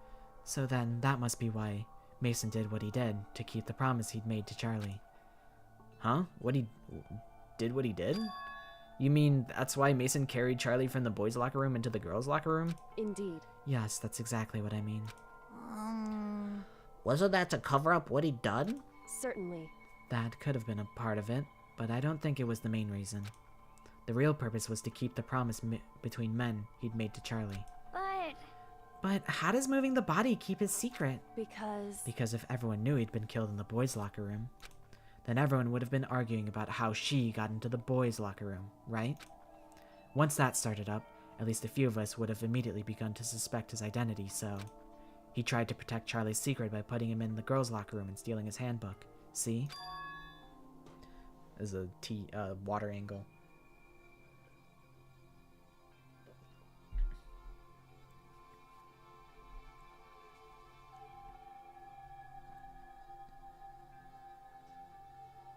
Yeah, I'm also streaming on Twitch. 1x2 where Charlie pulls a Shoma. Could happen. I wouldn't be surprised if they do a 1x2 eventually. Then Mason did all that to keep the promise he'd made to Charlie, who he'd also killed?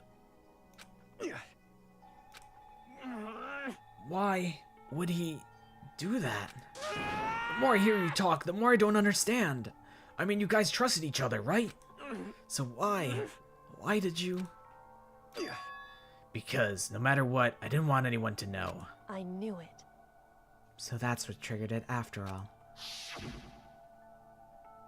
The possibility of having your embarrassing memories and secrets exposed. What is this? That's impossible. Nothing could have been that bad. Something you didn't want anyone to know, even if it meant killing someone? You're wrong! It's impossible. Don't make me repeat myself. Yeah, it's true. They did already do it in Underline, but I mean, they could kind of do it like a smaller scale version where it's like he just gets over it and then everyone accepts him and nobody makes jokes about it and everyone is totally normal about it. Surely that would happen.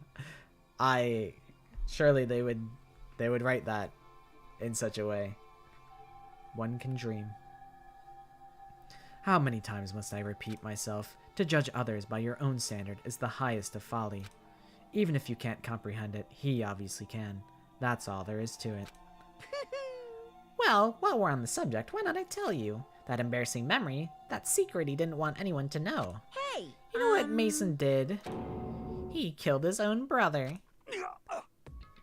You killed to protect your secret, and it still got fucking exposed anyway.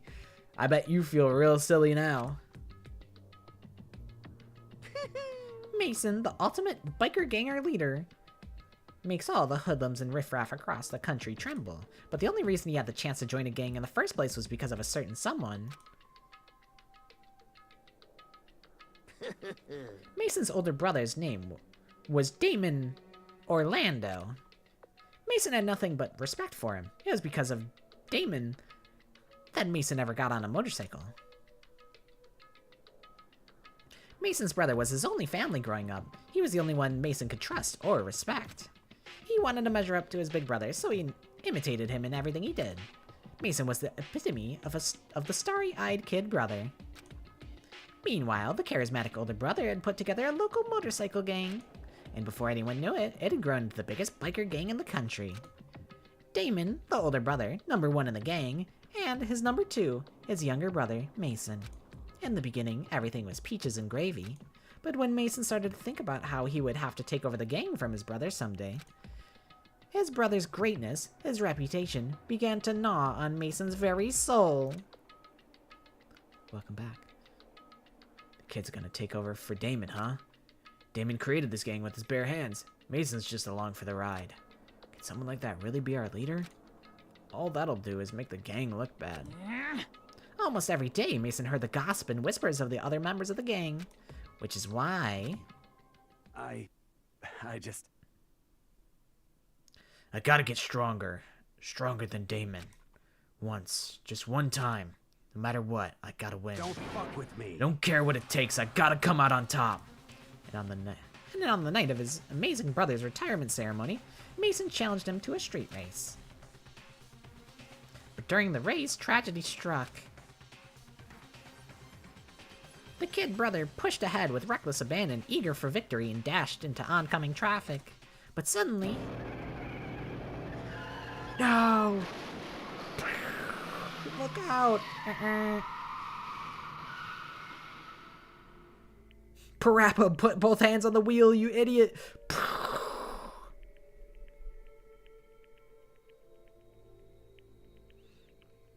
Laying in his kid brother's arms, the older brother delivered his final words. My bad, kid. I fucked up. Sorry. Of course, he knew it was his brother's fault, but Damon never blamed him for what happened. Hey, kid, the rest is up to you. No matter what, you gotta keep the gang together. 'Cause it's the team you and me put together. It's a a promise between men.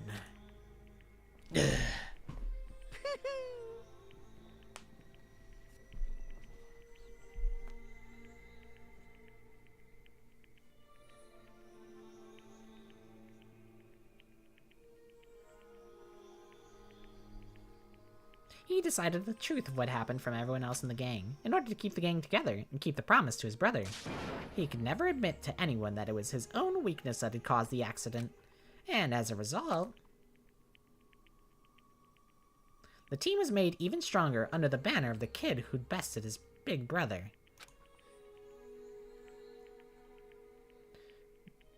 Damon was gonna lose to his kid brother, so he got stupid and got himself killed.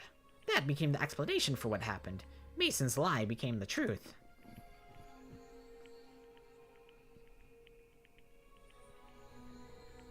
He wanted to lead the team so bad, he was willing to tell all kinds of lies about his brother.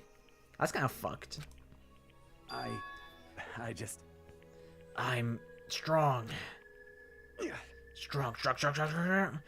And yet,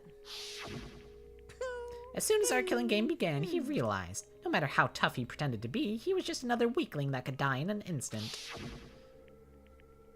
And then the hateful Monokuma announced the revealing of the embarrassing secrets. At that point, it was clear I would have no problem shedding light on his secret.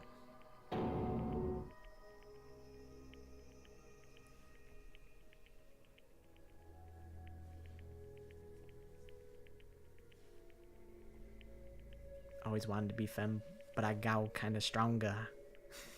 Since I was worried about what people would think. But also, they probably don't have your interests in mind. They'd have a problem with that anyway. Yeah, that's like... For Chihiro's case, it's... You know, if they wouldn't accept it, then they're not even really your friends. But I don't know, it's like... You know, high school kids are mean. So it's like they could have went for an angle like that if they wanted a, like a Chihiro redemption arc in like 1x2, and I'd be cool with that. Unless that's a personal anecdote, but I assumed you were writing that from the idea of Chihiro getting stronger.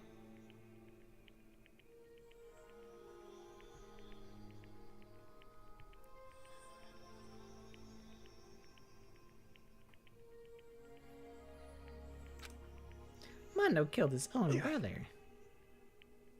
No matter what, I couldn't let the other gang members find out. If that happened, everything would have been ruined. Everything me and my brother had worked to create would have been destroyed. His death, all the guilt I'd been carrying around, it all would have been for nothing. So that's why I... Mason. After I saw what Monokuma had on me, my head filled up with a kind of fuzzy uneasiness and just started swirling around. Never felt anything like it before. I didn't know what to do about it. I wasn't sure what to think or say, but after a while, that fuzzy uneasiness turned itself into a rock-hard lump of anxiety way down in my stomach. And it was right around then that Charlie asked me to start working out with him. Right there, he told me a secret. Seriously? Jesus. I'm sorry. Yeah, I'm sorry I lied to you. Yeah, I'm also very tired. So, as soon as we wrap up the murder, we go sleep. But thanks for hanging out. Chiptune, aka Teal Duck. Hopefully you sleep well. But why? Why now? Why are you telling me this all of a sudden? Huh? Because, I mean, you've kept that secret all this time, right? If anyone found out, you would... But... You're right, but... I want to change. I wrap myself in lies. I'm weak. I want to destroy that version of me forever. His words were like a knife in my gut. It felt like he was exposing the lie I'd been living myself. I have to change. I don't want to be weak anymore. You're so strong. It can't hurt you, right? Whatever secret Monokuma might tell us? You piece of... So what, you're saying I should just say it? What? You're saying if I really am, I should just be able to tell everyone my secret? Huh? I was jealous. I was jealous of Charlie's strength. He had the strength to face his own weakness, to try and overcome it. It was the kind of strength I've never had, so I was jealous of him. And that jealousy broke me. What? Are you making fun of me? I'm strong. Are you fucking with me right now? No! I'm not making fun of you. You really are strong, Mason. Felt like I could hear something starting to creak. Something inside my head. What do you want me to do? What was I supposed to do? Was I supposed to just sit back, let my secret get revealed, and ruin everything? What's wrong? Why did you have to tell me all that? Are you trying to rub my failure in my face? I just No, wanted to... I just really admire you. I admire your strength. Yeah, that's right. That's right. I am strong. Strong. I'm strong. Strong. Stronger than you. You son of a It's stronger bitch. than Damon. Bonk. I don't remember anything after that. When I woke up again, he was lying at my feet covered in blood. I had the dumbbell in my hand and I was just staring at him down on the ground. Hey. I killed him. I killed Chihiro. Undertale song reference? Even after all this time, I'm still just as weak as I've always been. And thanks to that, I did something I can never take back. Mason. He was normally so aggressive, so angry. He hid that weak side away from everyone. That was his secret. A weakness like that lived in a heart like his, and it turned him cold-blooded. God damn it. I am gonna just plain read everyone's lines, because Mason Orlando is hurting my throat, and I don't have any water at my desk, and I don't really want to get up and grab some. Look at him, you see? You're all just like him. For a secret from the past, for a memory. For that, he killed another living human in cold blood. He couldn't cut free of his regrets from the outside world. He doesn't know what true strength is. Do you see hope anywhere in there? 'Cause I sure don't. You bastard. Just shut up, you son of a bitch. Go ahead, say that again, I dare you. Yep. Okay, I'll say it as many times as I want, is what I want to say, but unfortunately, I can't do that right now because the time for punishing is fast approaching. Punishing? Goal? I think Danganronpa was first? Surely it has to be. You mean execution? Well now, That's now, what I well promised now, you, well right? now. The blacken that disturbs the peace will be punished. Ridiculous. Hold on. Now then, I prepared a very special punishment. Let's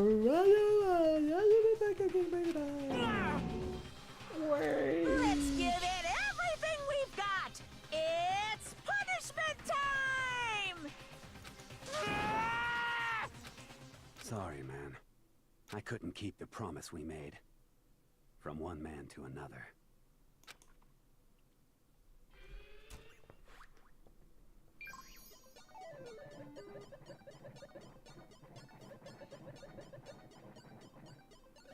Undertale's 2015, that would make sense. You know, I actually haven't watched a lot of the executions in a while.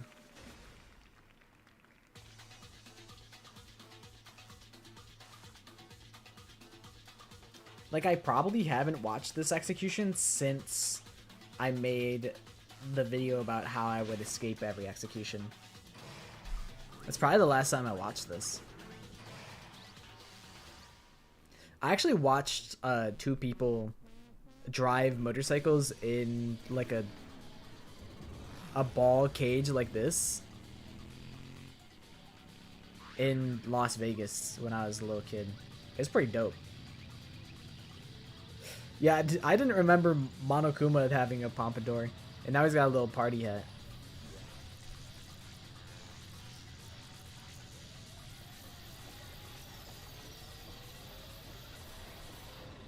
I feel like the audio is crazy low for this.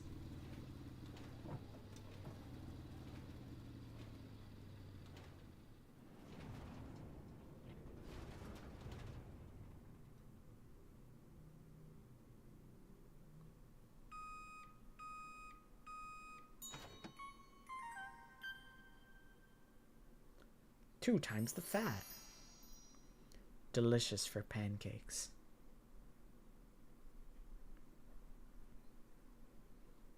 Oh, Stronger Than You is from Steven Universe, which is also 2015. That would make sense.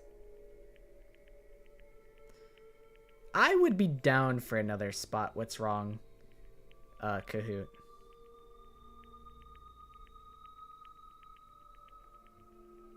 I think that was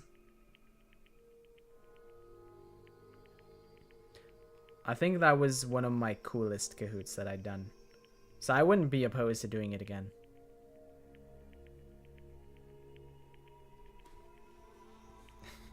Yeah, imagine they make butter as sellable merch.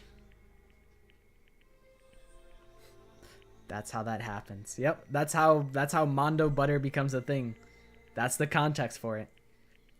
You ever just get disintegrated via... you ever get electrocuted so hard that you turn into butter? I don't know how they like collected all the Mondo goop.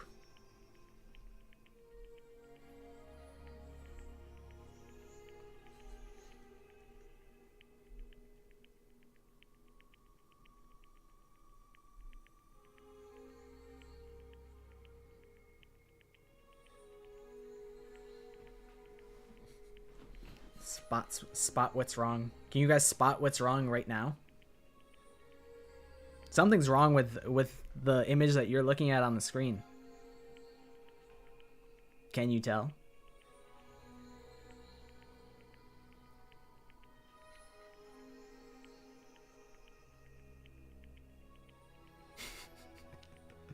What could it be? It could be anything.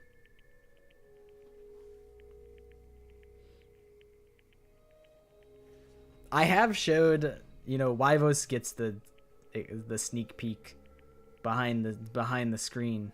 He gets to see what's behind the curtain. Cause I'm like, what do you think about this? He'd be like, Ogie.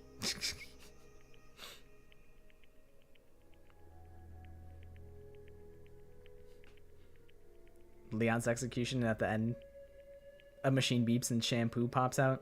You can have a whole suite of Danganronpa products. It's recycling.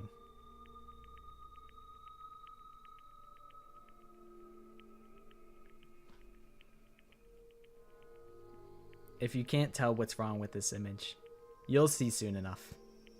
You'll figure it out at some point. It will become more clear. It can't be my brother. Another murder and another execution. I want to feel again. Everyone's lives are taken so lightly here. I feel like I might be going mad. Maybe I'll just let it happen. He's freaking it. He's really freaking it. As Keith's sad screams invaded our skulls, we were each forced to realize once again. But he, of course, he had to. What a disappointment. This is the end of the game. But Barry? What is this? You're completely insane, you know that? A game? One of our friends is dead, do you realize that? Naturally. Of course I do, because this game is life or death. Hey. I don't have anything to say to you. I don't have a response except that... However... I just don't understand why. Why did you go out of your way to disguise Mason's crime? What? Why? Isn't it obvious? Because it made things more interesting. His voice was calm, emotionless, like the voice of death. It chilled me to the bone. To my meat on the bone. Last night, when the murder took place, I was in the library as usual. Honestly. So, you ignored the nighttime rule too? That rule never mattered to me. I don't recall agreeing to it. There is nothing to be Well, done. I don't particularly care. Please continue. The night grew late, and I decided to return to my room, which is when I stumbled upon him. I spotted Mason coming out of the girls' locker room. After he'd gone, I looked inside and saw the corpse. What? You mean you actually witnessed the murder? I asked her. He was such a fool. He didn't have the slightest idea that I'd seen him. Well...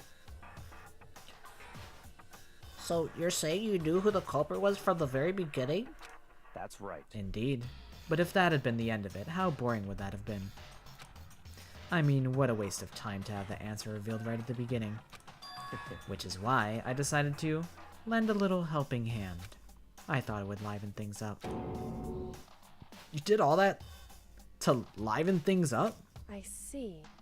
So after hearing about Genocide Jack from Terra, you decided to use that to create the fake murder scene? But damn, man, if we hadn't figured out who'd really done it, you would have been dead too, right? Well, obviously I would have revealed the truth before it reached that point. Of course. Barry turned and looked me in the eye. I could feel his sharp eyes piercing into me. Thanks to a certain remarkable someone, it never did, and I was able to perform an interesting experiment. Once I do decide to become blackened, I now know who I'll have to watch out for. Honestly, kinda... shit. Kinda aura, I can't lie. You know, nobody else has really seemed to put much thought into who they kill and actually killing somebody who's valuable. He's like, okay, well, Big Mac is kind of scary and Kylie Kennedy is also kind of scary. Everyone else is fucking worthless and dumb. Correct. So that was your reason. Are you satisfied? Indeed. Yes, we're done listening to your story. Moving on. Hey.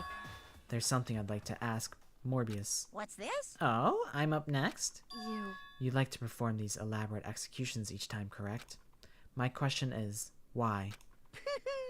Do you like them? Also, no, we won't be watching the video. It's a lot later than I thought it was going to be.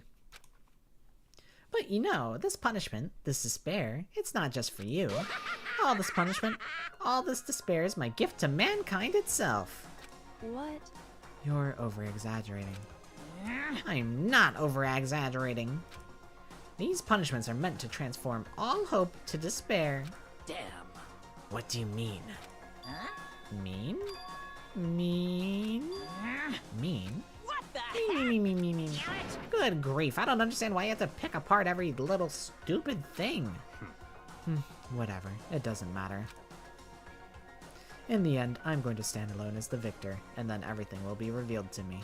Ooh, The noble son of a noble family. Truly, you understand me. I think this is the start of a terrifying friendship. That's enough. Shut up. I would never stoop to the level of a childish criminal like you. Let me just say this. After I've achieved complete victory, you're up next. I'm going to find you and kill you. Understand? In the name of my family. In the name of the Togami family, for which victory is a foregone conclusion. You're getting all riled up. He's kind of cool. He's kind of cool for that. He said, I'll kill you, you, and then I'm gonna go all the way back and kill Monokuma too. I don't give a fuck. He said, I'll kill everyone in this room. Kinda, you know, he's kinda got some swag for that. Yeah, you know, doesn't really help his case, us knowing that he's planning on killing someone. We're gonna immediately suspect him from now on, when it's probably not in your best interest to be a suspect. Ooh, so cool. It's like you're the main character of a video game or something. No trash mob for you. I swear, whatever it takes, I will kill you. Temper. Sounds like someone needs a nap.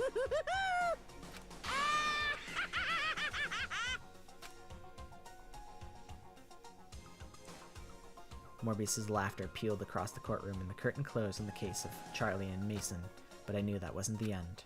The killing game would still continue, because the mastermind wouldn't let it end. For those of us who were still alive, our worst fear and despair kept on multiplying. It was a kind of despair that felt like a blind puppy in hell, in more of a future than us. All of our courage, our effort, our friendship, felt like it amounted to nothing at all. It was the worst kind of despair. We looked at Maddie's art earlier. Well, anyway, like I was saying... I know she posted puppy pics, though. Let me look to see if they're still there.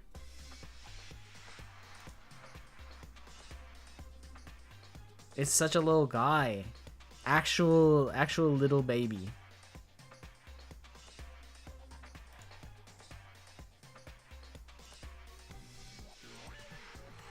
I won't put it on the screen because it's like slightly identifying because I think it has Maddie in it.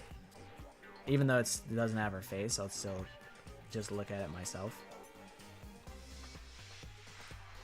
But I did look at the art. I did show the art earlier. But that's a cute little puppy. Actual little guy.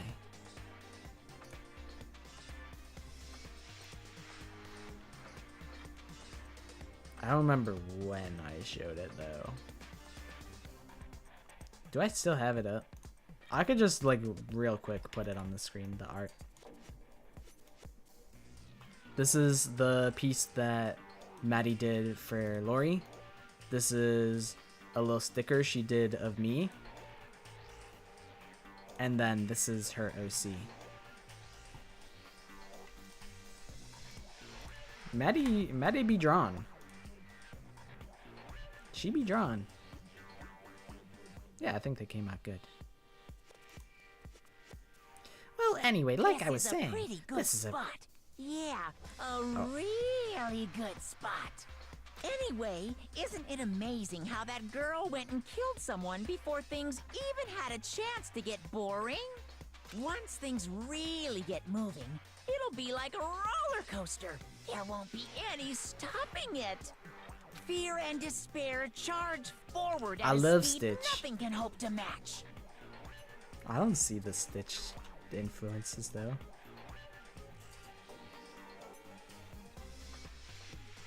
Stitch is like a little blue guy. But I must admit, I'm disappointed. I went to all the pain and effort of making you part of the group, and you couldn't play your part.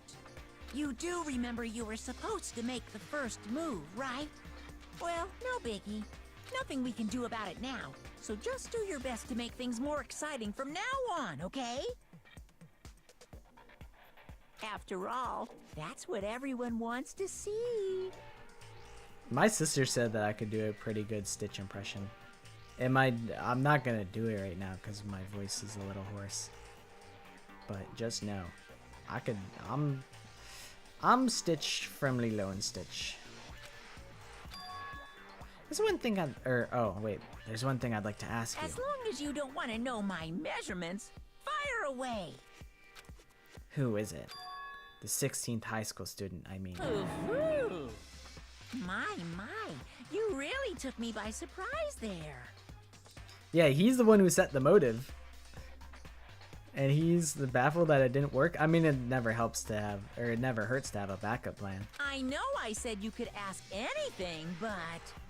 Super denied, ultra denied, demonic denied! Because you see, that's my ace in the hole. I like how this scene sets him up. He's like, okay, so there's a traitor. And so he's got all these motives. You know, that's plan. That's part one of the plan. He's got the traitor. That's part two. And then he's got the hidden 16th student as his ace in the hole. There's levels to this shit. Monokuma's moving different. And nobody'd be dumb enough to reveal that, right?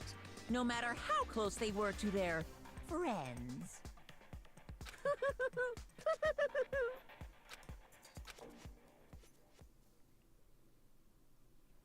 The end of chapter 2.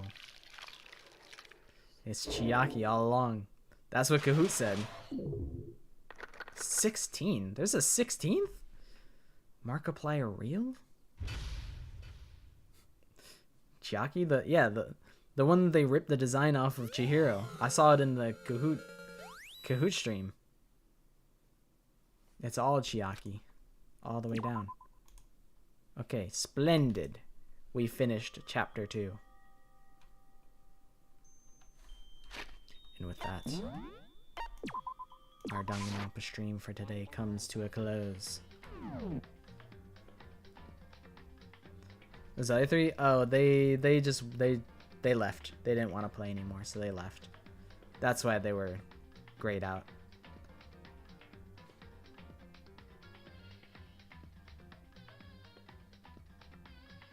It's a good question. I feel like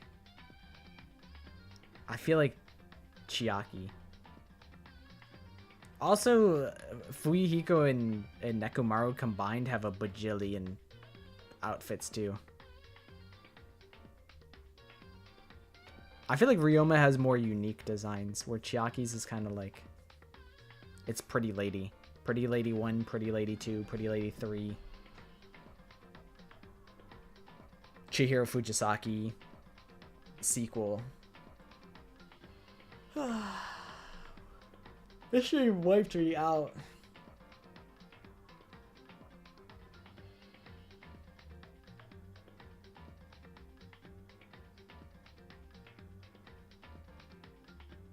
New PFP just dropped.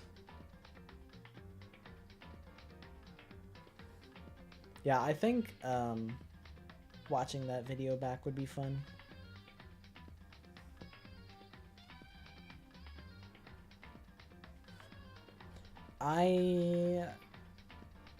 The thing is though, I'm like, should that just be like a dedicated stream?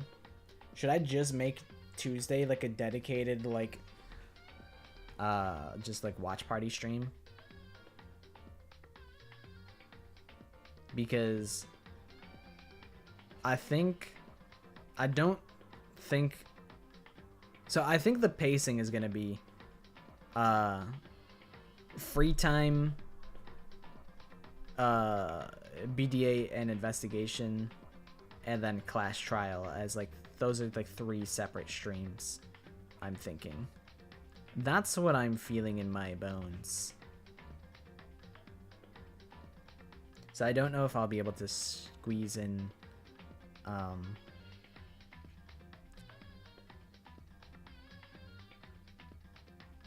a specific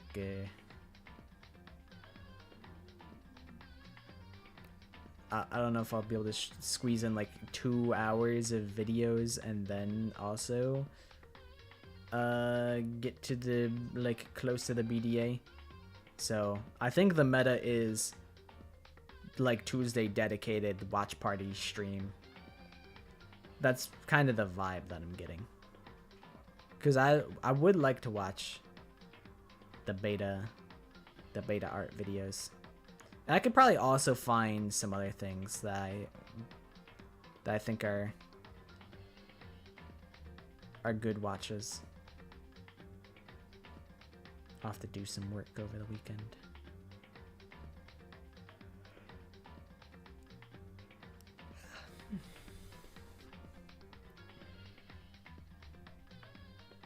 I got some work ahead of me.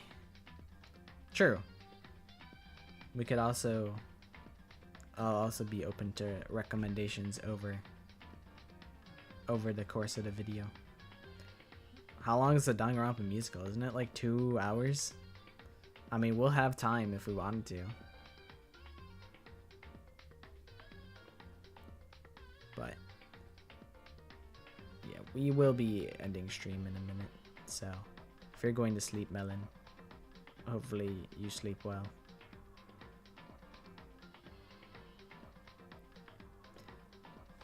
Shit, I hope I sleep well. I think I feel pretty ready for bed. Sleep at this time? The day's just begun. I'm hyped up off Wheat Bix and fuck, what is it called? Bundaberg? I'm hopped off Bundaberg and Wheat Bix.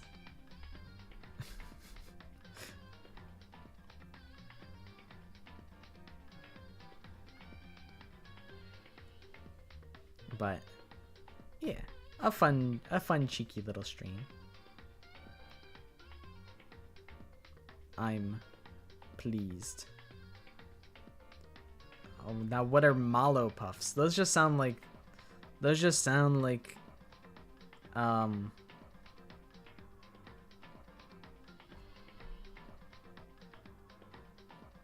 on. Why is it not there?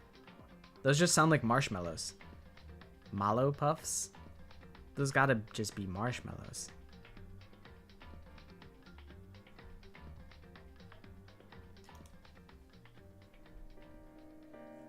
Yeah.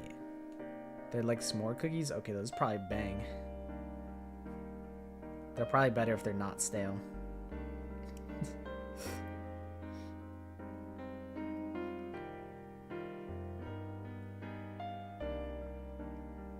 Alright, I would love to get some tea, so I'm slightly in a hurry to scoot on out of here, unfortunately, because I really want to get some tea and get my throat going good. But I appreciate you guys hanging out for the stream. Hopefully you guys had fun. I'm excited to start up chapter 3. I think things are gonna get interesting in chapter 3. They got a little interesting at the end of chapter 2. So I think they're gonna get even more interesting in chapter 3. What does that mean? The story, of course. But yeah, plan is media stream Tuesday, start chapter 3 Thursday. That's my plan. I'll write it into my schedule. And I'll hopefully see you guys there. Shame on you, Riff. Skipping school. Tisk, tisk, tisk. But yeah, thank you guys for being here. I'll catch you guys again soon. Whatever time of day it is for you, hopefully it's a good day or night. Hopefully you enjoy it nonetheless. I'll catch you guys again soon. Bye-bye.